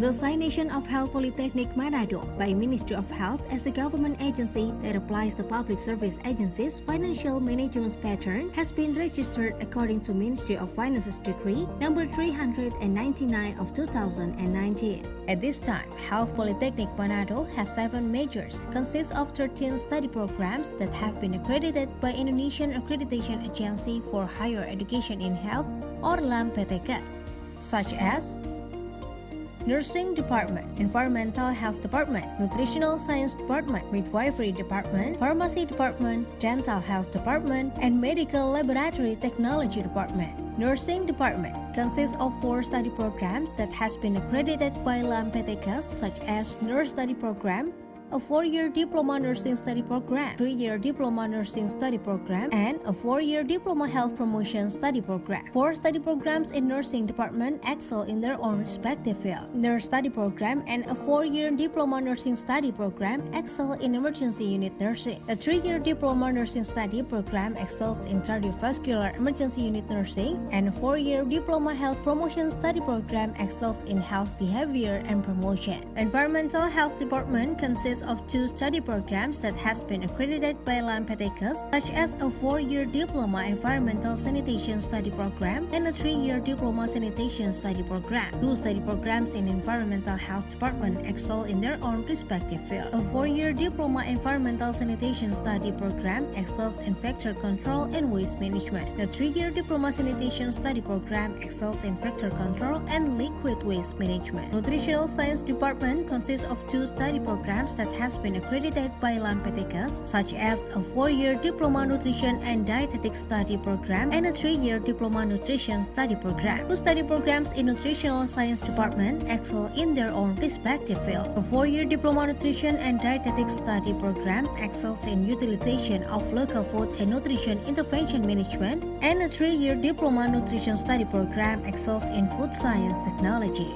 Midwifery Department consists of 2 study programs that has been accredited by LAMPTKS, such as a 4-year Diploma Midwifery Study Program and a 3-year Diploma Midwifery Study Program. 2 study programs in Midwifery Department excel in their own respective field. A 4-year Diploma Midwifery Study Program excels in quality midwifery care in the midst of crisis and emergency management. A 3-year Diploma Midwifery Study Program excels in local culture innovation in midwifery services. Pharmacy Department has 1 study program, which is a 3-year Diploma Pharmacy Study Program that excels in traditional medicine and pharmaceutical service. Dental Health Department has 1 study program, which is a 3-year Diploma Dental Health Study Program that excels in preventive oral health care and health promotion. Medical Laboratory Technology Department has 1 study program, which excels in lung tuberculosis diagnostic and comorbidities. All those 3 study programs also have been accredited by LAMPTKS. Based on data from the last 3 years, the total of students applying for Health Polytechnic Manado is 11,463 students. Consists of 9,155 applicants for a 3-year diploma study program and 2,308 applicants for a 4-year diploma study program. Now, the total number of students since 2018 until 2020 is 7,341, which consists of Nursing Department 1,763 students, Environmental Health Department 1,231 students, Nutritional Science Department 1,179 students, Midwifery Department 1,148 students, Pharmacy Department 653 students, Dental Health Department 568 students, and Medical Laboratory Technology Department 773. Number of lecturers at Health Polytechnic Manado is 109 people with master and doctoral degree from well-known universities both in country and abroad. Furthermore, the human resources of Health Polytechnic Manado is powered by instructor, librarian, and administration staff.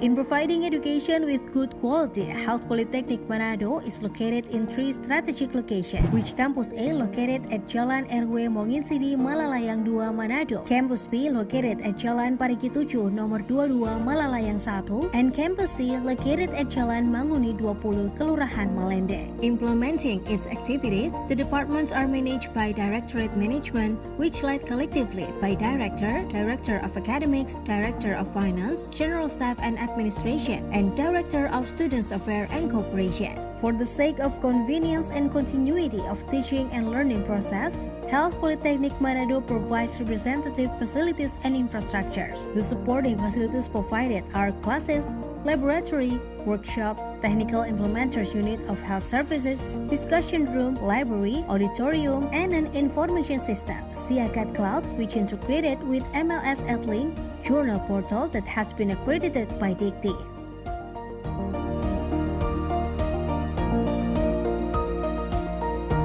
Let's join Health Polytechnic Manado, and together we make Health Polytechnic Manado as an excellent, independent, and cultural vocational health education institution.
Indonesia, known as Nusantara, consists of thousands of tribal islands and millions of diversity, bring millions of hopes and dreams. Here is the place where passion and hopes meet from across the archipelago to nourish the nation. Politeknik Kesehatan Kementerian Kesehatan Yogyakarta, established in 2001, is a fusion of 6 health academies in Yogyakarta, establishing itself as the leading college of health workers in Indonesia. Politeknik Kesehatan Kemenkes Yogyakarta, or Polkesyo, is a state university under the Ministry of Health, known as university that upholds cultural values, nationality, and upholds diversity and prioritize the interests of the nation. Polkesyo, with various works and achievements, we have proven ourselves to always serve tirelessly to produce competent health workers who can carry out their professional performance to make the healthy nation. Polkesyo, which is located in the special region of Yogyakarta, or referred to as a student city, creates a learning climate and academic atmosphere that supports student achievement.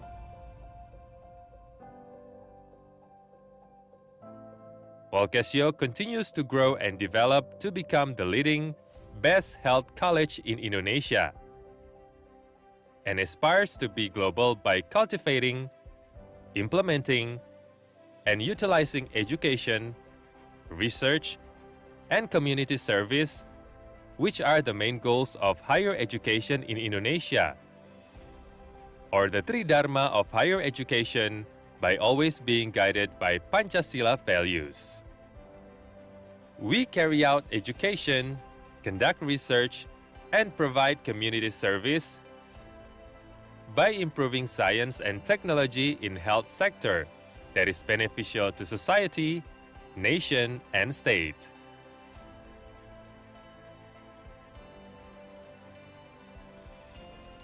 This is where the nation's best sons and daughters from various backgrounds and variations are given the widest opportunity to gather and build an intellectual community to solve health problems in Indonesia. By mutually enriching the repertoire of knowledge and human values, exploring knowledge from history, processing today, and researching for the future. Paul Casio has 6 departments and 17 study programs, namely Diploma 3, Applied Bachelor, and Professional Education. Supported by 1 professor and more than 149 lecturers who have experience teaching and research in various disciplines of health science and technology, and support from education staff.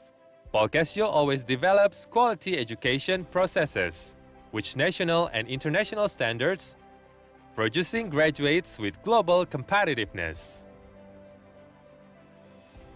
To support competence, knowledge, skills, and attitudes of students, Paul Casio provides various laboratories with sophisticated and modern equipment and technology, so that a strong research culture continues to develop, marked by various innovative discoveries that are useful for society.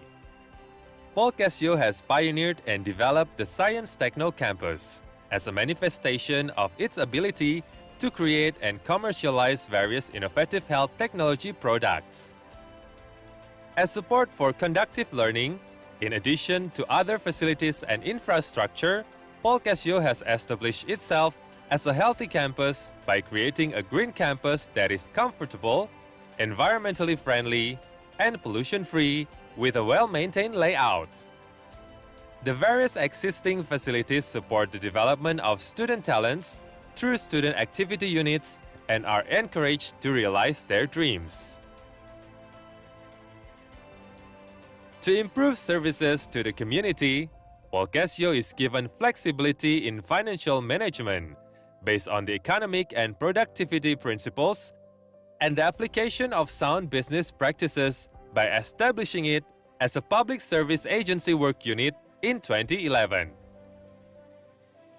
Paul Casio has been given the title of corruption-free area as a manifestation that Paul Casio has met most of the criteria in implementing the 6 areas of reform of the Bureaucratic Reform Program and has been able to prevent corruption, collusion, and nepotism. To provide quality assurance and quality control of education, as well as improve the competitiveness of graduates, Paul Casio has received accreditation recognition both from the government through BAN PT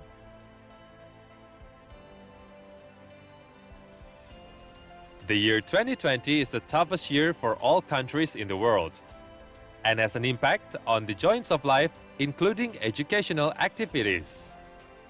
All the face-to-face learning activities must be stopped, student activities cancelled, and people work and worship from home. The world of education has no other choice so that learning can run effectively, namely by making maximum use of information technology. The utilization and development of information technology is a necessity for Paul Casio by adding supporting facilities by continuously adapting and creating online learning applications.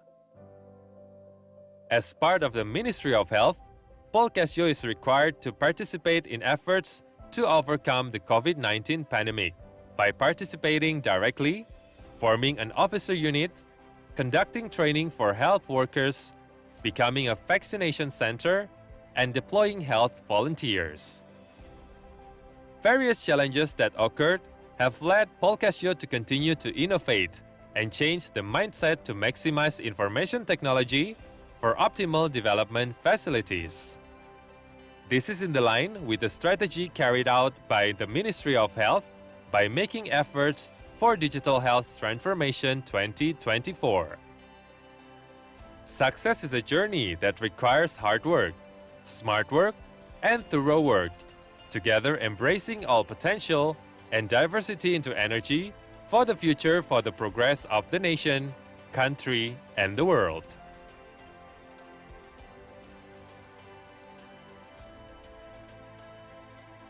Poltekkes Kemenkes Yogyakarta. Together, we are ready to transform to heal the country.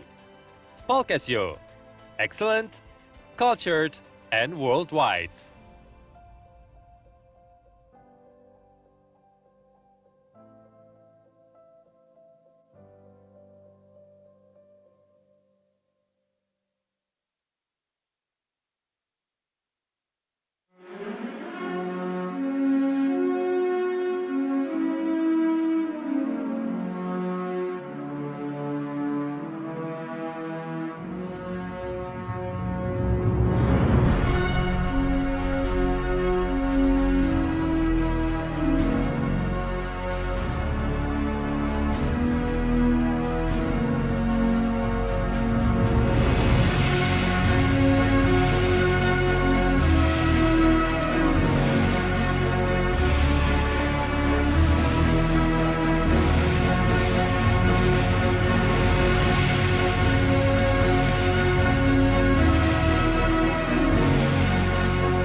Health Polytechnic Manado is being presented as professional medical personnel education institution, which formed based on Ministry of Health and Social Welfare, Decree number 290, 8 from April 16, 2001. Based on the assessment of National Accreditation Body for Higher Education or BANPT, Health Polytechnic Manado has successfully achieved B accreditation according to Decree number 206 of 2020. The assignation of Health Polytechnic Manado by Ministry of Health as the government agency that applies the Public Service Agency's financial management pattern has been registered according to Ministry of Finance's Decree number 399 of 2019. At this time, Health Polytechnic Manado has 7 majors, consists of 13 study programs that have been accredited by Indonesian Accreditation Agency for Higher Education in Health or LAMPTKS, such as Nursing Department, Environmental Health Department, Nutritional Science Department, Midwifery Department, Pharmacy Department, Dental Health Department, and Medical Laboratory Technology Department. Nursing Department consists of 4 study programs that has been accredited by LAMPTKS, such as Nurse Study Program, a 4-year Diploma Nursing Study Program, 3-year Diploma Nursing Study Program, and a 4-year Diploma Health Promotion Study Program. 4 study programs in Nursing Department excel in their own respective field. Nurse Study Program and a 4-year Diploma Nursing Study Program excel in Emergency Unit Nursing. A 3-year Diploma Nursing Study Program excels in Cardiovascular Emergency Unit Nursing, and a 4-year Diploma Health Promotion Study Program excels in Health Behavior and Promotion. Environmental Health Department consists of 2 study programs that has been accredited by LAMPTKS, such as a 4-year Diploma Environmental Sanitation Study Program and a 3-year Diploma Sanitation Study Program. 2 study programs in Environmental Health Department excel in their own respective field. A 4-year Diploma Environmental Sanitation Study Program excels in Vector Control and Waste Management. The 3-year Diploma Sanitation Study Program excels in Vector Control and Liquid Waste Management. Nutritional Science Department consists of 2 study programs that has been accredited by LAMPTKS, such as a 4-year Diploma Nutrition and Dietetics Study Program and a 3-year Diploma Nutrition Study Program. 2 study programs in Nutritional Science Department excel in their own respective field. A 4-year Diploma Nutrition and Dietetics Study Program excels in Utilization of Local Food and Nutrition Intervention Management, and a 3-year Diploma Nutrition Study Program excels in Food Science Technology. Midwifery Department consists of 2 study programs that has been accredited by LAMPTKS, such as a 4-year Diploma Midwifery Study Program and a 3-year Diploma Midwifery Study Program. 2 study programs in Midwifery Department excel in their own respective field. A 4-year Diploma Midwifery Study Program excels in Quality Midwifery Care in the midst of crisis and emergency management. A 3-year Diploma Midwifery Study Program excels in Local Culture Innovation in midwifery services. Pharmacy Department has 1 study program, which is a 3-year Diploma Pharmacy Study Program that excels in traditional medicine and pharmaceutical service. Dental Health Department has 1 study program, which is a 3-year Diploma Dental Health Study Program that excels in preventive oral health care and health promotion. Medical Laboratory Technology Department has 1 study program, which excels in lung tuberculosis diagnostic and comorbidities. All those 3 study programs also have been accredited by LAMPTKS. Based on data from the last 3 years, the total of students applying for Health Polytechnic Manado is 11,463 students,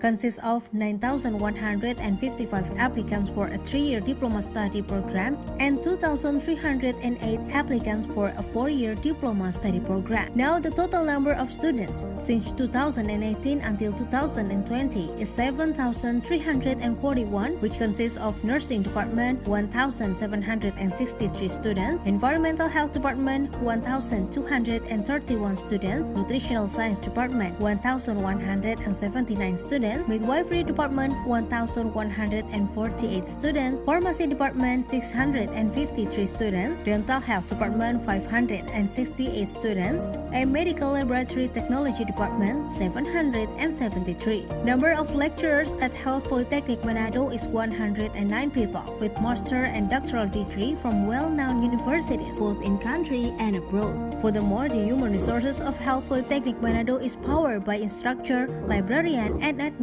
staff. In providing education with good quality, Health Polytechnic Manado is located in 3 strategic locations, which Campus A located at Jalan RW Monginsidi, Malalayang 2, Manado, Campus B located at Jalan Parigi 7, nomor 22, Malalayang 1, and Campus C located at Jalan Manguni 20, Kelurahan Malende. Implementing its activities, the departments are managed by Directorate Management, which led collectively by Director, Director of Academics, Director of Finance, General Staff and Administration, and Director of Students Affairs and Cooperation. For the sake of convenience and continuity of teaching and learning process, Health Polytechnic Manado provides representative facilities and infrastructures. The supporting facilities provided are classes, laboratory, workshop, technical implementers unit of health services, discussion room, library, auditorium, and an information system, Siakat Cloud, which integrated with MLS Edlink, journal portal that has been accredited by Dikti.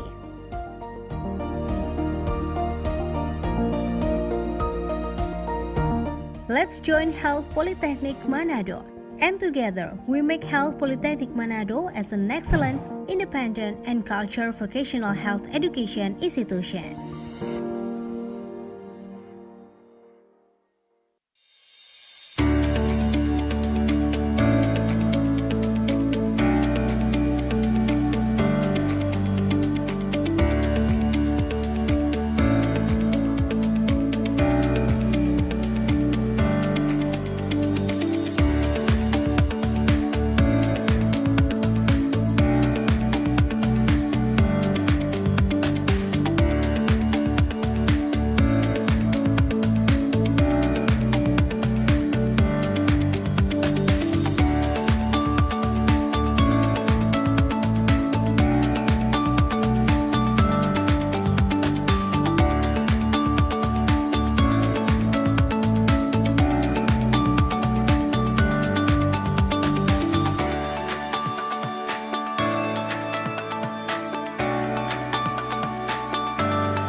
Indonesia, known as Nusantara, consists of thousands of tribal islands and millions of diversity, bring millions of hopes and dreams.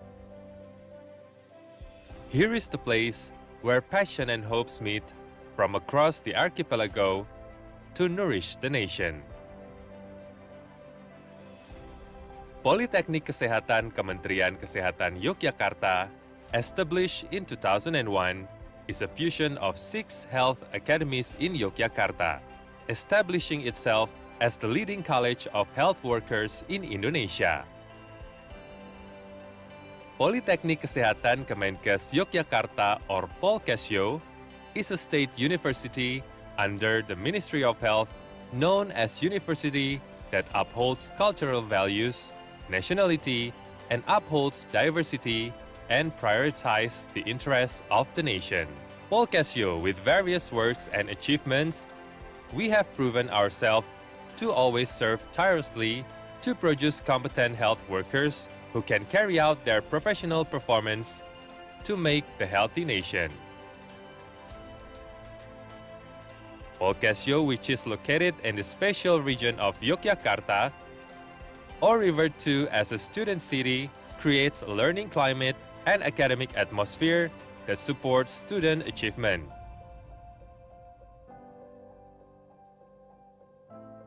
Paul Casio continues to grow and develop to become the leading, best health college in Indonesia, and aspires to be global by cultivating, implementing, and utilizing education, research, and community service, which are the main goals of higher education in Indonesia, or the Tridharma of higher education, by always being guided by Pancasila values. We carry out education, conduct research, and provide community service by improving science and technology in health sector that is beneficial to society, nation, and state.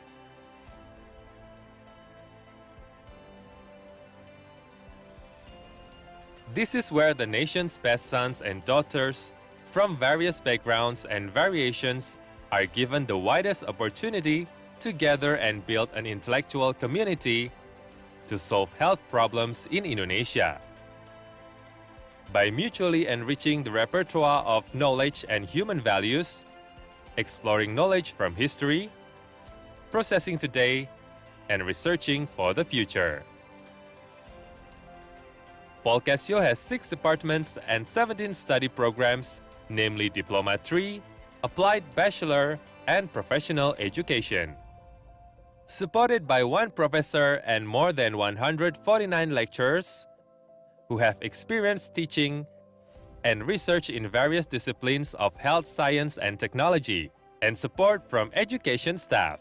Paul Casio always develops quality education processes, which national and international standards, producing graduates with global competitiveness.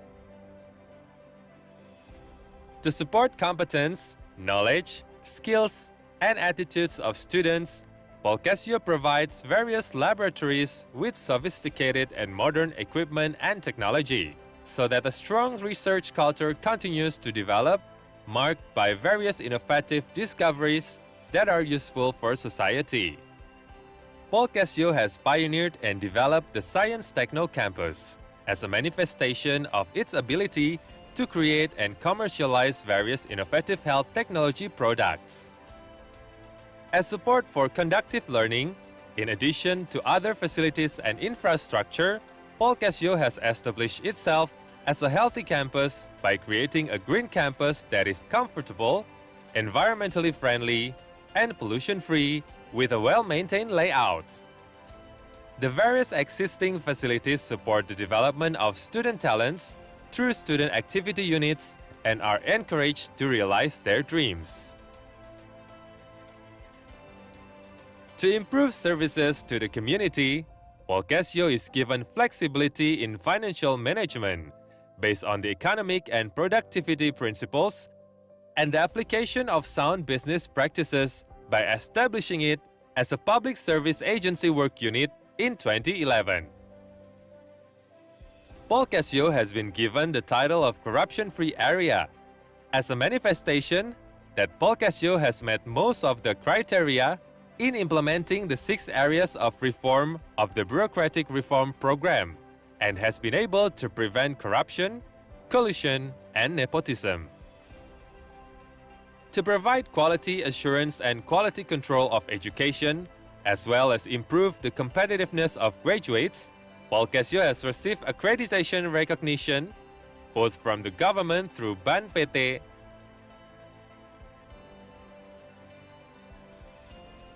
The year 2020 is the toughest year for all countries in the world and has an impact on the joints of life, including educational activities. All the face-to-face learning activities must be stopped, student activities cancelled, and people work and worship from home. The world of education has no other choice so that learning can run effectively, namely by making maximum use of information technology. The utilization and development of information technology is a necessity for Paul Casio by adding supporting facilities by continuously adapting and creating online learning applications. As part of the Ministry of Health, Paul Casio is required to participate in efforts to overcome the COVID-19 pandemic by participating directly, forming an officer unit, conducting training for health workers, becoming a vaccination center, and deploying health volunteers. Various challenges that occurred have led Polcasio to continue to innovate and change the mindset to maximize information technology for optimal development facilities. This is in the line with the strategy carried out by the Ministry of Health by making efforts for Digital Health Transformation 2024. Success.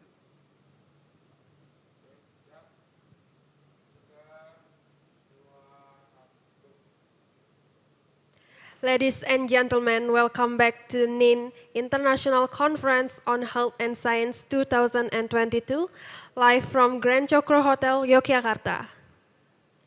Continuing our agenda, this session we will bring two speakers presenting their topics. The first speaker is Dr.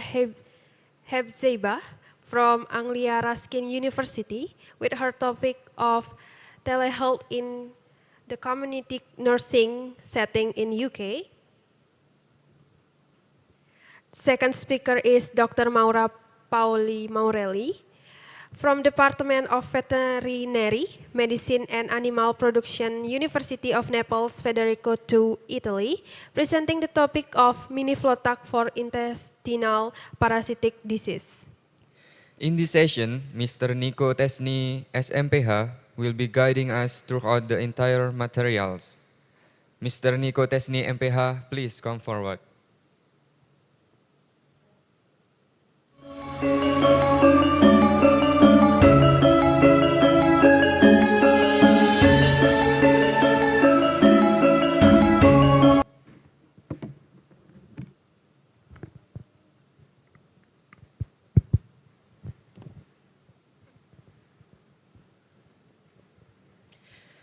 Okay, thank you.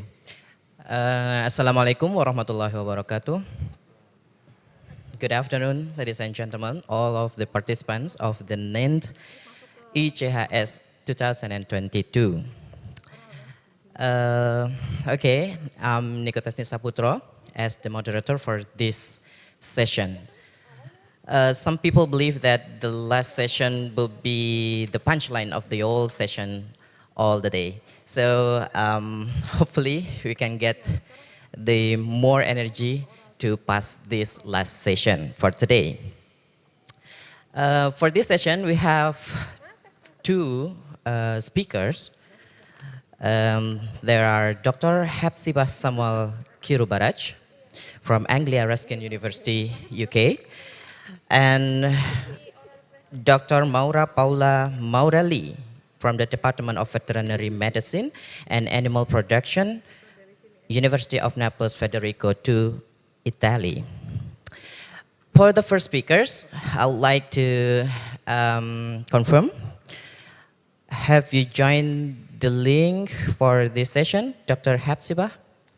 Yeah, I'm here. Yeah, I'm here. Can you hear me? Okay, it's audible.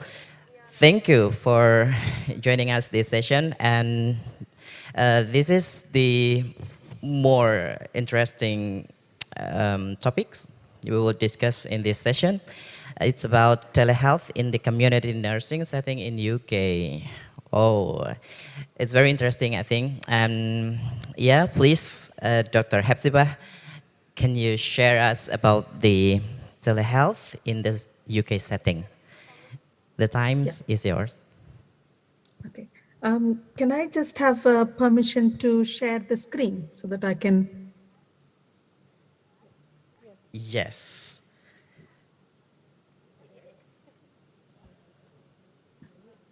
Okay. And please do let me know if you're able to see my screen, okay? Yes, we can see it clearly right now.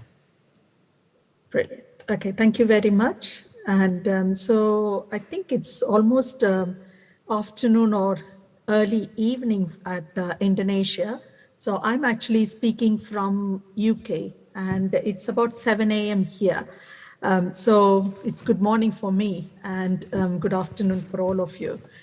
So I'm just going to give a brief sort of an introduction just to sort of put a context to why I'm talking about this topic, okay?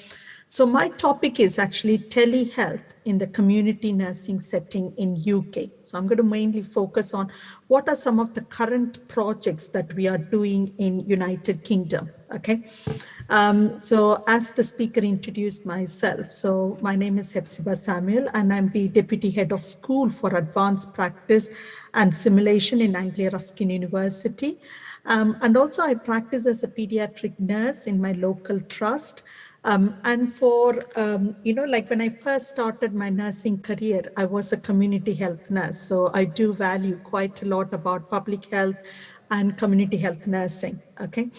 And today's topic is very appropriate because the entire shift in healthcare is actually in community. And if you think about, especially in UK, we are increasingly thinking about community health. We don't want our patients to come into hospitals because actually, to be honest, hospitals are not the best environment for anybody to be in. So we are talking about health that we can actually provide in community. And also coming from a nursing background, we always don't like talking more about disease. We like to talk about disease prevention. We like to talk about health promotion. So coming from prevention and promotion aspect and keeping our patients in community and not coming into the hospital acute care environment is one of the key priority of any healthcare professional and especially nurses, okay? So transformation to improve health and care for everyone. So we are using the digital world and how we are going to transfer and transform and improve healthcare. So that should be our focus. So just that's the two important campuses we have at Anglia Ruskin University. And we are the largest provider of health and social care education courses in east of England. So we are very, very close to London. If you come to Chelmsford, it's sort of the birthplace where, the radio. So, like communication, all of that started in Chelmsford. And we have a big campus there with a medical college or medical school. And we have nursing, we have law, and, different faculties within our institution, okay? And, especially for east of England, we are the largest provider of healthcare. And I just wanted to emphasize that. So both in acute care hospitals and in community setups, we provide the highest number of healthcare professionals for these health institutions. I really like this quote, and I know that I've shared this previously in one of my conferences with, when I did it for Indonesia, for a different university. So if you want something you have never had, you must be willing to do something you have never done. This technology is in itself looks like a monster to us. I don't know how you feel in Indonesia. UK, which is considered as a developed country, a Western country, still people are worried about technology. Not many people are comfortable. If I actually tell you only 1 in 10 people are comfortable to use technology, especially when it comes to health, they actually prefer, having these face-to-face communication, in-hospital communication, or coming into the GP practices, the primary centers for accessing health. And we have to shift this purely because, we have to remove the fears in our people, and we have to, instill that they become the change agents, because we need to empower them so that they will take responsibility for their health. So that's again a very key message I wanted to tell you. So first thing, I'll start with our policy. So yes, in UK, nothing goes without a policy, okay? So our Department of Health and Social Care, in line with our Public Health England, so there is a white paper. So that's where all the, all our policies, guidelines, everything come. So according to, we call it as white paper. Okay, so people, the important focus or the mission of that is people at the heart of care. So that is the reform of this white paper. So what does the white paper do is, for the next 10 years, it will set up the healthcare tone, what is going to happen, okay? And strictly they will follow that, and especially in the first 3 years, how do we implement all that in relation to our 10-year plan, okay? And also it will have various revisions, and if things are not going along the right line, then the Department of Health will intervene. They will allocate funding. So the government allocates funding to public health, to GP practices, primary care, and everything is based on this document, the white paper, which is very important. So the Department for Health and Social Care said the proposed transfer of NHS digital functions into NHS England, which were due to happen at the end of March 2023, but it's going to happen as early as 2023. So what do I mean by that is they're already, merging. So previously the Department of Health and Social Care was sort of separate, but now the proposed NHS digital everything is actually is merging together, which is actually good, because we can see the focus that has been received to the digital function, the electronics and the technology, and how we are going to use that in providing safe patient care for our clients or for our people.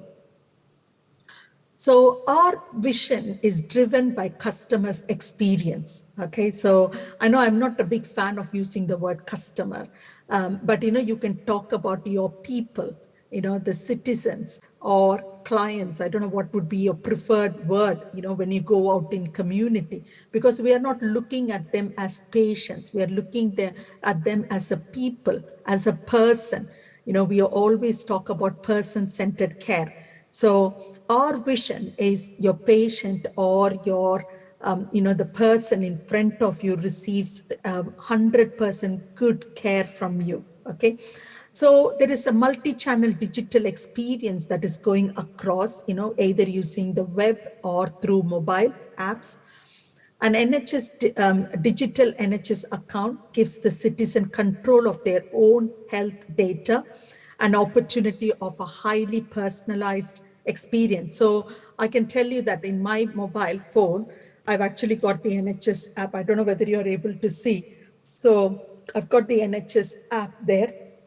And every citizen is actually encouraged, because we all come under the National Health Services, and it's one of the best in the world. Okay, so we've been asked to download this app. Okay, so for example, if I want to travel and if I want to get my COVID certificate, it's there on that app. All I have to do is I have to log in and I can download my NHS my COVID vaccination certificates. If I need to know about my health appointments, it's there on the app. My blood results are all uploaded in there. So this actually gives me a highly personalized experience and gives control over my own data, which is very good, okay? And also it's easy access to more administrative transactions such as appointment management, enabling citizens to self-serve and reduce the demand on in-person services, okay? Towards the end of the presentation, we will talk some things about challenges, and we will talk about what are some of the things that technology does to us. But at the moment, we need to talk more positive, because that is the topic of my presentation, okay? And a wellness and prevention service aimed at supporting people to stay well, tied into the diagnostic and public health agenda. Digital services which create an opportunity to unlock the benefits of digital transformation for all users, addressing long-standing issues with inequalities in health and care. So this is a very important slide, because again, everything in UK is quality controlled. Okay, so, if you have to, use it on people, again, ethical research, all these are highly important when you look at the healthcare providers in UK. So even for the digital technology, so this is what they use. So it's called as the DTAC, which is Digital Technology Assessment Criteria. Okay, so basically it gives staff, patients, and citizens confidence that the digital health tools they use meet our health safety, data protection, technical security, interoperability.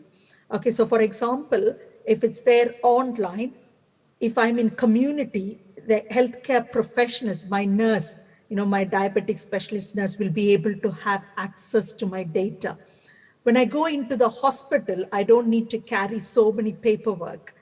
I can actually carry this, this mobile, which actually has got all the information. And even more better is, I will show you the technology where all the things that is there on your mobile is actually goes to a server, to a central place. And there is like a cloud, I'm sure you're all familiar with iCloud and all that.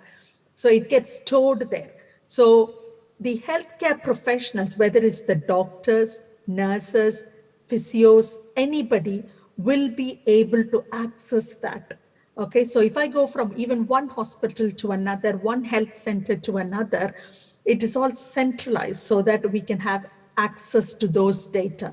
I don't need to take another chest x-ray. I don't need to take another CT scan because it's already there. So that's what that interoperability means. And usability and accessibility standards. Again, they are very, very important. So, this actually gives you a nice little picture about, clinical safety. That is our goal. That is our, our pinnacle, our focus, okay? Again, data protection. So, we value this is people's property. Like for example, my blood results are my property, okay? So I don't like certain things to be shared to other people. So data protection is very important. Technical security, so the equipment that you're using is actually goes through all the safety checks. I've explained about interoperability and usability and accessibility also. So this one, so the DTAC, this is like an assessment tool, okay, assessment criteria. It brings together legislation and good practice in these areas. It is the national baseline criteria for digital health technologies entering and already used in the NHS and social care. So without passing the DTAC, we can't use any equipment. So this actually gives me a lot of confidence that the quality is maintained. The quality is very important again, and that is actually maintained.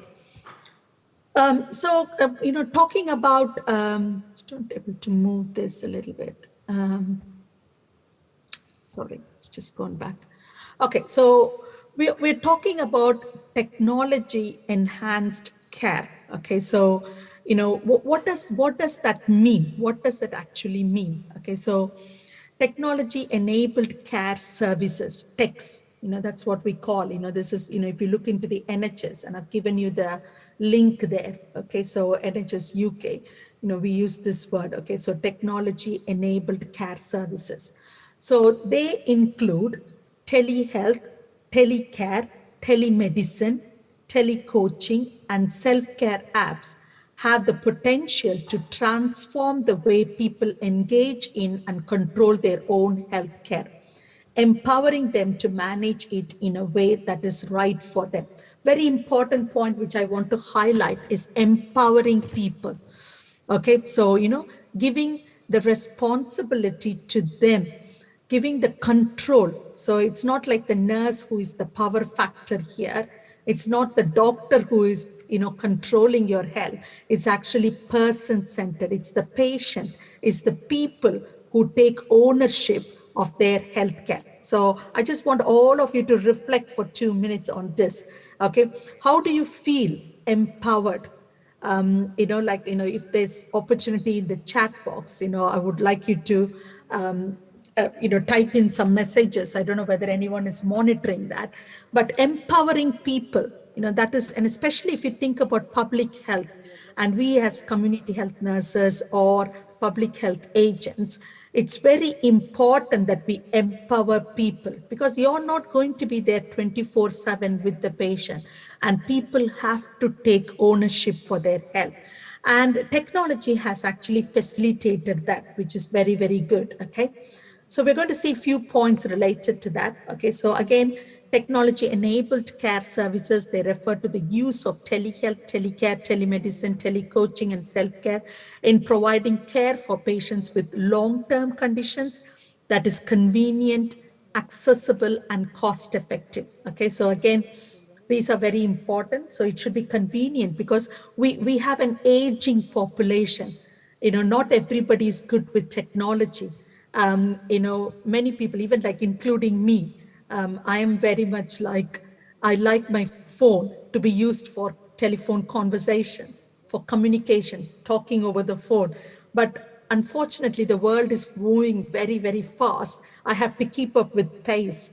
And we have all these other things on your phone, isn't it? Which is good in many ways, but it's not good in other ways also.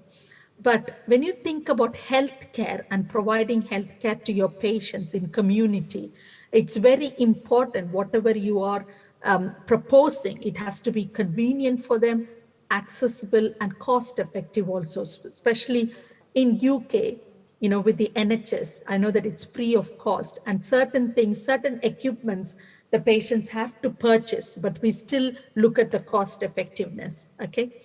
We recognize the potential of this solution to transform the way the people engage in and control their own healthcare, again, empowering them to manage their healthcare in a way that is right for them. Again, that word, my favorite word, empowering them. Okay, so this is, you're giving the power and ownership to the patient hand. So again, it's a revolutionary patient management approach, you know, combining various forms of information, communication technology to remotely deliver care, consultation, medical education, specific healthcare and clinical services, and for monitoring patients' parameters at distance.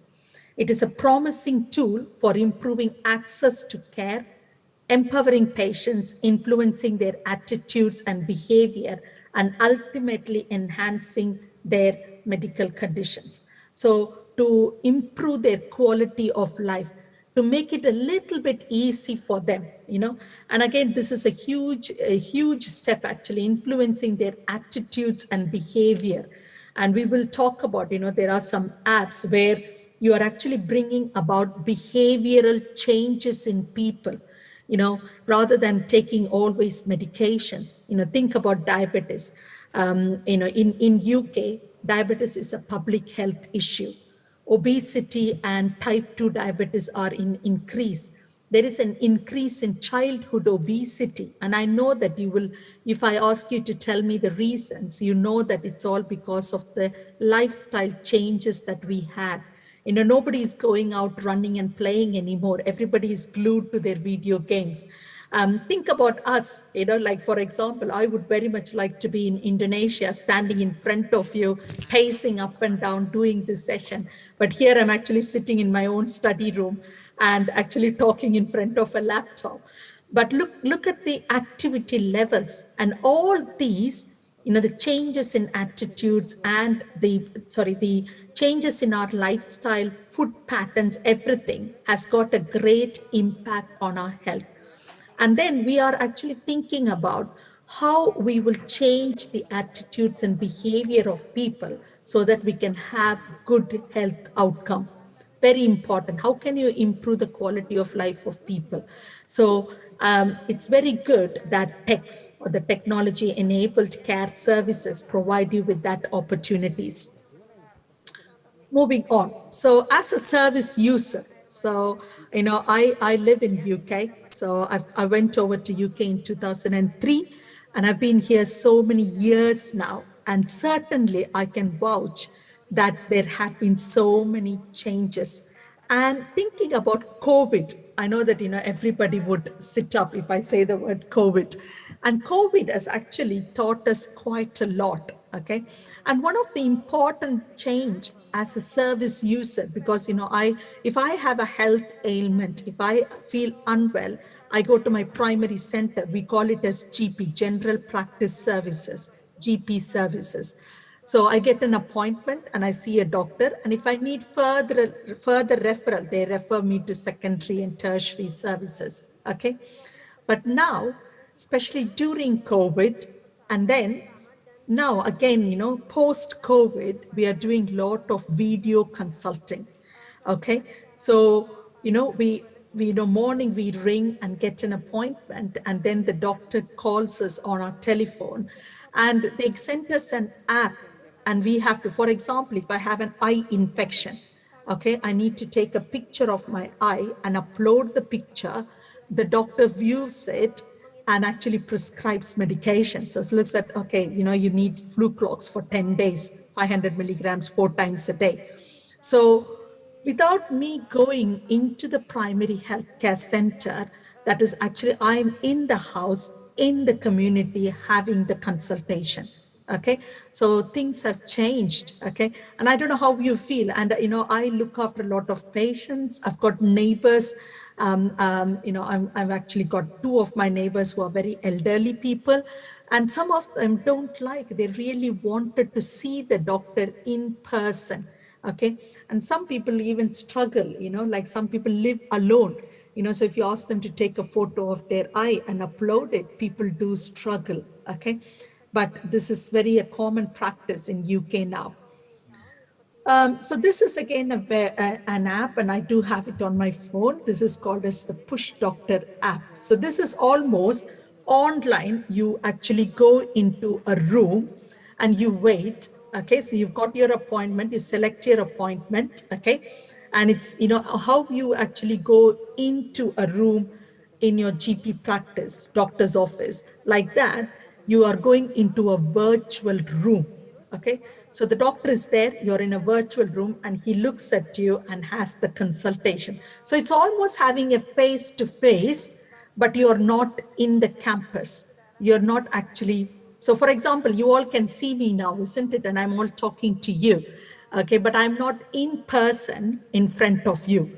Same thing happens. Okay, so that app, we call it as Push Doctor app. Okay.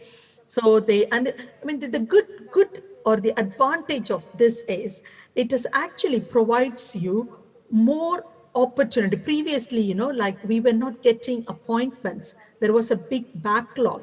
But with this facility, probably it sort of minimizes the consultation time. It minimizes the travel, the cost, and all sorts of advantages to it. And people who really use it, do find it very effective. But certain things, obviously, it can't be done this way. And the doctor will ask you to come into the GP practice, or we call it as GP surgery. Okay, so it's not the actual surgery, but it's we use the terminology GP surgery, general practice surgery is our primary health care. Okay. Telemonitoring. So this has become very, very famous now. Okay, so it's a huge package, and I've given you a link for an article, and I'll share this PowerPoint with you people. So what is telemonitoring? Okay, so this is monitoring of vital signs from the home is an essential element of telehealth services for the management of patients with chronic conditions such as congestive heart failure, chronic obstructive pulmonary disease, diabetes, or poorly controlled hypertension. Okay, very effective. Okay, so, and the good news is they take the measurements, and I will show you later on a picture. We have something called HomePod, Care HomePod, which is like a touch screen, and you can enter, or certain things, you can have, you can connect your, your meters, your monitor to this iPad, and it actually transfers the reading onto it, and that can be transferred to a central unit. Okay, so pretty much you can do many things with it. But telemonitoring is a very important aspect of telehealth, because you should be able to tell your vital signs. Because when a patient comes to me in accident and emergency department, your emergency department, or being a pediatric nurse, we have an assessment unit, so sick children come, or they come to clinics. So I don't know what happens in Indonesia. So if you go to a clinic, one of the important things that you do is check the vital signs.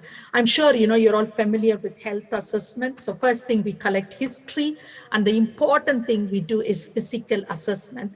With the physical assessment, again, I'm sure you're all familiar, we do palpation, percussion, auscultation, and all that. And then we do these measurements, we check the pulse, respiration. These are very, very key important. Even if your patient is deteriorating, these will tell you quite a lot. Okay, so checking pulse, respiration, saturation. Again, with COVID, I'm sure you're all familiar.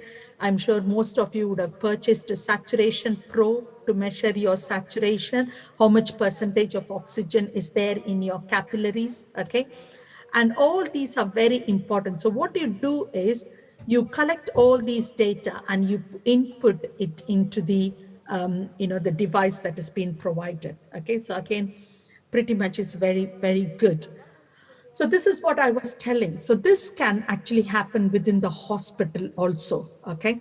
And we have something that we use called as Sensorium Vitals, okay?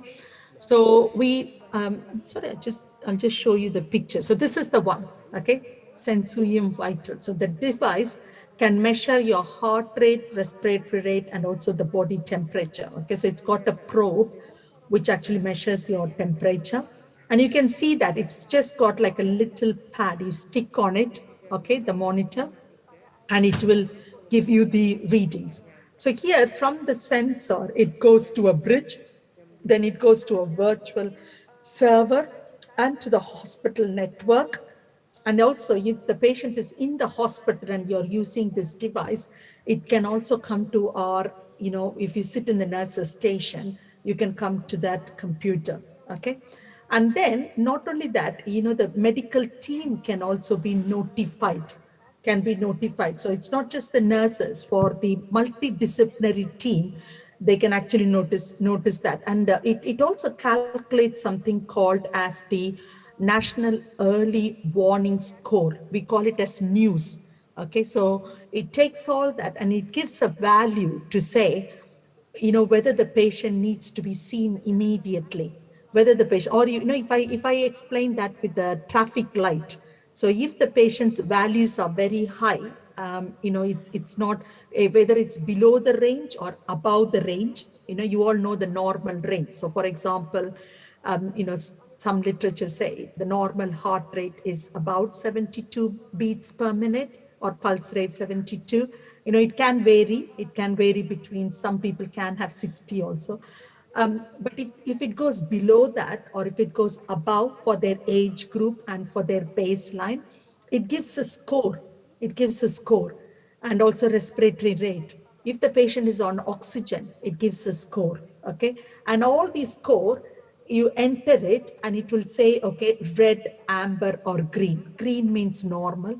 Amber means needs some attention, so probably the nurses or somebody. And when it goes to red, we have to call for more advanced, might be a nurse practitioner has to come, or a specialist nurse, nurse consultant, or the medical team has to come. So this actually facilitates that. So sitting in one place, okay, you don't even need to call, it goes to the server and it alerts the healthcare team to say that in this ward, somebody needs your attention. Okay, so pretty much it's very, very cool. Okay. So of course, I think I skipped a few things. Sorry about this. So I've already explained this. Okay. But I just wanted to add on to say there is a limitation to this. Okay. Especially, the sensor, which I was telling to you. So this is almost like a little ECG type of thing. And the important limitation was if a patient, so it actually counts for a period of time, okay? So because of that, imagine if a patient has got atrial fibrillation, okay? The machine will not be able to accurately measure it, okay? So atrial fibrillation cannot be done. So there are other limitations also noted, okay? So 50% of the respiratory rate data was rejected by the system due to the poor data quality. So, when patient moves or things, and if the respirator, even our monitors in the hospital, we use something called Dynamap, Fukuda, and those equipments also, they don't accurately measure the respiratory rate. And with this machine, the telemonitoring, it actually rejects it, because if it doesn't picks up the correct value, it rejects the value, okay? So again, the important problem is we are not able to count the respiratory rate, which is again very important when you calculate your early warning scores, okay? So telemonitoring is good and it's very important and it is existing and people are given these equipments, okay? They're given their blood pressure machine, temperature machine, the blood glucose monitor, all that, and then they are connected to these devices, iPads or something, and then the value comes straight to the healthcare professionals, which is again very good. Okay, so this is actually a nice little, and I've given you the reference down here. So this is actually from an American journal, and this one talks about how effectively they can control or manage hypertension in community, okay? So here you can see that it looks, this picture I really like because it sort of gives you a nice summary of everything, what we are talking. So if you think about a patient with hypertension, and again, the advantage is it's multidisciplinary healthcare team, anybody can get involved with this and provide the management remotely, okay? So first is the telemonitoring of the vital signs. So patient gives you those values or it gets recorded in the iPad or the monitor, and then it gets transferred to the healthcare team, okay? It also allows with medication tracking. So when you take medications post, like for example, you take your blood pressure medications, Ramipril or metoprolol or nifedipine, okay, you take your medication, what happens after taking medication? So that also it helps. So it enables the healthcare professional to change the dosages, whether your patient needs more or less, or it needs combining other medication, all that is being taken care.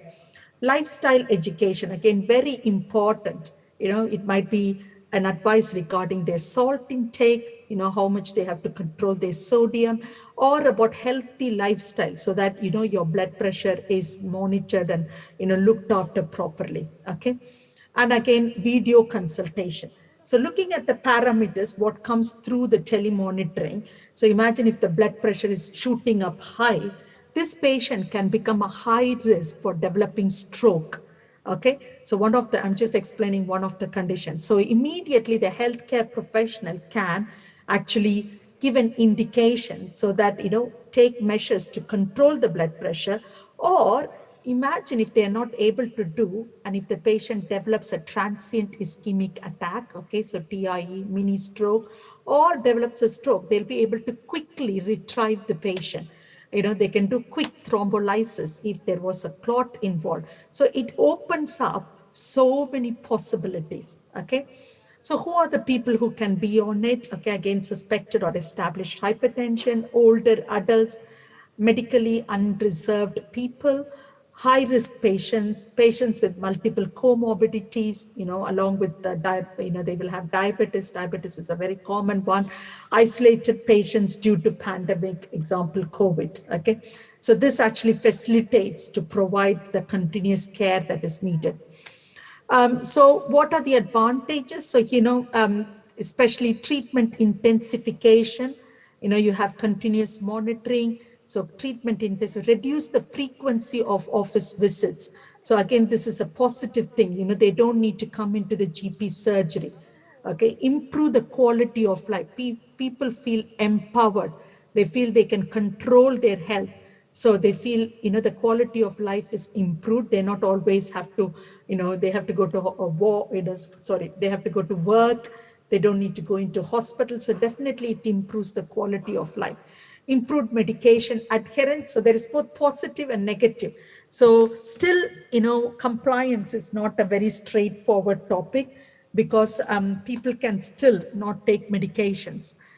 Even if the telemonitoring, ask you to do something, still people can. But most of the people, if they get a reminder or, somebody with a beautiful voice is telling them what to do, they might actually listen, okay?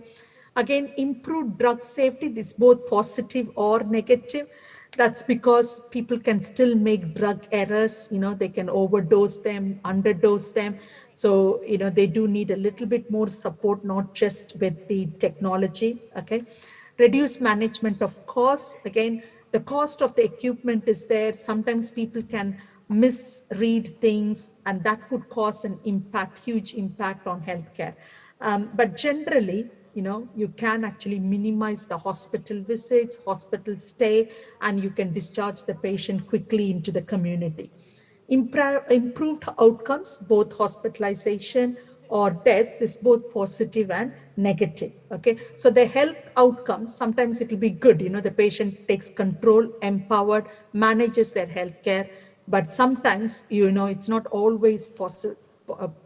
Positive. We can't say that telemonitoring or text, technology will give you 100%. You can monitor, you can act, and you're not guaranteed that death will not occur or hospitalization can be completely prevented. We can't do that. Okay, hopefully there is improved outcomes, but hospitalization and death can also occur in certain situations. Okay. So the next thing I'm going to talk about is called Florence. So this is one of my favorite things. And as I told you, I initially started my nursing career as a community health nurse. Okay, so again, shaping the future of behavioral change by design. Okay, so this one, Florence, and again, the name, I'm sure all of you are familiar with Florence Nightingale. So, people use the word Florence, or people use the word flow, F-L-O, flow. So it is an intelligent health messaging method.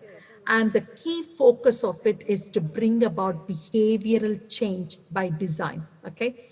So how do you bring the change in people?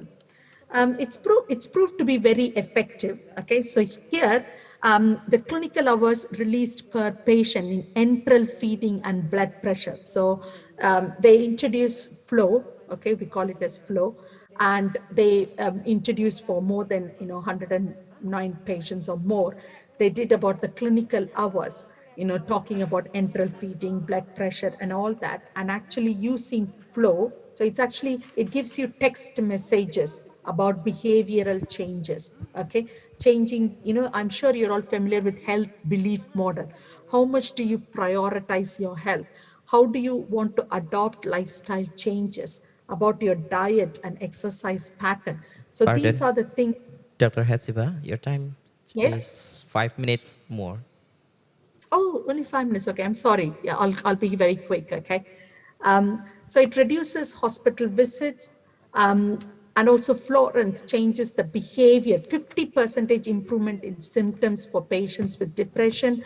Florence saves money. Okay, so about especially they looked at COPD patients, and the saving was about 26,000 pounds. I'm really sorry. I thought I've got an hour, so I'm really sorry. I'll quickly do it. Okay.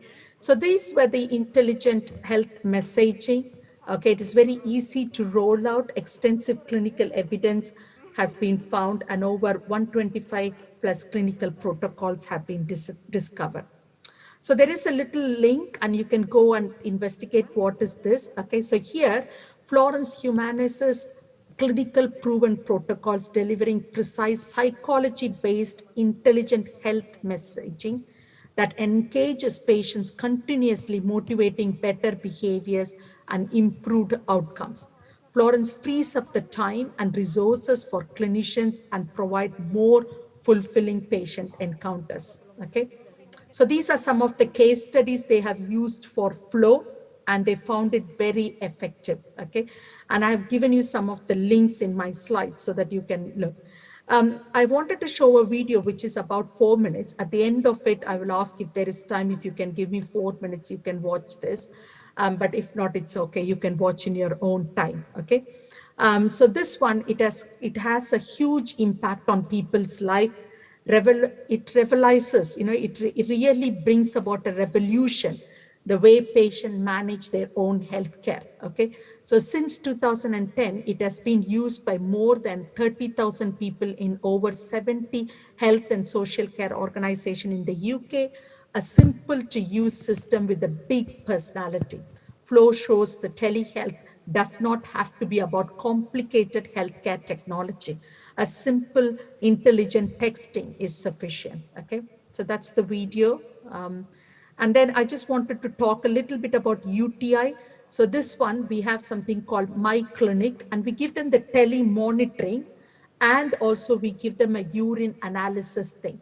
So they do their own measurements and put the information, and they will have, they can actually have advice, like drinking fluids, looking after their health. They don't need to come into hospital, and also they can even be prescribed antibiotics if it is needed. Okay, so again, very good. And that is called as My Clinic. And the one thing that you have to add is they give a urine analysis machine also, along with the other thing. So this graph actually tells you that it has reduced people going into the GP surgeries, into primary health care. They are able to manage their health in the houses, okay? And it's more appropriate, okay? And if, how many people are thinking it's safe? No, it's very, very minimal, okay? So it's very good. And it's not increased their GP practice visit. So that is zero completely, okay? So you can see that 50% of the visit to primary health centers has been reduced, and people take care of themselves. This is what I was telling, you have your monitoring equipments, and you have your iPad, you put in everything, it gets to the healthcare professional, okay? So that is called as Care Home Pod, and that also we use in UK, okay? And this is the project, this is where they tried it in Scotland, and they tried it with COPD patient and found it very, very effective. And these are some of the evidences that I've given. It's all clickable link. You just click and it will take you to that particular thing, and you can read more about it. Okay, so very effective again. One barrier that I wanted to talk, I know there are many barriers for technology, and this article actually tells, I know it's a little bit old article, but I was very surprised when I was reading, because it talks about frontline workers. It talks about community health nurses who are not very happy in adopting telehealth. Okay, so they did a thematic analysis on a qualitative interview with 84 nursing and frontline staff, 21 managers and key stakeholders. And they found that staff attitudes range from resistance to enthusiasm, with varied opinions about the motives of investing in telehealth and potential impact on nursing roles. Some people are worried, if all this machine comes, it takes up the nursing job. Okay, so there is resistance. Some people are also enthusiastic. So it's a nice little piece of research that you can go back and read. Okay, I'm just going to skip this because I work in the university. We actually use, this telehealth as our virtual placement. Okay, so, clinicals, rather than students going into the hospital for their clinical health or clinical experience, they do go to virtual placement, okay? And it just talks a little bit about this, okay? So this is what we won a prize for it. So along with Health Education England, Cambridgeshire and Peterborough Training Hub, we went into a partnership and we provided virtual placements. So, the nurse will be there, student will be there, and we telephone the patient, do a video call and do the consultation, and student had their placements, and we won an award for that, okay? So it's not just in Anglia Ruskin, we have this across the entire UK. The greatest pleasure in life is doing what people say you cannot do. So technology might fear you. I don't know how in Indonesia, but certainly in UK, people are not comfortable with technology. You'll be surprised to hear that, but embrace it and do it, because it can have a good impact on your patient. And the main reference is obviously from the NHS England, okay? And thank you so much for listening. I'm just going to stop share, and if I have 5 minutes, I can play the video. If not, I can send the link and people can watch it on their own time.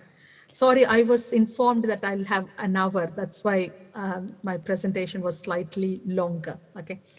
So I'm happy to have any questions. And if I have time, I can show you the video. It's about 4 minutes long.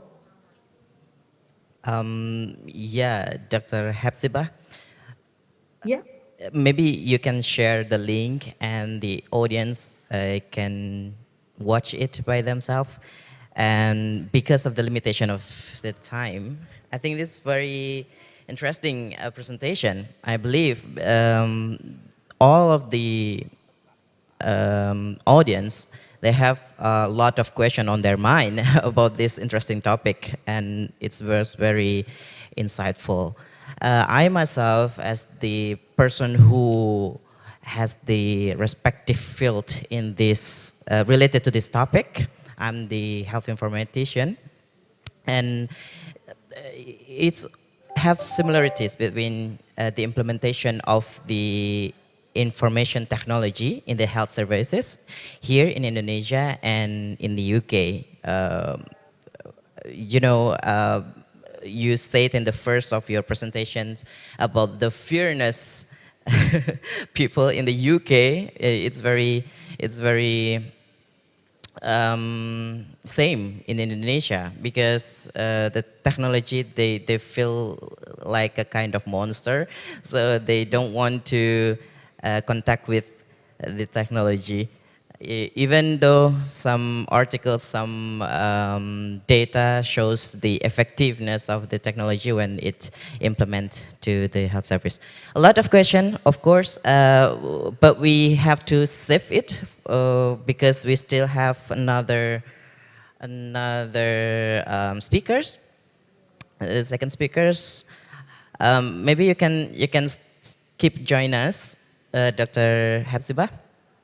Because I want to greet the second speakers for this session, Dr. Maura Paula Morelli.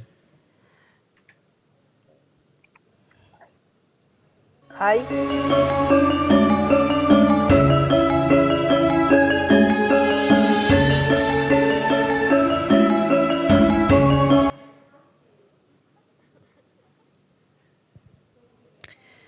Good afternoon, Dr. Maura.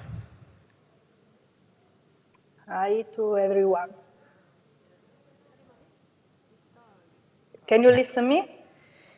Yes, we can. Okay. Okay, thanks. Thanks for your invitation. Yeah. And I am happy to stay here today. Okay, nice to meet you, even though we now just only meet by the screen, virtually. Yeah. Okay, maybe I want to read about your curriculum vitae, Dr. Maura. Dr. Maura Paula graduated in veterinary biotechnology in 2004, obtained her PhD in biology, pathology, and environmental hygiene in veterinary medicine at the University of Naples Federico II, Italy in 2008. Since 2019, is associate professor in parasitology and parasitic diseases at the Department of Veterinary Medicine and Animal Production, University of Naples Federico II. Her main research interests are epidemiology, diagnosis with classical and innovative techniques, and control of protozoa, helminths, and arthropods of animal and human. She has participated at the development and the validation of innovation techniques or FLOTAC, mini FLOTAC, and molecular biology approaches for diagnosis of helminths and protozoa in animal and humans. Right, maybe all the participants can read by yourself, because it's she's very experienced in her field. So in this session, Dr. Maura will share for all of us about the mini FLOTAC for intestinal parasitic diseases. Okay, have you ready? So the time is yours. Okay, thanks. Can you see my screen? Yes, we can. Okay, perfect. Okay, and I am very happy to stay with you today, and we will talk about the mini flotak technique. This is our website, parasitologia.unina.it, and many information that I will give you today, you can find on our website, especially on mini flotak and publication on Flotak or other information about the flotation solution, but later we will see. And for the science, in February 2020, we are also WHO Collaborating Center for Diagnosis of Intestinal Ailments and Protozoa. And you can see our activities on our website, that is WHO TC ITA 116.nina.it. And but today we will talk about mini flotak. We think that a good treatment is possible only with a good diagnosis, and so we develop these different techniques for diagnosis from the flotak to mini flotak. And even in the present era of genomics, metagenomics, proteomics, and bioinformatics, the diagnosis of endoparasites largely relies on copromicroscopic techniques.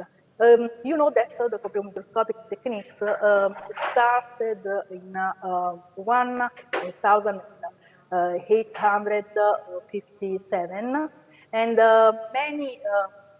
many techniques have been developed during the time, not only in veterinary field but also in human field. And there is a common aim between veterinary and human parasitology, because there is the need of better diagnostics, and it's very important that the diagnostics are affordable, sensitive, specific, user-friendly, rapid, and robust, equipment-free, and deliverable. And this is the main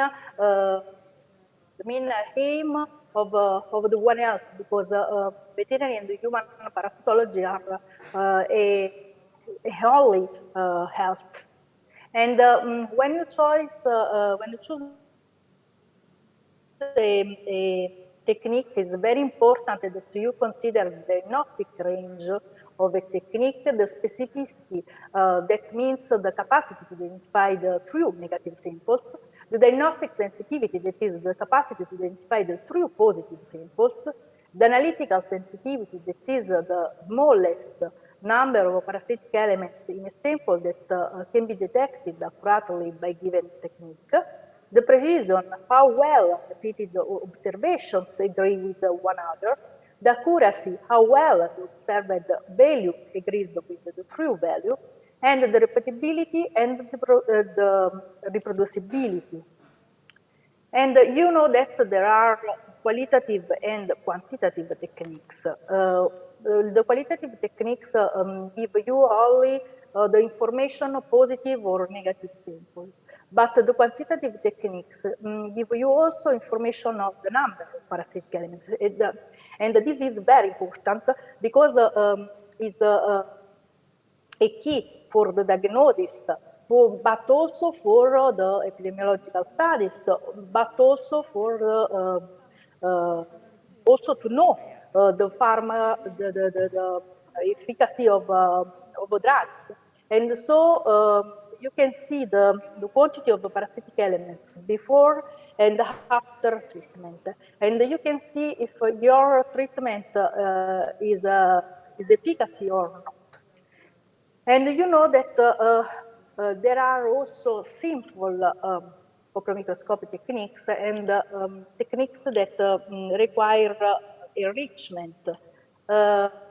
And for example, a qualitative simple photomicroscopic technique is direct smear. Or another a simple technique, but quantitative, is the CATO-CATS that is very used in human parasitology.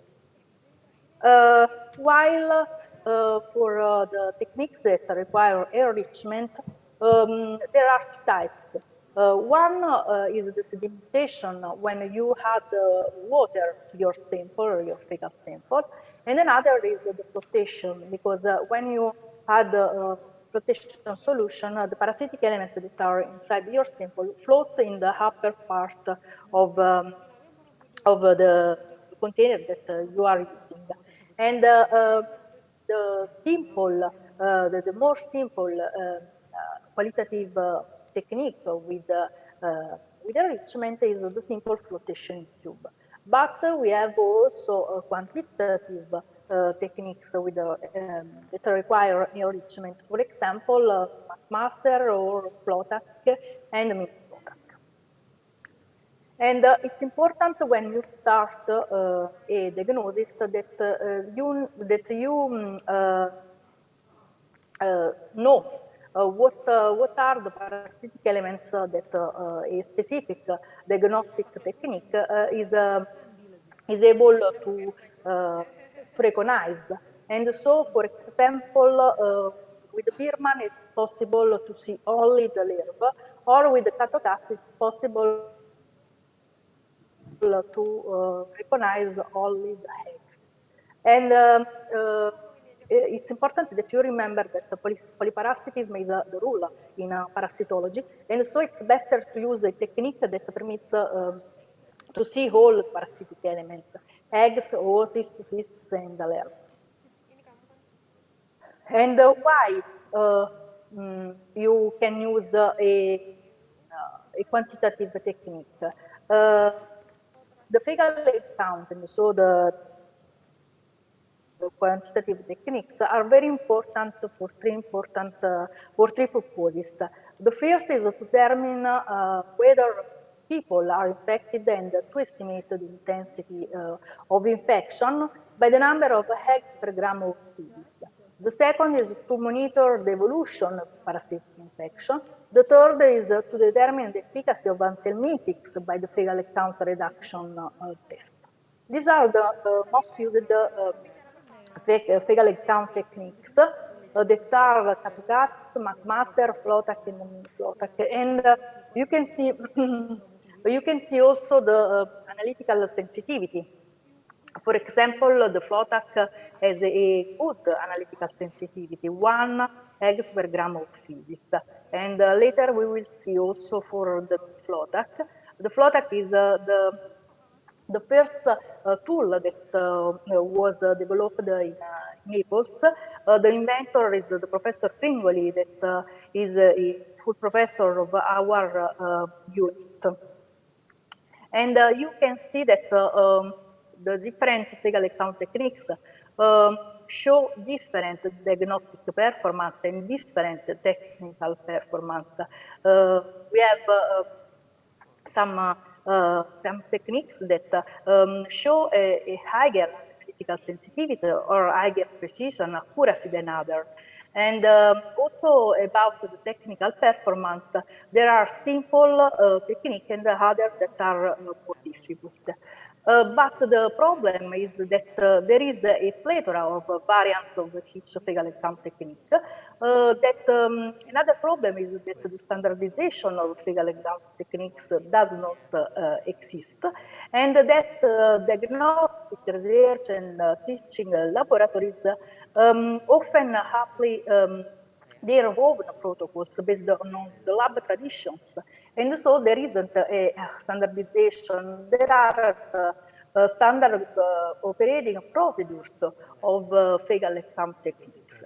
For these reasons, more than 20 years ago, Professor Fringoli invented the Flotak, and later the Flotak and the Flotak.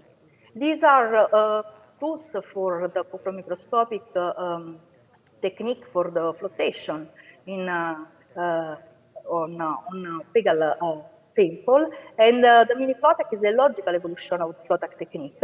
We have published a paper on nature protocols, but you can find also other information on our website. And two different protocols, two different procedures of mini FLOTAC for fresh physics and fixed physics have been also published on benches for diagnosis of intestinal parasites of WHO. Mini FLOTAC and field FLOTAC are closed devices, and this is very important because they are safe and there are risk of contamination for the operator. The mini FLOTAC doesn't require centrifugation, and you can use these tools on fresh pieces, but also on preserved pieces. And later we will see what is the better fixative for preserve your sample.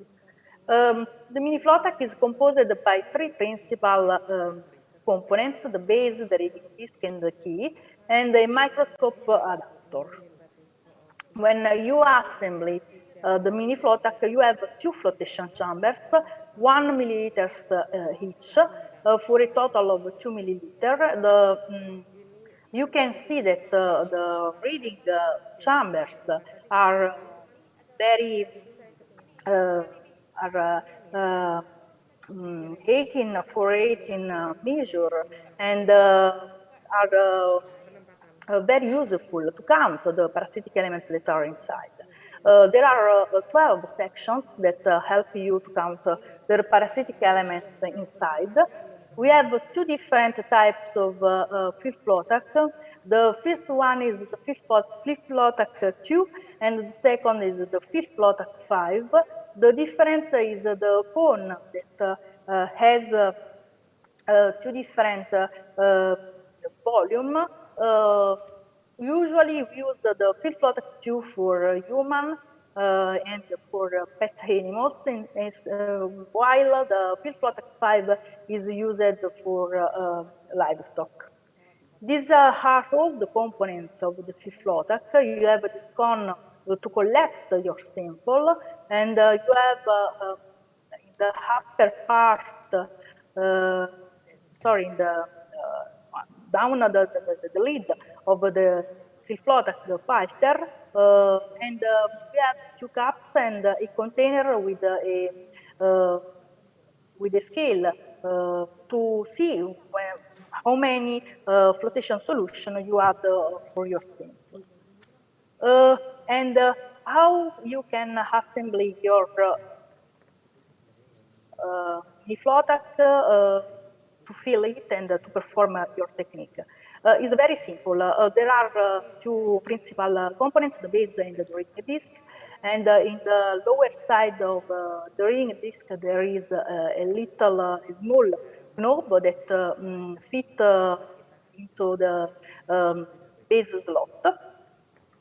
And then you turn the reading disk clockwise until the knob of the reading disk stops for movement from the letter A until the B.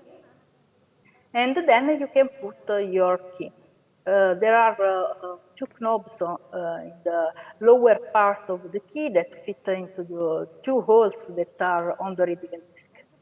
And then you turn the reading disk counterclockwise until the reading disk doesn't move from the letter B until the letter A. And this is the mini FLOTAC that is ready to be filled. And after that you use it, you can open turning the reading disk counterclockwise, and you can wash all the components of the apparatus with a normal dishwashing soap. It's important that you don't use pot scourer because can stretch the reading disk. And it's very important that you wash accurately all the components because when you have to reuse them, you have to avoid to have false positive. This is the fill flow attack, and we have seen the components of the fill flow attack. To open the fill flow attack, you have to unscrew the lid, unscrew the bigger cap, unscrew the smaller cap, and you can remove the cone collector. Remove the pole, and insert, there is a device to remove the filter in the fill flow attack. And so you can insert the device into the lid of the fill flow attack and push. And so the filter is removed. Remove the filter and clean all the device, and after the cleaning, you can put the filter into the lid, put the pole inside the lid, connect the cone collector under the pole, and you screw the smaller cap, you screw the bigger cap, and screw the lid. And these are the 5 steps that are performed for mini flow attack technique. In the first step, you add 38 milliliter of flotation solution. Then you add 2 grams of physis for a simple dilution of 1 to 20.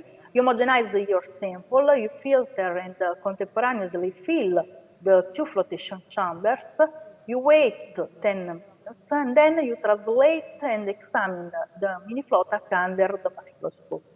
In this way, the analytical sensitivity and the multiplication factor is 10, because the multiplication factor is equal to the simple dilution divided to the volume that you read.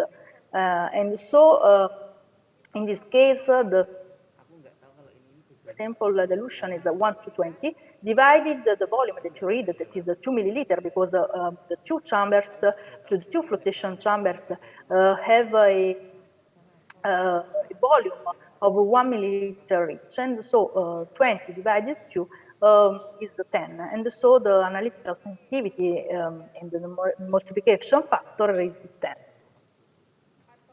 This is the equipment that you need for the mini flow attack technique: the gloves, the fill flow attack, the mini flow attack, the tip, the spatula, the flotation solution, and later we will see what flotation solution to use, the timer, the microscope adapter, and the counter. In the first step, you add 38 milliliters of flotation solution. And in the second step, you add 2 grams of physis in the cone collector. It's very important that before you fill the cone collector, you homogenize very well your sample, because the parasitic elements are not distributed homogeneously in the sample, and so it's very important, especially when the parasitic levels are low, that you carefully homogenize your sample. Then you homogenize the vertical suspension by pumping up and down, turning the conical collector. And also this step is very important, because you have to accurately homogenize your sample to be sure that all the parasitic elements is mixed with the flotation solution. And then you put the tip on the lateral wall of the fill flow attack, and you filter and fill the flotation chambers of the flow attack. It's important that you homogenize continuously your sample before also to fill the flow attack chambers. You wait 10 minutes, and after 10 minutes, you translate, turning the mini flow attack. And in this way, you have that in these chambers, you have only the parasitic elements that have floated, and in the other 2 chambers, you can see the debris. There are only the debris. And in this way, you have a very clean view of the parasitic elements. These are some pictures, and it's very important that you don't reuse the mini flow attack more than 50 times. To be sure that the mini FLOTAC is securely under the microscope, you can use the microscope adapter that maintains the mini FLOTAC under your microscope.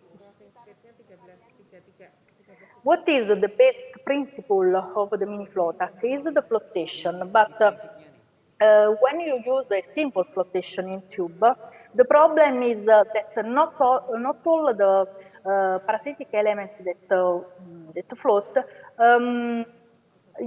when you take the cover slip, it's not sure that all the parasitic elements adhere to the underside of the cover slip. And so when you move the cover slip on your glass, it's possible that not all the parasitic elements there are. And so with the mini FLOTAC, you have that during the flotation, the brig goes down, and the parasitic elements go in the upper part of the flotation chambers, and with the translation, we cut all the parasitic elements that float. And we can see only these under the microscope. Now I will show you a video that is available also on our website of the mini FLOTAC technique. This is the procedure for fresh species. These are the FLOTAC components. The mini FLOTAC comprises three principal components: the base, the reading disk, and the key, as I have shown before. There are two chambers and a arched slot. We put the FLOTAC, the reading disk of the FLOTAC in the base. This is there is a small knob that fit into the arched slot. We turn the reading disk, and then you put the key. There are two knobs that fit into the two holes that are on the reading disk. And in this way, the mini FLOTAC is ready to be filled. This is the equipment that you need.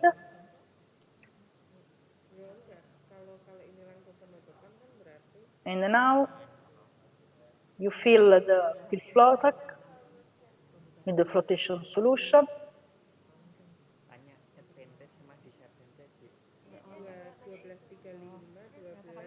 After homogenization, you can fill the cone with the 2 grams of feces.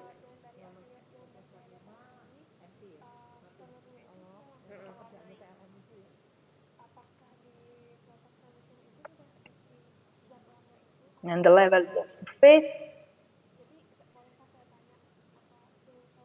You close your FLOTAC and homogenize the sample.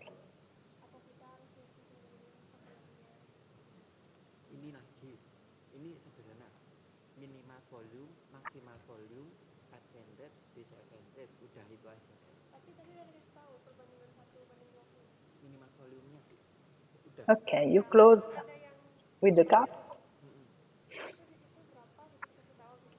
You open the hole, the lateral hole, and you put the tip. You homogenize your FLOTAC and fill the FLOTAC. It's important to avoid the bubble formation that you incline your mini FLOTAC when you fill it.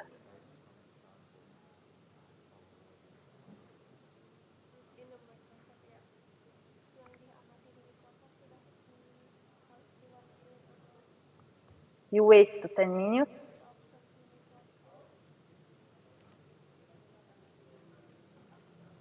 And after 10 minutes, you translate the reading disk. So we cut only the parasitic elements that float.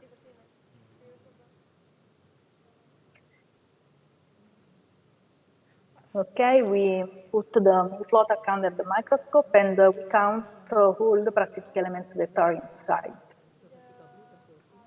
This is the view that you have with the mini-Flotak empty, and this is full, so you can see that it is very, very clear.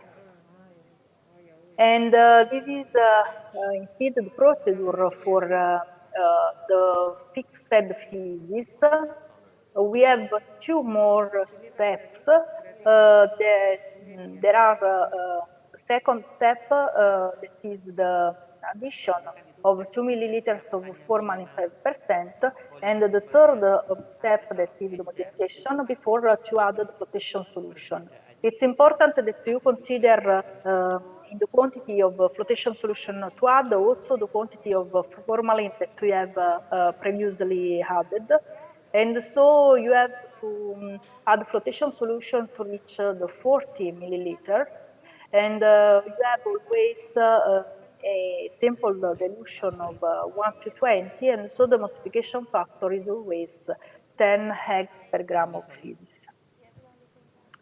And also this procedure is on benches of WHO, and you can have some problems in the fourth and fifth steps phase of your technique, because in the step 4 you could be the higher bubbles formation, and it could be due to incorrect filling of the chambers, and so for this reason it's important that you incline the mini-Flotak when you fill it. And another possible reason is that you have used the Flotak more than 50 times, and so you replace your Flotak. In the last step, you can have a reading difficulty. The possible reason is the presence of too much debris, and so it's important that you increase the dilution ratio, adding a higher quantity of flotation solution. But if you add more flotation solution, it's important that you increase also your multiplication factor, because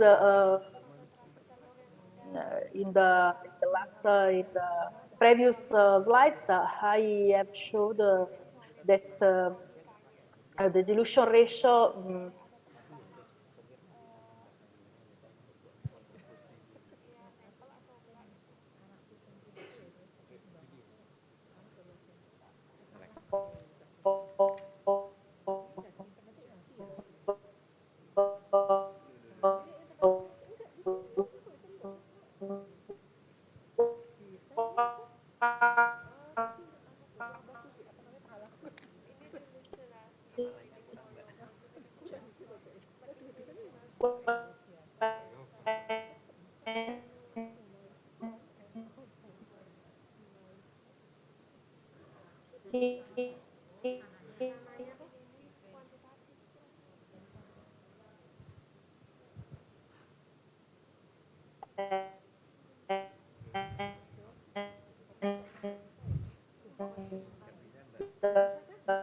Okay. A reading of 2, the multiplication short. Okay.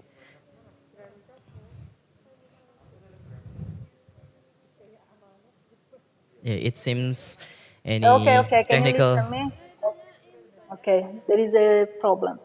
problems. Okay, thank you for Dr. Maura. We can get your point. So, yeah, next we go to the answer and question and answer session. I not finished my presentation, sorry.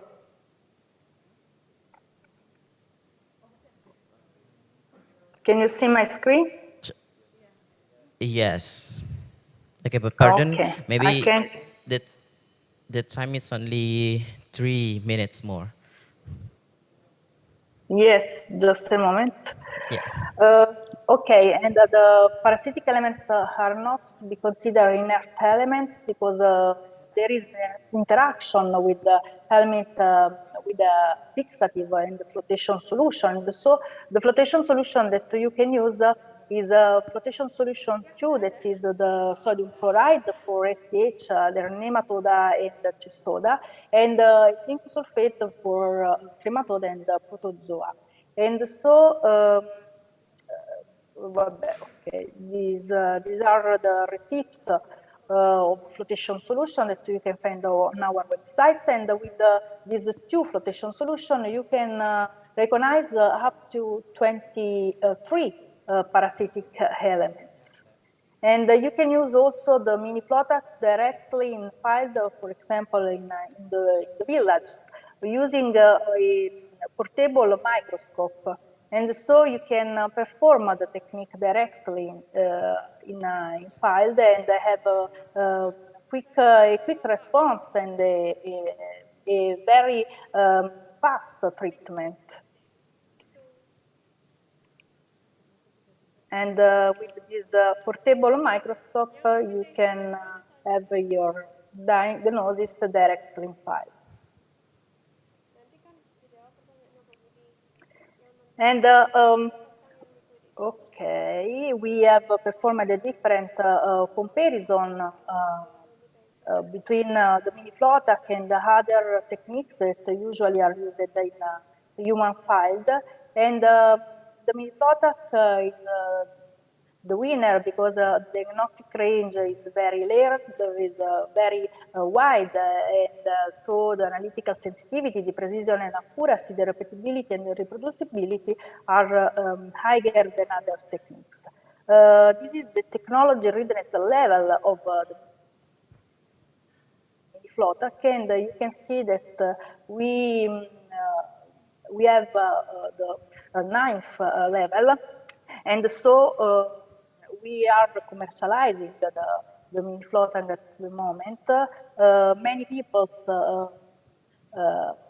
went to Naples came to Naples to see our technique, and we go also in different places, different labs to show the technique, our techniques.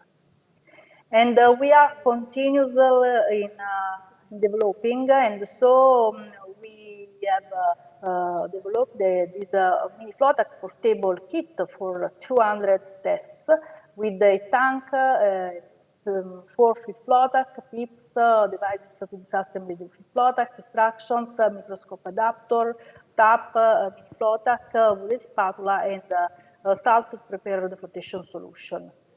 We have developed also a eco-friendly field Flotac, and I remember you that the mini Flotac is reusable up to 50 times, and the field Flotac up to 200 times. And this is very important that we are developing a cubic Flotac microscope that is a portable, new compact digital microscope for helminth eggs count. And there are different automated systems in commerce, but of these, many show a low sensitivity and accuracy. Some of these are not validated, and for the moment we have this new we are developing this new microscope that can connect to your PC or smartphone, and it's very important for the telemedicine, for the teleparasitology, because you can have this microscope, for example, in India, and you are in another part of the world, for example, in Italy, and so you can see all the parasitic elements that the technicians see in another place. And thanks to the artificial intelligence and the machine learning, it's possible to recognize the parasites that are in your samples automatically, And so the system gives you directly what parasites you have in your sample and how many parasitic elements there are. And for these systems, we have at the moment only prototype, and we have developed the artificial intelligence to recognize for the moment in human Trichuris, Ascaris, and Celostomide, Hex. And we hope that in future, when you collect the fecal sample, you can have the possibility that will be an automated systems that process all your samples and give you directly your results. Thanks.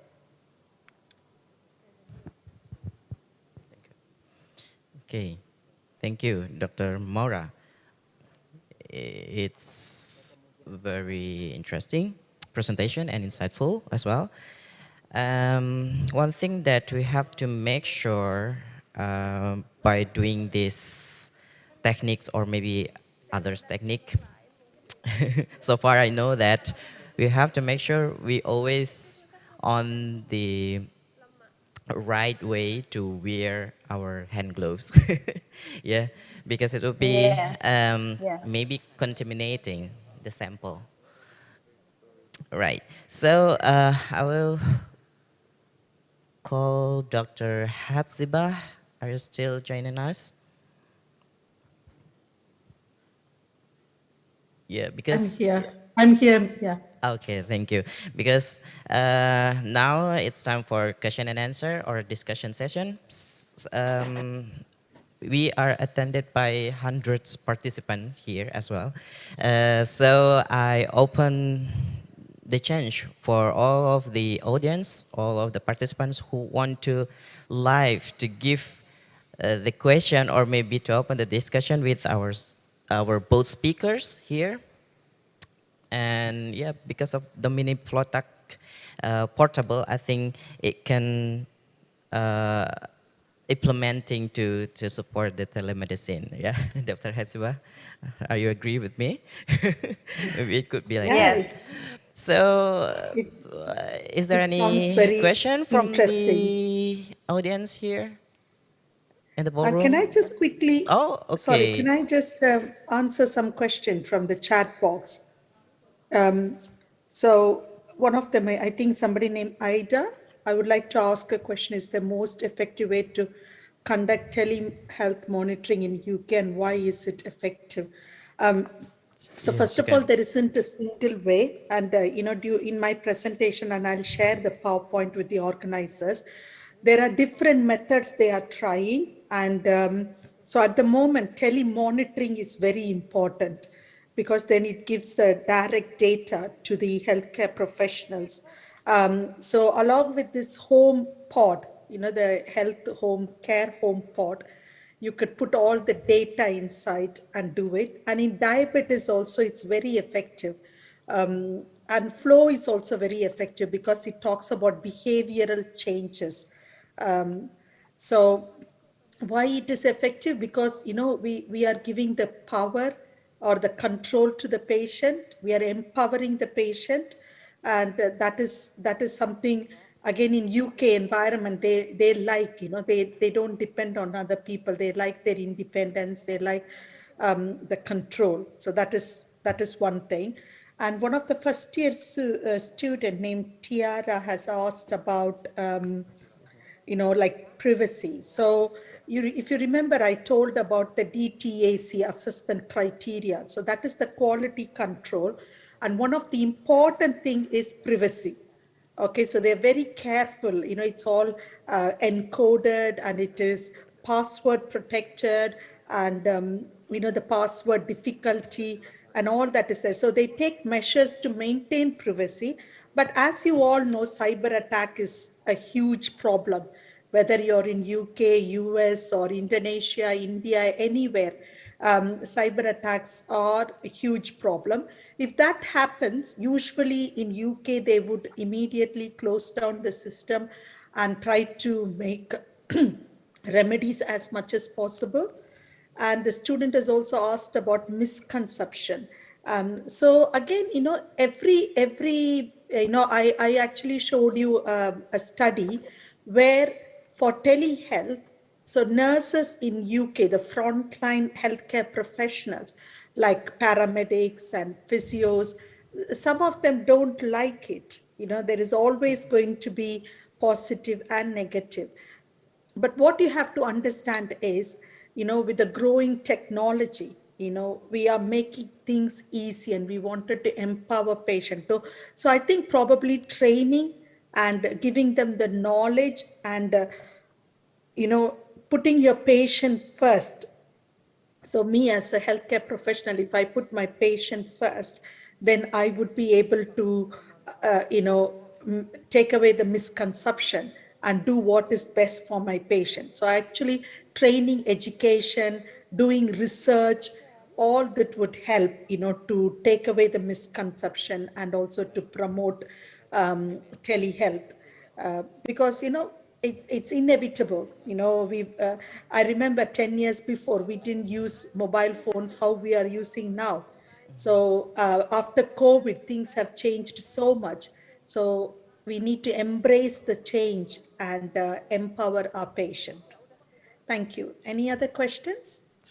Yeah, the important thing is the intention from inside of our soul as the health practitioner.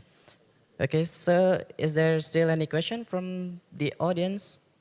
Have all the questions answered by the Dr. Hepzibah? Yeah, this is a special moment because we have two speakers from two different countries, from UK and from Italy. Okay. So I'll go to Dr. Maura. There is any question from the audience related to your presentation? Yeah, you showed in your presentation about the accuracy on mini FLOTAC used for supporting the diagnosis for intestinal parasitic diseases. Is there any other techniques that we can use as well for diagnosing the intestinal parasitic disease? Or maybe this mini FLOTAC can also use for another kind of diseases? Yes, we usually use this technique in our lab or the FLOTAC to see the parasitic disease due to intestinal parasites. And we use this technique not only for STH, but also, for example, for protozoa infection, like Giardia or Schistosospora and other parasites. And yes, we have used it in the past other techniques, but the accuracy that shows the mini FLOTAC is higher than other techniques, as I have shown before. Okay, so is that mini FLOTAC well known all of the area in Italy area?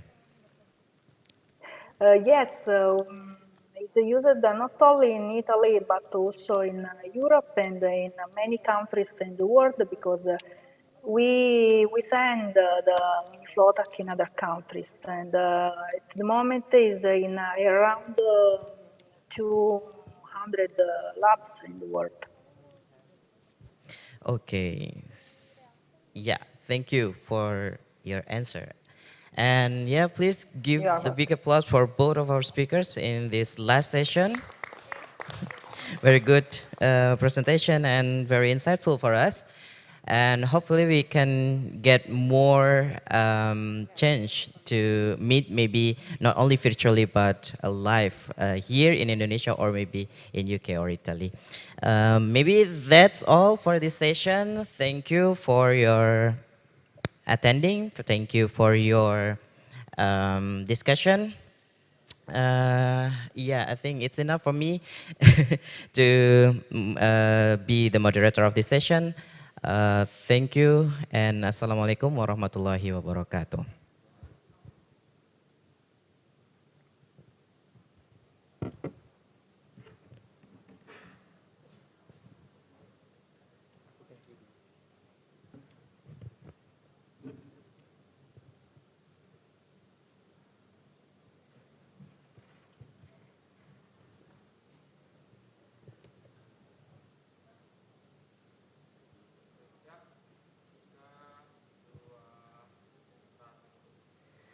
Thank you, Mr. Niko Tesni, SMPH, for guiding us to an interactive session with our distinguished speakers.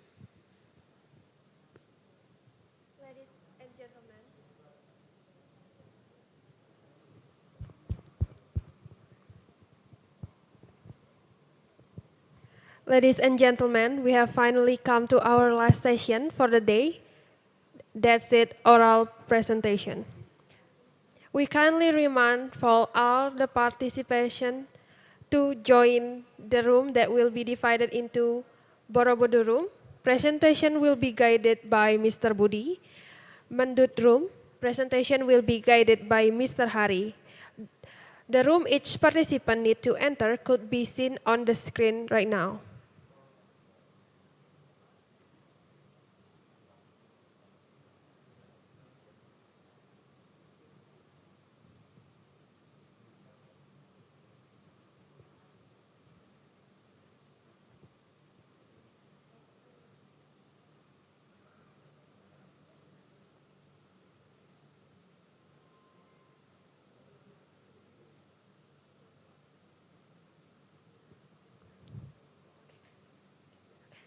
So without any further ado, let us begin this session.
Good afternoon, all of audience. Hello. My voice is clear. Committee.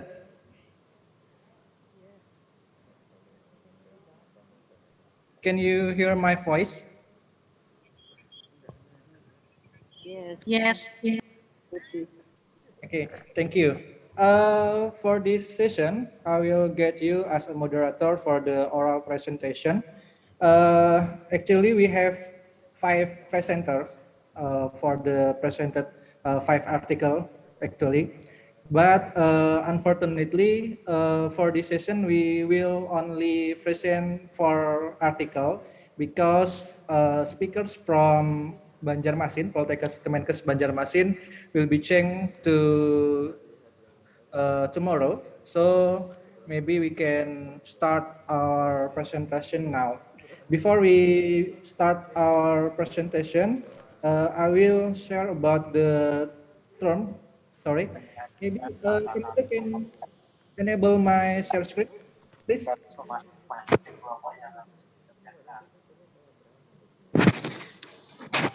Okay, yang saya sampaikan itu juga ada pertanyaan berkaitan dengan pendidikan tugas yang saya sampaikan. Mau izin bertanya, Bapak? Ya, ini Mbak Syah. Oke.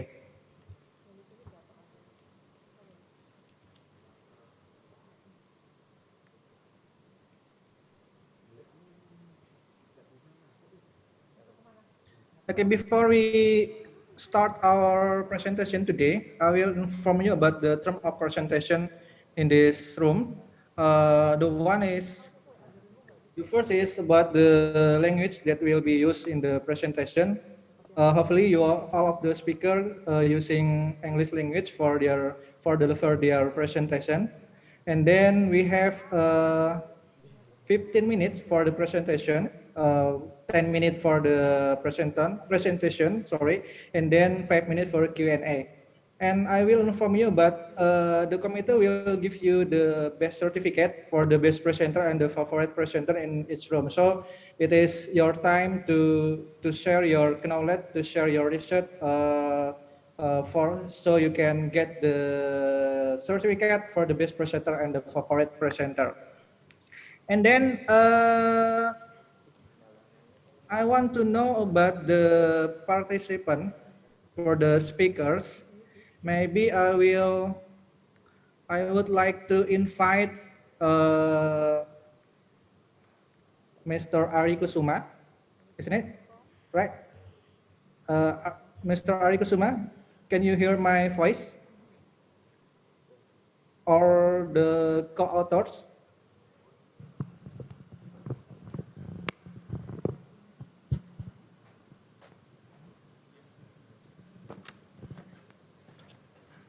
Not anyone for the paper, the title paper, the anti-diabetic.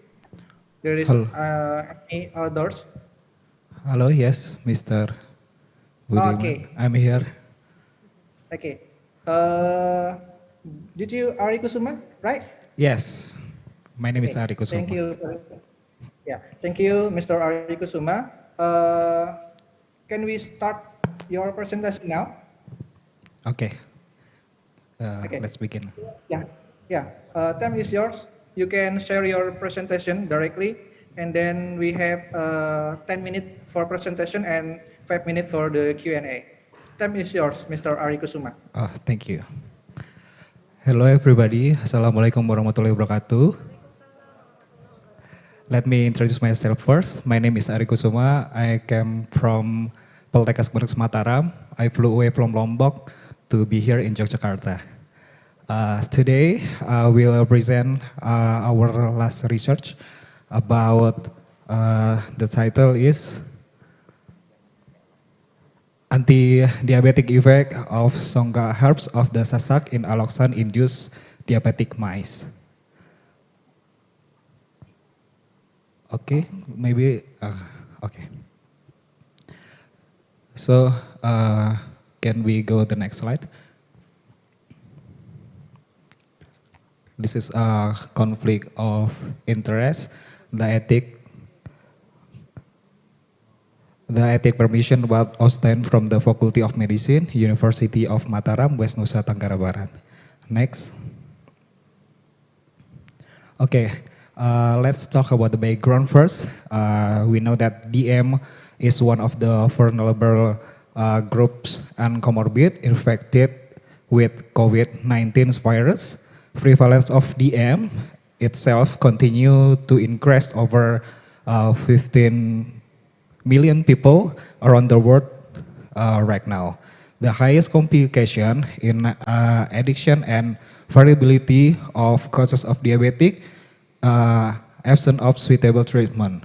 But right now, many studies reveals about the treatment of DM.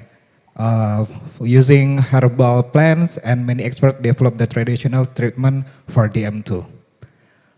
In the picture, we know that I will introduce you about Sasak. Sasak traditional drinks. It's called Songga. Songga, known as traditional drink made of very diverse types of spices like pepper, ginger, cinnamon, etc. People in Sasak usually grounded this songa in powder and brewing with warm water. Usually in Sasak, Lombok, using songa before they climb the mountain Rinjani. So before they go up, usually they drink for the stamina and for the energy.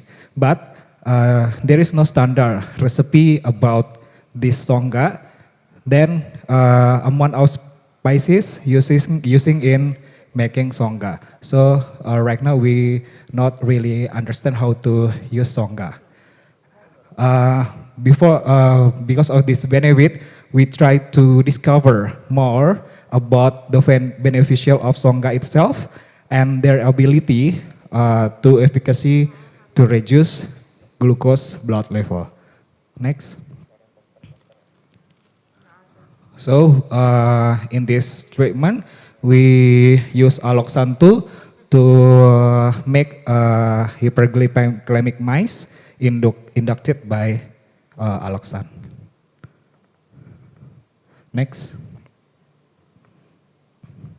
So the method is a little bit quite long because we use 25 mice divided into 5 groups. The first one is non-treatment, and then the fourth is hyperglycemic inducted by alloxan, and then hyperglycemic using glibenclamide as a control, and then hyperglycemic plus 8% of songgak, and then treatment 2 using hyperglycemic plus 20%.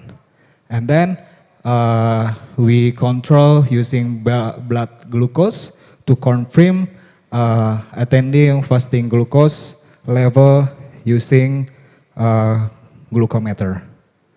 Okay, next. So this is the result of our research. It's really important because we want to know about the effect of songa, especially in glucose level. We know that first is average blood glucose level post-induction to 14 days intentionally decrease, and then from each group from day 14 in P2 have a lowest point than another group, but still not same like normal groups. But with looking this trend, it's a good sign that songa with 20% can reduce hyperglycemic mice, or maybe people with DM later. So we try to discover another opportunity or ability of songa itself with another research. It's multiple research we still develop till now. Okay, next. So what we can learn about it, we know that alloxan can induce mice become hyperglycemic, and it's damage pancreas cells, which is the cells or cells B respond for the production of insulin. If the function of insulin is broke, it causes the animal blood sugar level to increase. For this presentation, show that decrease of blood level in hyperglycemic mice intervention is not fully known yet. Like I said, we still looking for another research to complete our research right now. So it's but it's really promising right now because songa is actually always uses as in Lombok. So it's a potential also through its antioxidant, hyperpolydemic, and hypercholesteric. But the consists of various bioactive components that work intentionally cause effect it's still discovering. Next.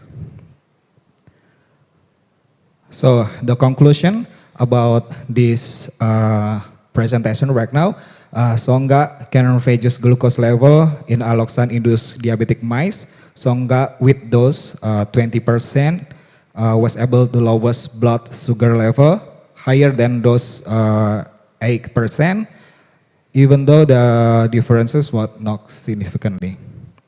But if we try to another research, maybe it will be answer our conclusion right now. Next. Okay, maybe that's it from our presentation. Thank you very much. Okay, thank you very much for Mr. Ari Kusuma that has been delivered their awesome presentation about the Songa. I don't know, but the Songa, it is like the in Java maybe the cem-ceman, like right? Or it's different? Maybe we know in Java know as jamu, Oh, okay. but it's a bit different because jamu is very specific. Maybe we call jamu kunyit asam or kencur, but this Songa it's more like that. It's a lot spices using to making Songa, but the function is really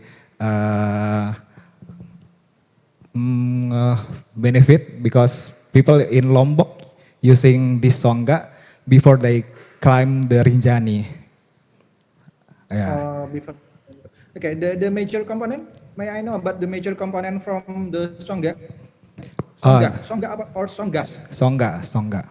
Okay. Songa it and Songgak it's same. Okay. Yeah. The component, the most component of Songa is like pepper, ginger, cinnamon, and Japanese chili, cumin, and many more. We still don't know because we buy from the local seller, so we still try to figure out what actually the Songa ingredients is. Okay, so it is the homemade. Yes, homemade. Okay. Thank you very much, Mr. Ari Kusuma. And then maybe any question from the audience? Yes.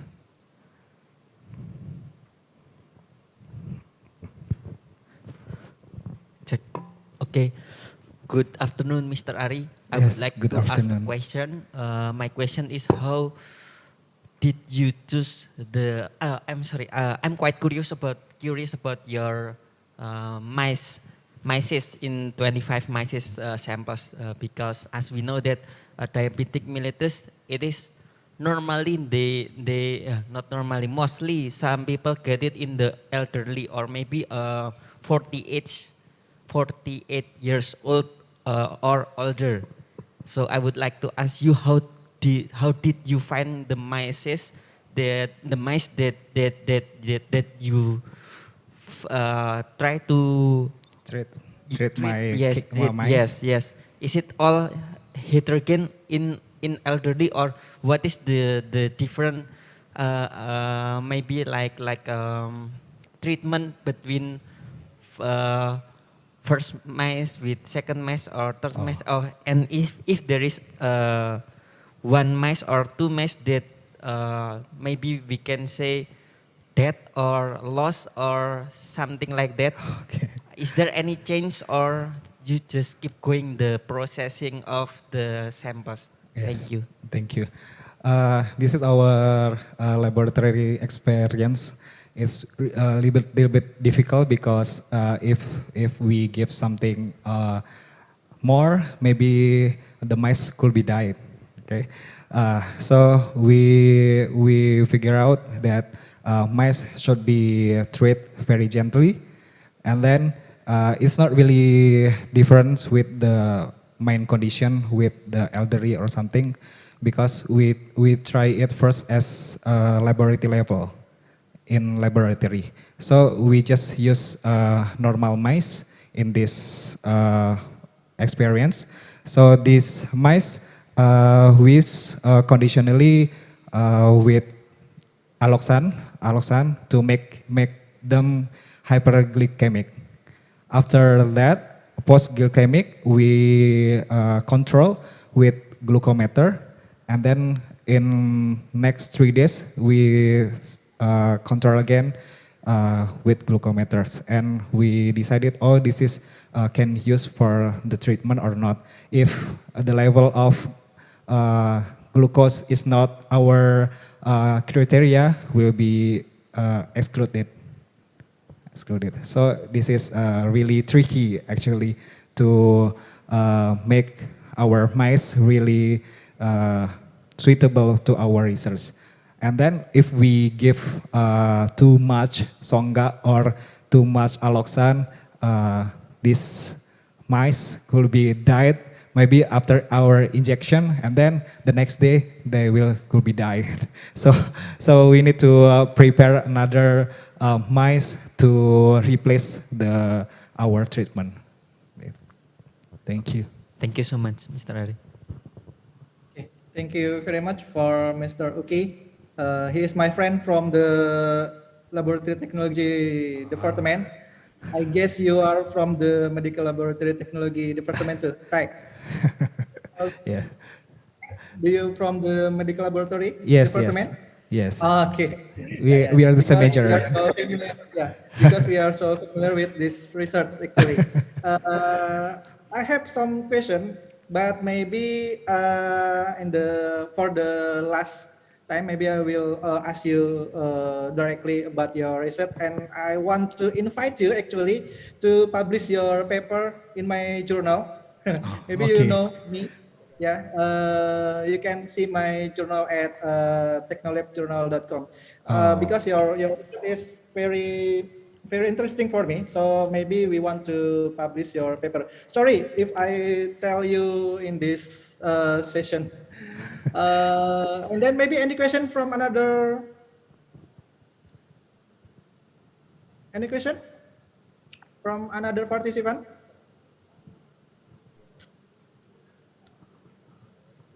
Okay, I think there is not any question again from the audience. So thank you very much for your presentation, Mr. Ari Kusuma. Thank you so much for the opportunity that I come to Jogja after the long time. Yeah. Maybe we can discuss about your research after this meeting. Okay. Thank you very much. Thank you so much, Mr. Applause for the Ari Kusuma.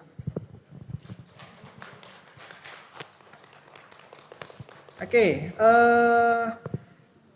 For the second speakers, I would like to invite just a minute. Nadia Saumi for presented the result about the reduce the number of germ in room air with red betel leaf disinfectant. Nadia Saumi, can you hear my voice? Are you joining this Zoom now?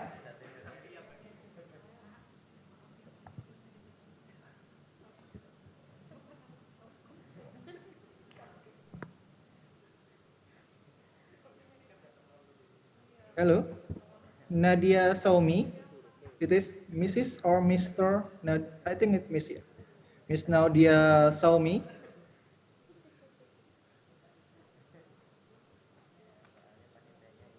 Just a minute, I will check. Oh, I think she doesn't in our Zoom.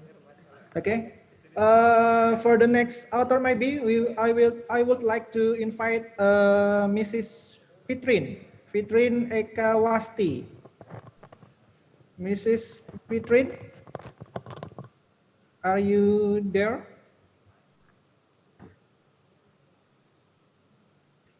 Hello, Miss Fitrin. Okay, I think she's not in our room too. And then the next and the last, the Mr. or Mrs. Miss Juliet Tangka and his friend or her friend. Hello? Okay, good afternoon. Okay. Thank you very much, Miss Juliet Tangka. Mr. Juliet Tangka will be deliver their presentation, their research about the glucosidase inhibitory activity of the ethanolic extract of red gedi, right? Red gedi leaves, Abelmostus manihot medic, right? Dr. Miss Juliet Tangka. Sorry, can you hear my voice, Miss Juliet Tangka? Okay, I can hear you. Okay, thank you. Yeah, this time is yours, Miss Juliet Tangka, to presentation your paper about the glucoside inhibitory. Time is yours, Miss. Okay, thank you for the opportunity and this permission to share screen.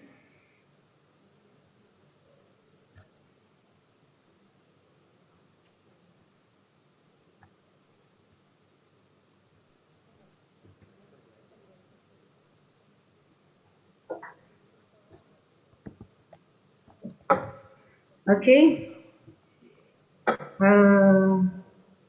This time we will present the result of research of our publication with the title Alpha Glucosidase Inhibitory Activity of the Ethanolic Extract of Red Gedi Leaves, Abel Moscus Manihot Medic by in silico and in vitro study. As introduction, the major problem disease of diabetes type 2, a chronic metabolic disease worldwide, is characterized by hyperglycemia and imbalance between insulin levels and sensitivity. Diabetes cases reported in Indonesia are currently ranked fifth in the world, and one of the provinces is North Sulawesi. Our area also occupies the top 3 in Indonesia. One of the drugs to manage diabetes type 2 is inhibitors of alpha-glucosidase. Compounds from functional foods are currently also of concern because they reduce postprandial hyperglycemia with few gastrointestinal effects. Alpha-glucosidase inhibitors are currently widely used in the treatment type 2 diabetes. The leaves of Gedi, Abelmoscus manihot elmedi. Pardon, Miss Juliet. Sorry, can you share screen your PowerPoint? Yes, I can. Yes, please share screen your PowerPoint, Miss Juliet.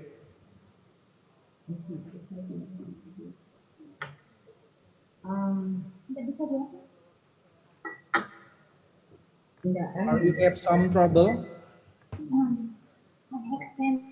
I have sent by email. Maybe open the email or can open and help from me. Okay. Maybe committee can help me to share PowerPoint from Miss Juliet Tangka, please. By email and Furaida. Oh, email to Furaida. Yes, Furaida, WhatsApp and email. Email from. Okay. Sorry. Can from you? Committee. To committee too. Are you? Yes, committee. Or you can share it to chat books. So my friend from the committee can help you to share your PowerPoint.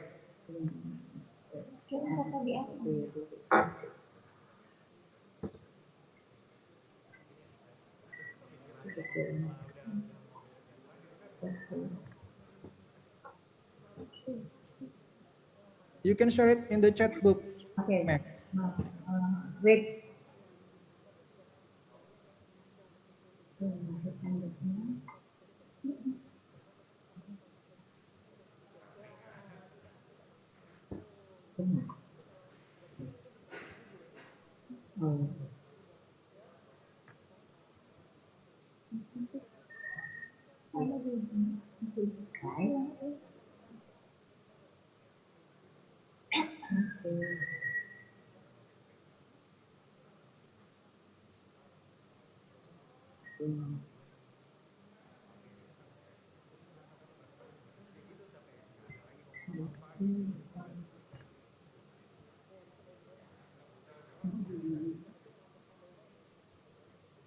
maybe still on the process to sending Yeah, wait.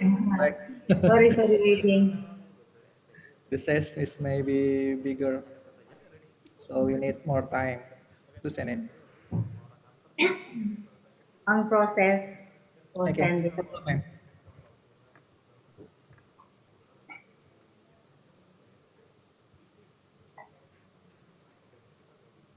May I know where you come from?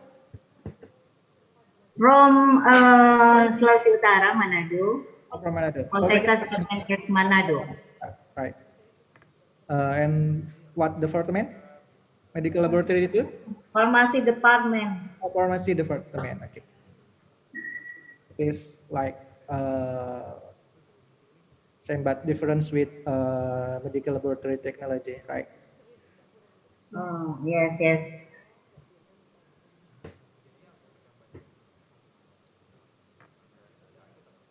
Sorry, maybe.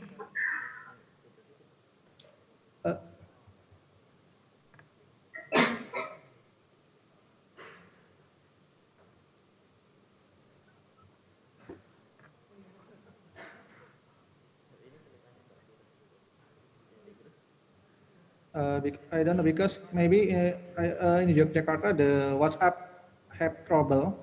Oh, the same Manado, WhatsApp problem. Yeah. So I cannot contact Miss Furaida to share your material. So I'm sorry. Oh yeah. Or you can send it to IT Polkesio. You can read in the chat books. Yes, I'm sending now. And maybe 1 minute. By Polkesio. Yeah, by the no open. Oh yeah, IT Polkesio. To the email of the IT Polkesio.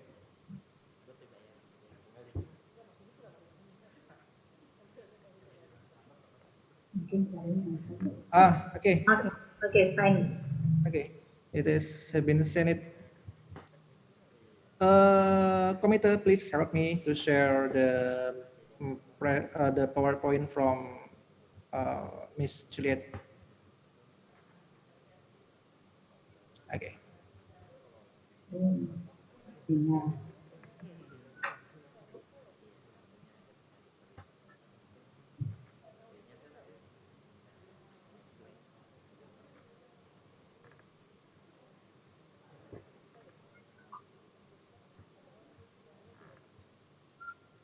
Okay, nice. Okay. Yeah. Thank you. Thank you. And continue your presentation again, ma'am. Sorry to disturb you. Okay, thank you. And okay. Next slide. And once again, as information introduction, the major problem. Back to slide introduction. Yes. The major problem disease of diabetes type 2. Chronic metabolic disease worldwide is characterized by hyperglycemia and imbalance between insulin levels and sensitivity. Diabetes case reported in Indonesia are currently around 5 in the world, and one of the provinces is North Sulawesi. Our area also occupies the top 3 in Indonesia. One the drugs to manage diabetes type 2 is inhibitor of alpha-glucosidase. Compounds from functional foods are currently also of concern because they reduce postprandial hyperglycemia with few gastrointestinal effects. Alpha-glucosidase inhibitors are currently widely used in the treatment diabetes type 2. The leaves of red gedi, Apelmascus monihot elmedis, a species endemic Minahasa, North Sulawesi, Indonesia, has been consumed as vegetables and are widely used as anti-diabetic herbal medicine. Our previously study identified 58 metabolites of ethanol extract and potential as inhibitory agents. As now, there are not many studies addressing the anti-diabetic pharmacology of the extract and its components. Phytochemicals are useful as templates for lead compounds and optimized further to generate novel, safe, and effective drugs. And this study, next, and this study aimed to determine the metabolic activity of red gaddy leaves as inhibitors of alpha glucosidase by in silico and in vitro study. Next slide. And material methods. The research method has been carried out in stages.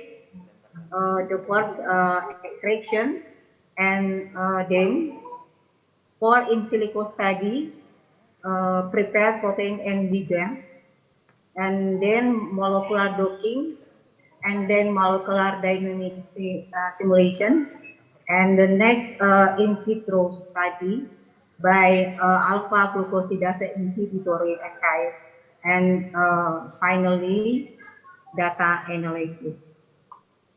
Next. Result and discussion. The results in silico study show that the red gaddy compound stays by in silico docking based on the binding affinity where 38 compounds that we identified previously, and based on the predicted binding affinity, the top 10 compounds showing binding affinity close to standard drugs acarbose.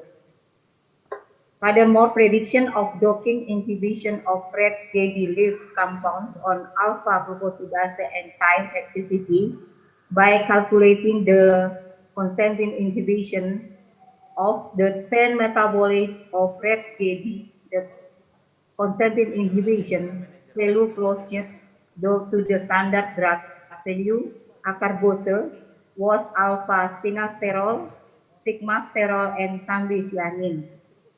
The binding affinity values were favorable constantin inhibition were below 20 micromolar, lower and closer to the values of acarbose. The value of constanta inhibition is the concentration of inhibitor required to reduce half of the enzyme activity. And can be seen table 1 in figure 1. And next slide.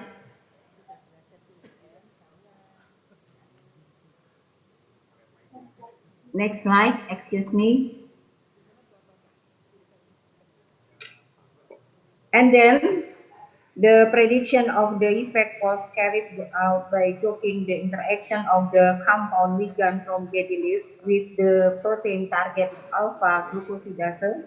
The interaction of the red gaddy compound with alpha glucosidase in table 2 occurs around the catalytic site involving to the extracellular domains on the N-terminal site and the C-terminal site alpha glucosidase. The molecular dynamic simulation also support the notion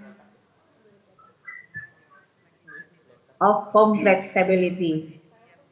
Next.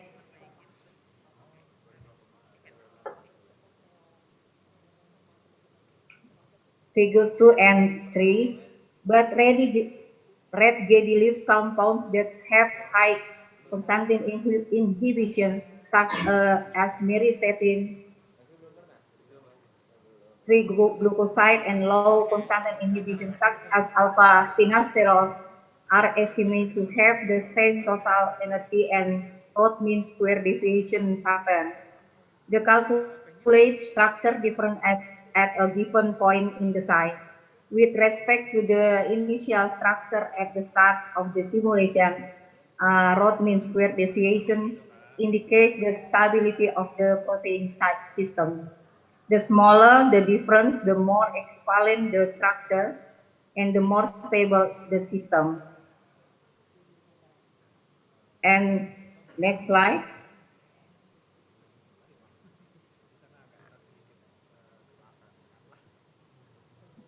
The ethanolic extract of red Gedilus abelmoschus manuhat L. medic was investigated for alpha-glucosidase enzyme inhibitory activity using in vitro assay.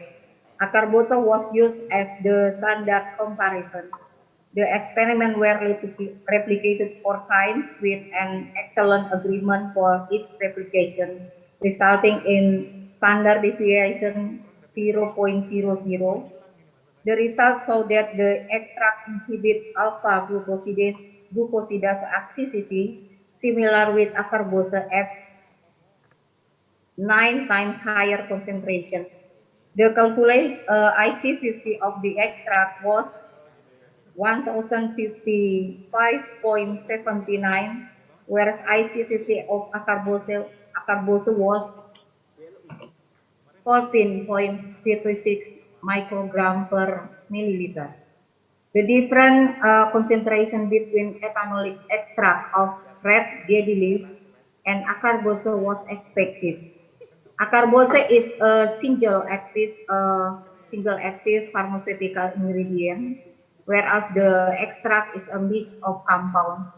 The such difference of IC50 between acarbose and extract can be explained by the very potency of the active compounds and percentage of its potent alpha-glucosidase inhibitor with the extract.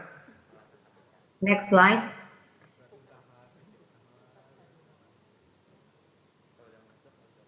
Conclusion, based on in silico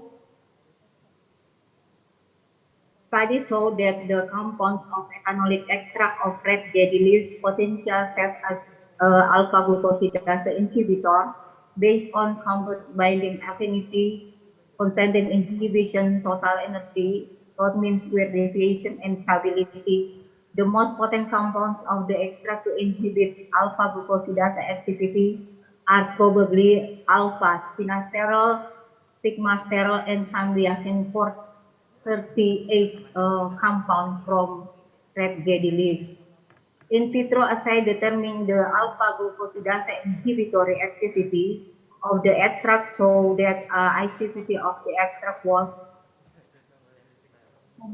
1045.79 microgram per milliliters, whereas IC50 of acarbose was 17.66 microgram per milliliter. It will be interesting to test isolate compounds, especially of alpha-spinasterol, sigmasterol, and sambianin to develop new alpha-glucosidase inhibitors.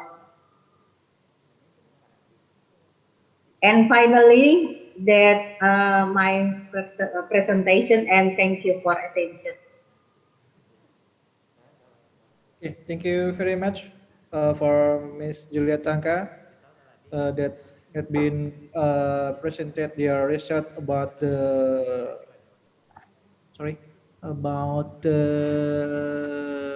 extract of red Gedi leaf. Okay, we still have more time to discuss. So maybe from the audience, any question for the Ms. Julia Tangka? Time is yours. If any question for Ms. Julia Tangka, maybe Mr. Ricky, do you want ask her? Or another participant? You can share. You can raise your hand, or you can give ask question in the chat box, or you can give a question in Indonesian language if you want. So feel free to ask anything to all of the presenters. Any question? I think it is mostly same with Mr. Ari Kusuma research. It is same like using herbal plant, isn't it, to the anti-diabetic, right?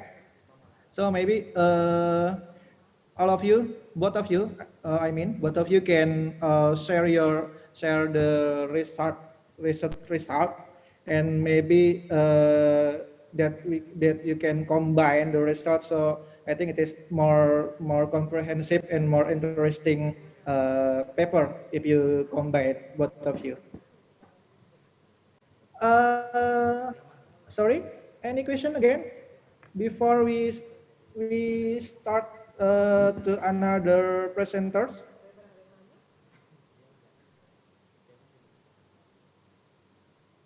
Okay, I think it's not any question for you, Miss Juliet Tangka. It is the nice, insightful presentation from you. Okay, thank you very much for attention, and thank you for committee. Thank you for ladies and gentlemen. And nice to meet you. And sorry for technical situation because internet is trouble at Manado. Sorry, I'm sorry, and see you next time. Thank you. Thank you. It's not a big problem, Miss Juliet Tangka. Nice to meet you too. And then thank you very much once again for your presentation.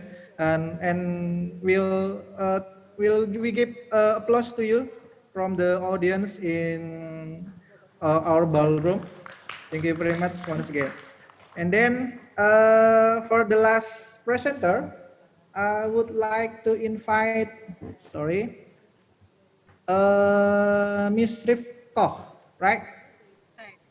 Okay, Miss Rifko, she will deliver their presentation about it is same with Dr. Maura from Italy. It is about the method for the Helmin diagnostic. She will deliver about the performance of modified cattle-cats. Let we see the modified, what is the modified for the cattle-cats. Again, direct method for soil transmitted Helmin diagnostic in Martapura River banks in the South Kalimantan, Indonesia. It is from Poltekkes Banjarmasin, right? And I'm from the Banjarmasin too, actually. I born at Banjarmasin and I study and I live in the Banjarbaru. I alumni from the high school 1 Banjarbaru. Yeah. Maybe I will share your PowerPoint, right? Yeah. Thank you. Okay. Hold on. Oh, sorry. Sorry. I will close my another PowerPoint first.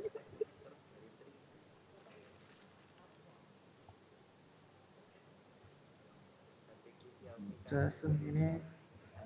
Okay. Okay. Now you can see my share screen. Yes. Okay. Time is yours, Miss Rifka.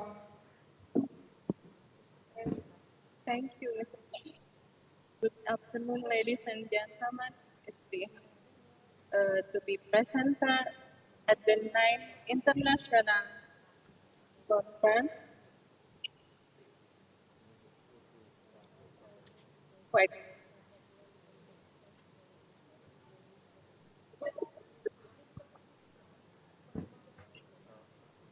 Good afternoon, ladies and gentlemen. My voice can hear at that? Yeah. Your voice is audible, Miss. Good afternoon, ladies and gentlemen. To be presented at the 9th International Conference on Health Science 2022. I'm Rifko, a quiz author in this article. I'm a lecturer from Medical Laboratory Technology Department, Poltekkes Kemenkes Banjarmasin. I'd like to present our research with the title Performance of Modified Pathogens Against Direct Methods for Soil Transmitted Helmin Diagnostic in Martapura Riverbanks, South Kalimantan, Indonesia. Next. Sorry. Yeah.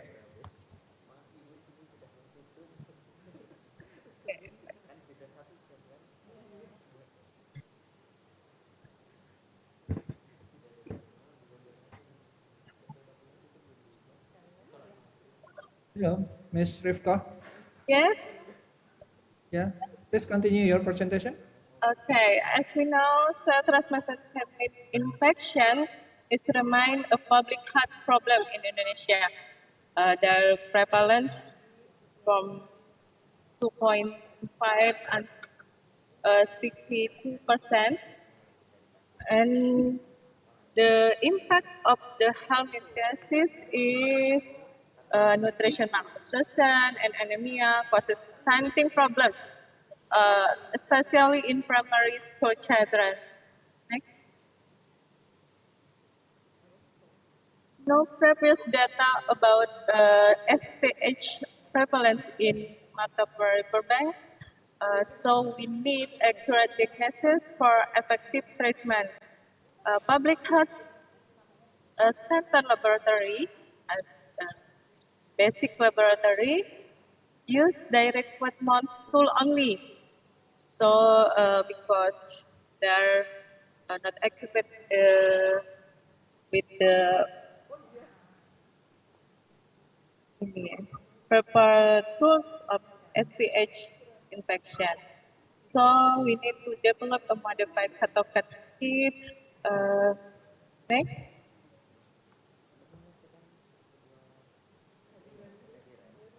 To evaluate and we develop the CATOCAT kit and evaluate the performance of modified CATOCATs against the direct wet mount tool method.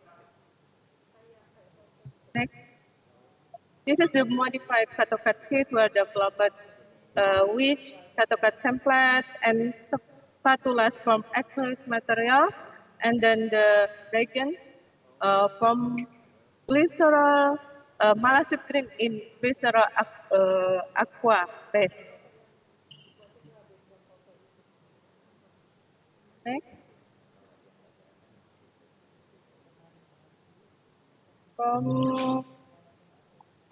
123 children, 7 and 12 years old in Sri Matapura Primary School, and then as a sample, and then microscopy STH detection in stool samples using both of modified CATOCATs and direct method for 400 magnification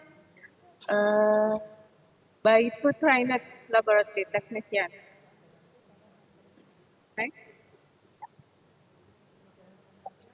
The results show even though CATOCAT thickness used for school, there was more clearly than the indirect. The prevalence of SPH by modified CATOCAT was 30%, while only 20 were positive by direct. Sensitivity was 64.9% for direct and 98% for CATOCAT. There was a substantial agreement between microscopy result by both methods based on Kahan kappa. The positive by direct only 0.81%, only one, and the positive predictive value by CATOCATs were 64.9%. The accuracy by CATOCAT was 88.6%. Next. The conclusion, the modified CATOCAT in this research is significantly more accurate than the direct as a diagnostic aid. This study recommended using the CATOCAT for STH diagnosis in low STH infection. That's it. My presentation. Thank you for your attention.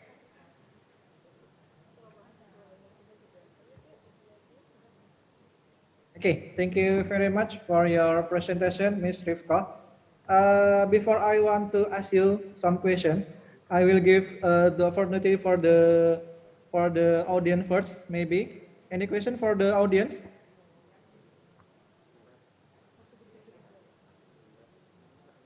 Once again, feel free to ask anything to all of the speakers in this oral presentation room. Don't be hesitate to give a question in Bahasa or in English if you want. Any question?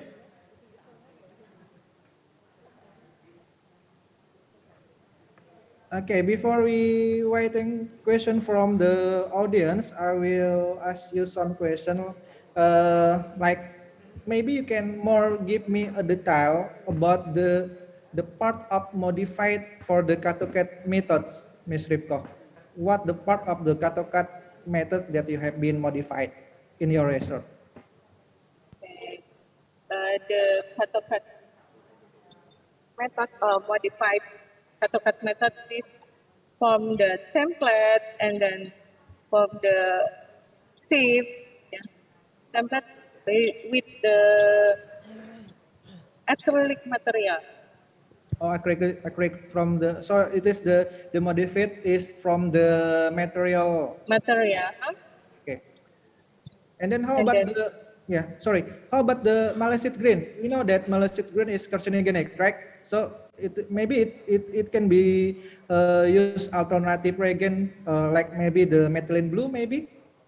Or the question why you still use malisit green from your research?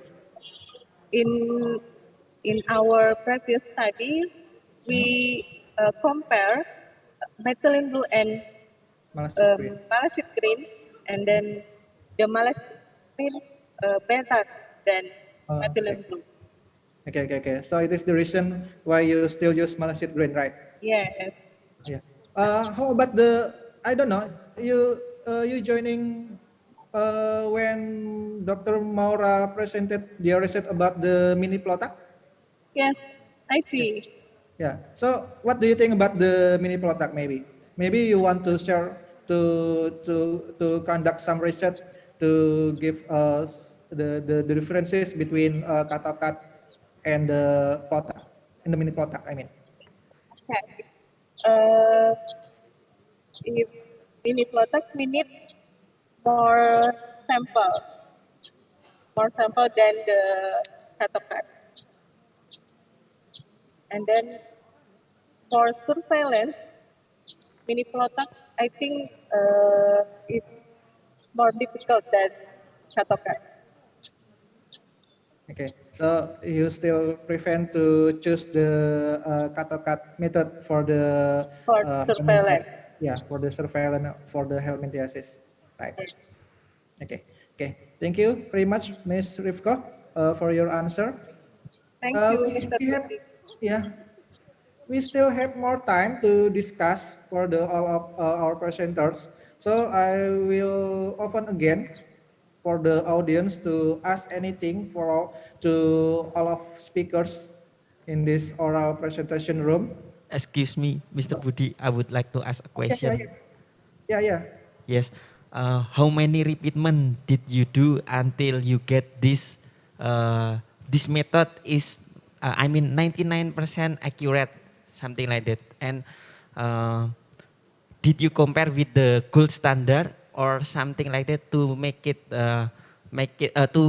sure that this product that you produce is give the accuracy maybe 99% or something like that? Yes, that's all. Yeah, maybe the number of the repetition, Mr. Yes, Udi, number right? of repetition. Okay, yeah. Time is yours, Ms. Rifka. Okay. This compared to direct. Uh, Compared to direct and gold standard is uh, not, I meant that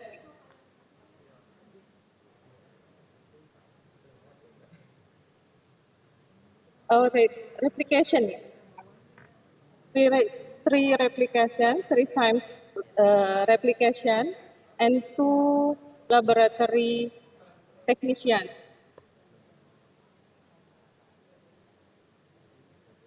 Okay. Mr. Uki, you can discuss directly with Ms. Rifko.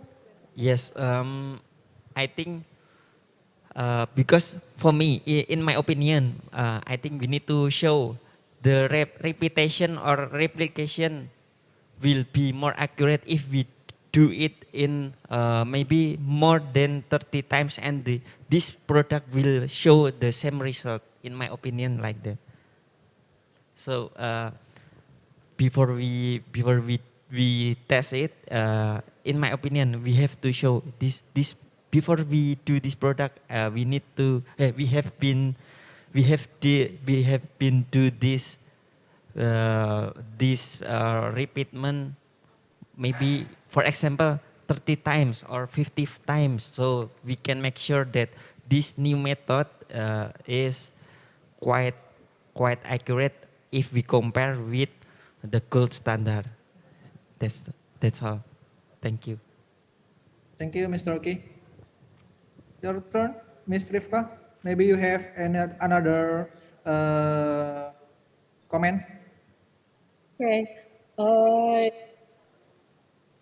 Our research use public primary school children. So next, maybe we other research to use the school with the SPHX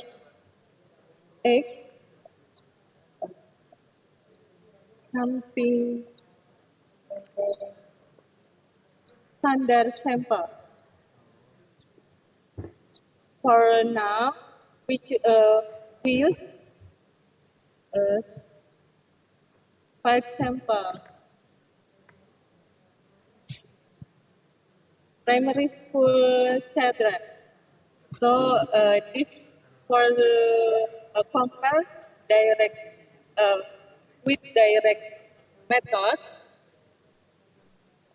that's used in public health service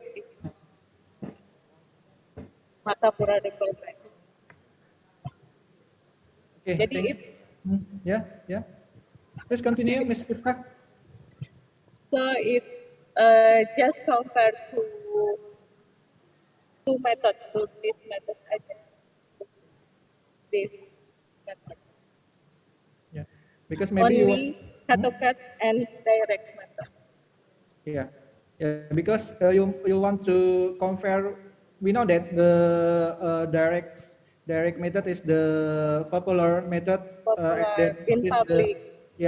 And then the primary healthcare using this method to examine the helminth, right? Because this is the simple ones method to know the egg in the sample stool.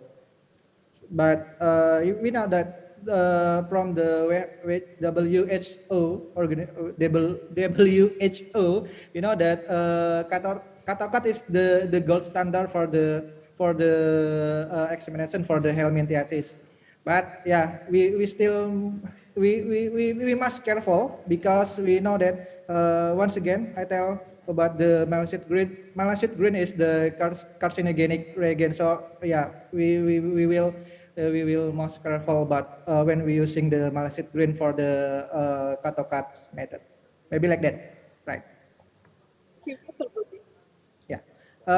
Okay, thank you very much, Ms. Rifka, for your presentation.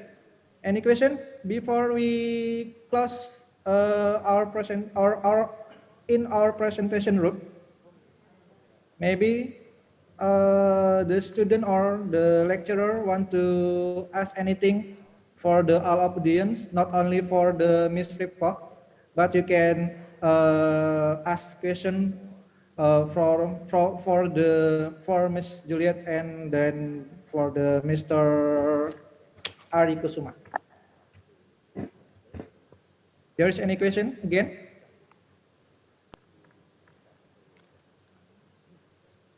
Okay, I think it's not any question from the audience. Thank you very much for all of the presenters to give some insightful presentation from your research. And then thank you very much for the committee. And I want to maybe we close this session, this oral presentation session. And thank you very much for your next presentation and your time to give us some experience maybe from your research. Thank you very much. Please, committee, time is yours.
Recording in progress.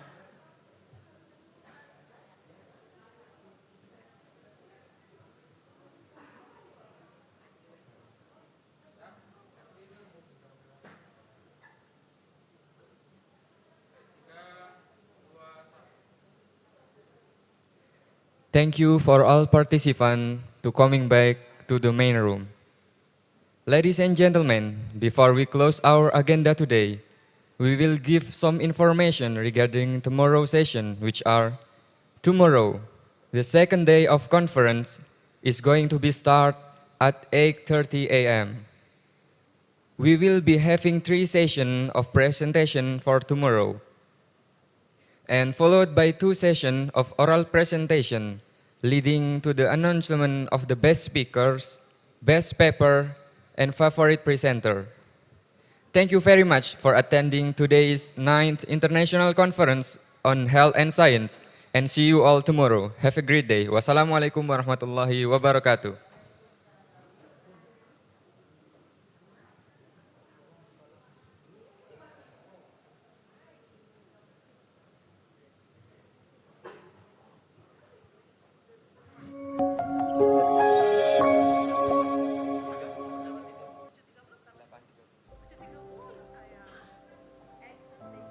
Indonesia, known as Nusantara, consists of thousands of tribal islands and millions of diversity, bring millions of hopes and dreams.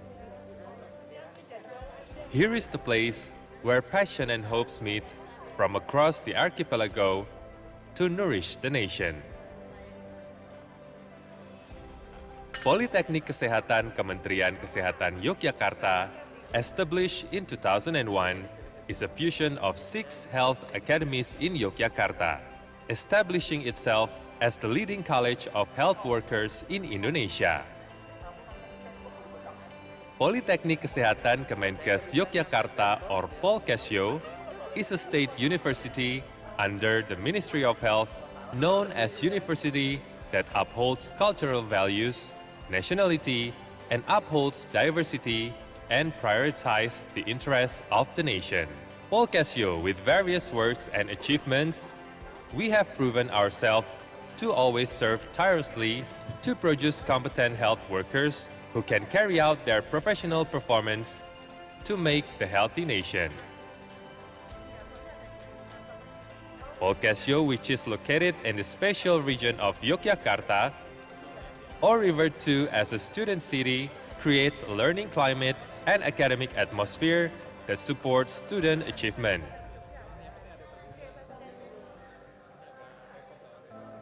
Polkesyo continues to grow and develop to become the leading, best health college in Indonesia, and aspires to be global by cultivating, implementing, and utilizing education, research, and community service, which are the main goals of higher education in Indonesia, or the Tridharma of higher education, by always being guided by Pancasila values.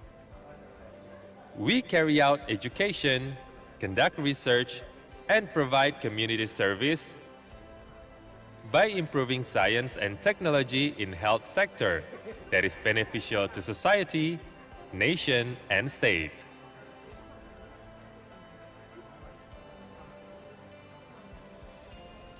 This is where the nation's best sons and daughters from various backgrounds and variations are given the widest opportunity to gather and build an intellectual community to solve health problems in Indonesia. By mutually enriching the repertoire of knowledge and human values, exploring knowledge from history, processing today, and researching for the future. Polkesyo has 6 departments and 17 study programs, namely Diploma 3, Applied Bachelor, and Professional Education. Supported by 1 professor and more than 149 lecturers who have experience teaching and research in various disciplines of health science and technology, and support from education staff. Polkesyo always develops quality education processes, which national and international standards, producing graduates with global competitiveness.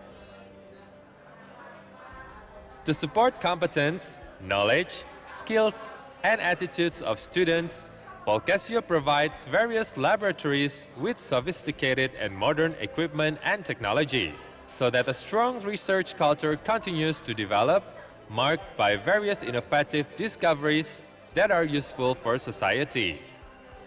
Polcasio has pioneered and developed the Science Techno Campus as a manifestation of its ability to create and commercialize various innovative health technology products. As support for conductive learning, in addition to other facilities and infrastructure, Polcasio has established itself as a healthy campus by creating a green campus that is comfortable, environmentally friendly, and pollution-free with a well-maintained layout. The various existing facilities support the development of student talents through student activity units and are encouraged to realize their dreams. To improve services to the community, Polcasio is given flexibility in financial management based on the economic and productivity principles and the application of sound business practices by establishing it as a public service agency work unit in 2011. Polcasio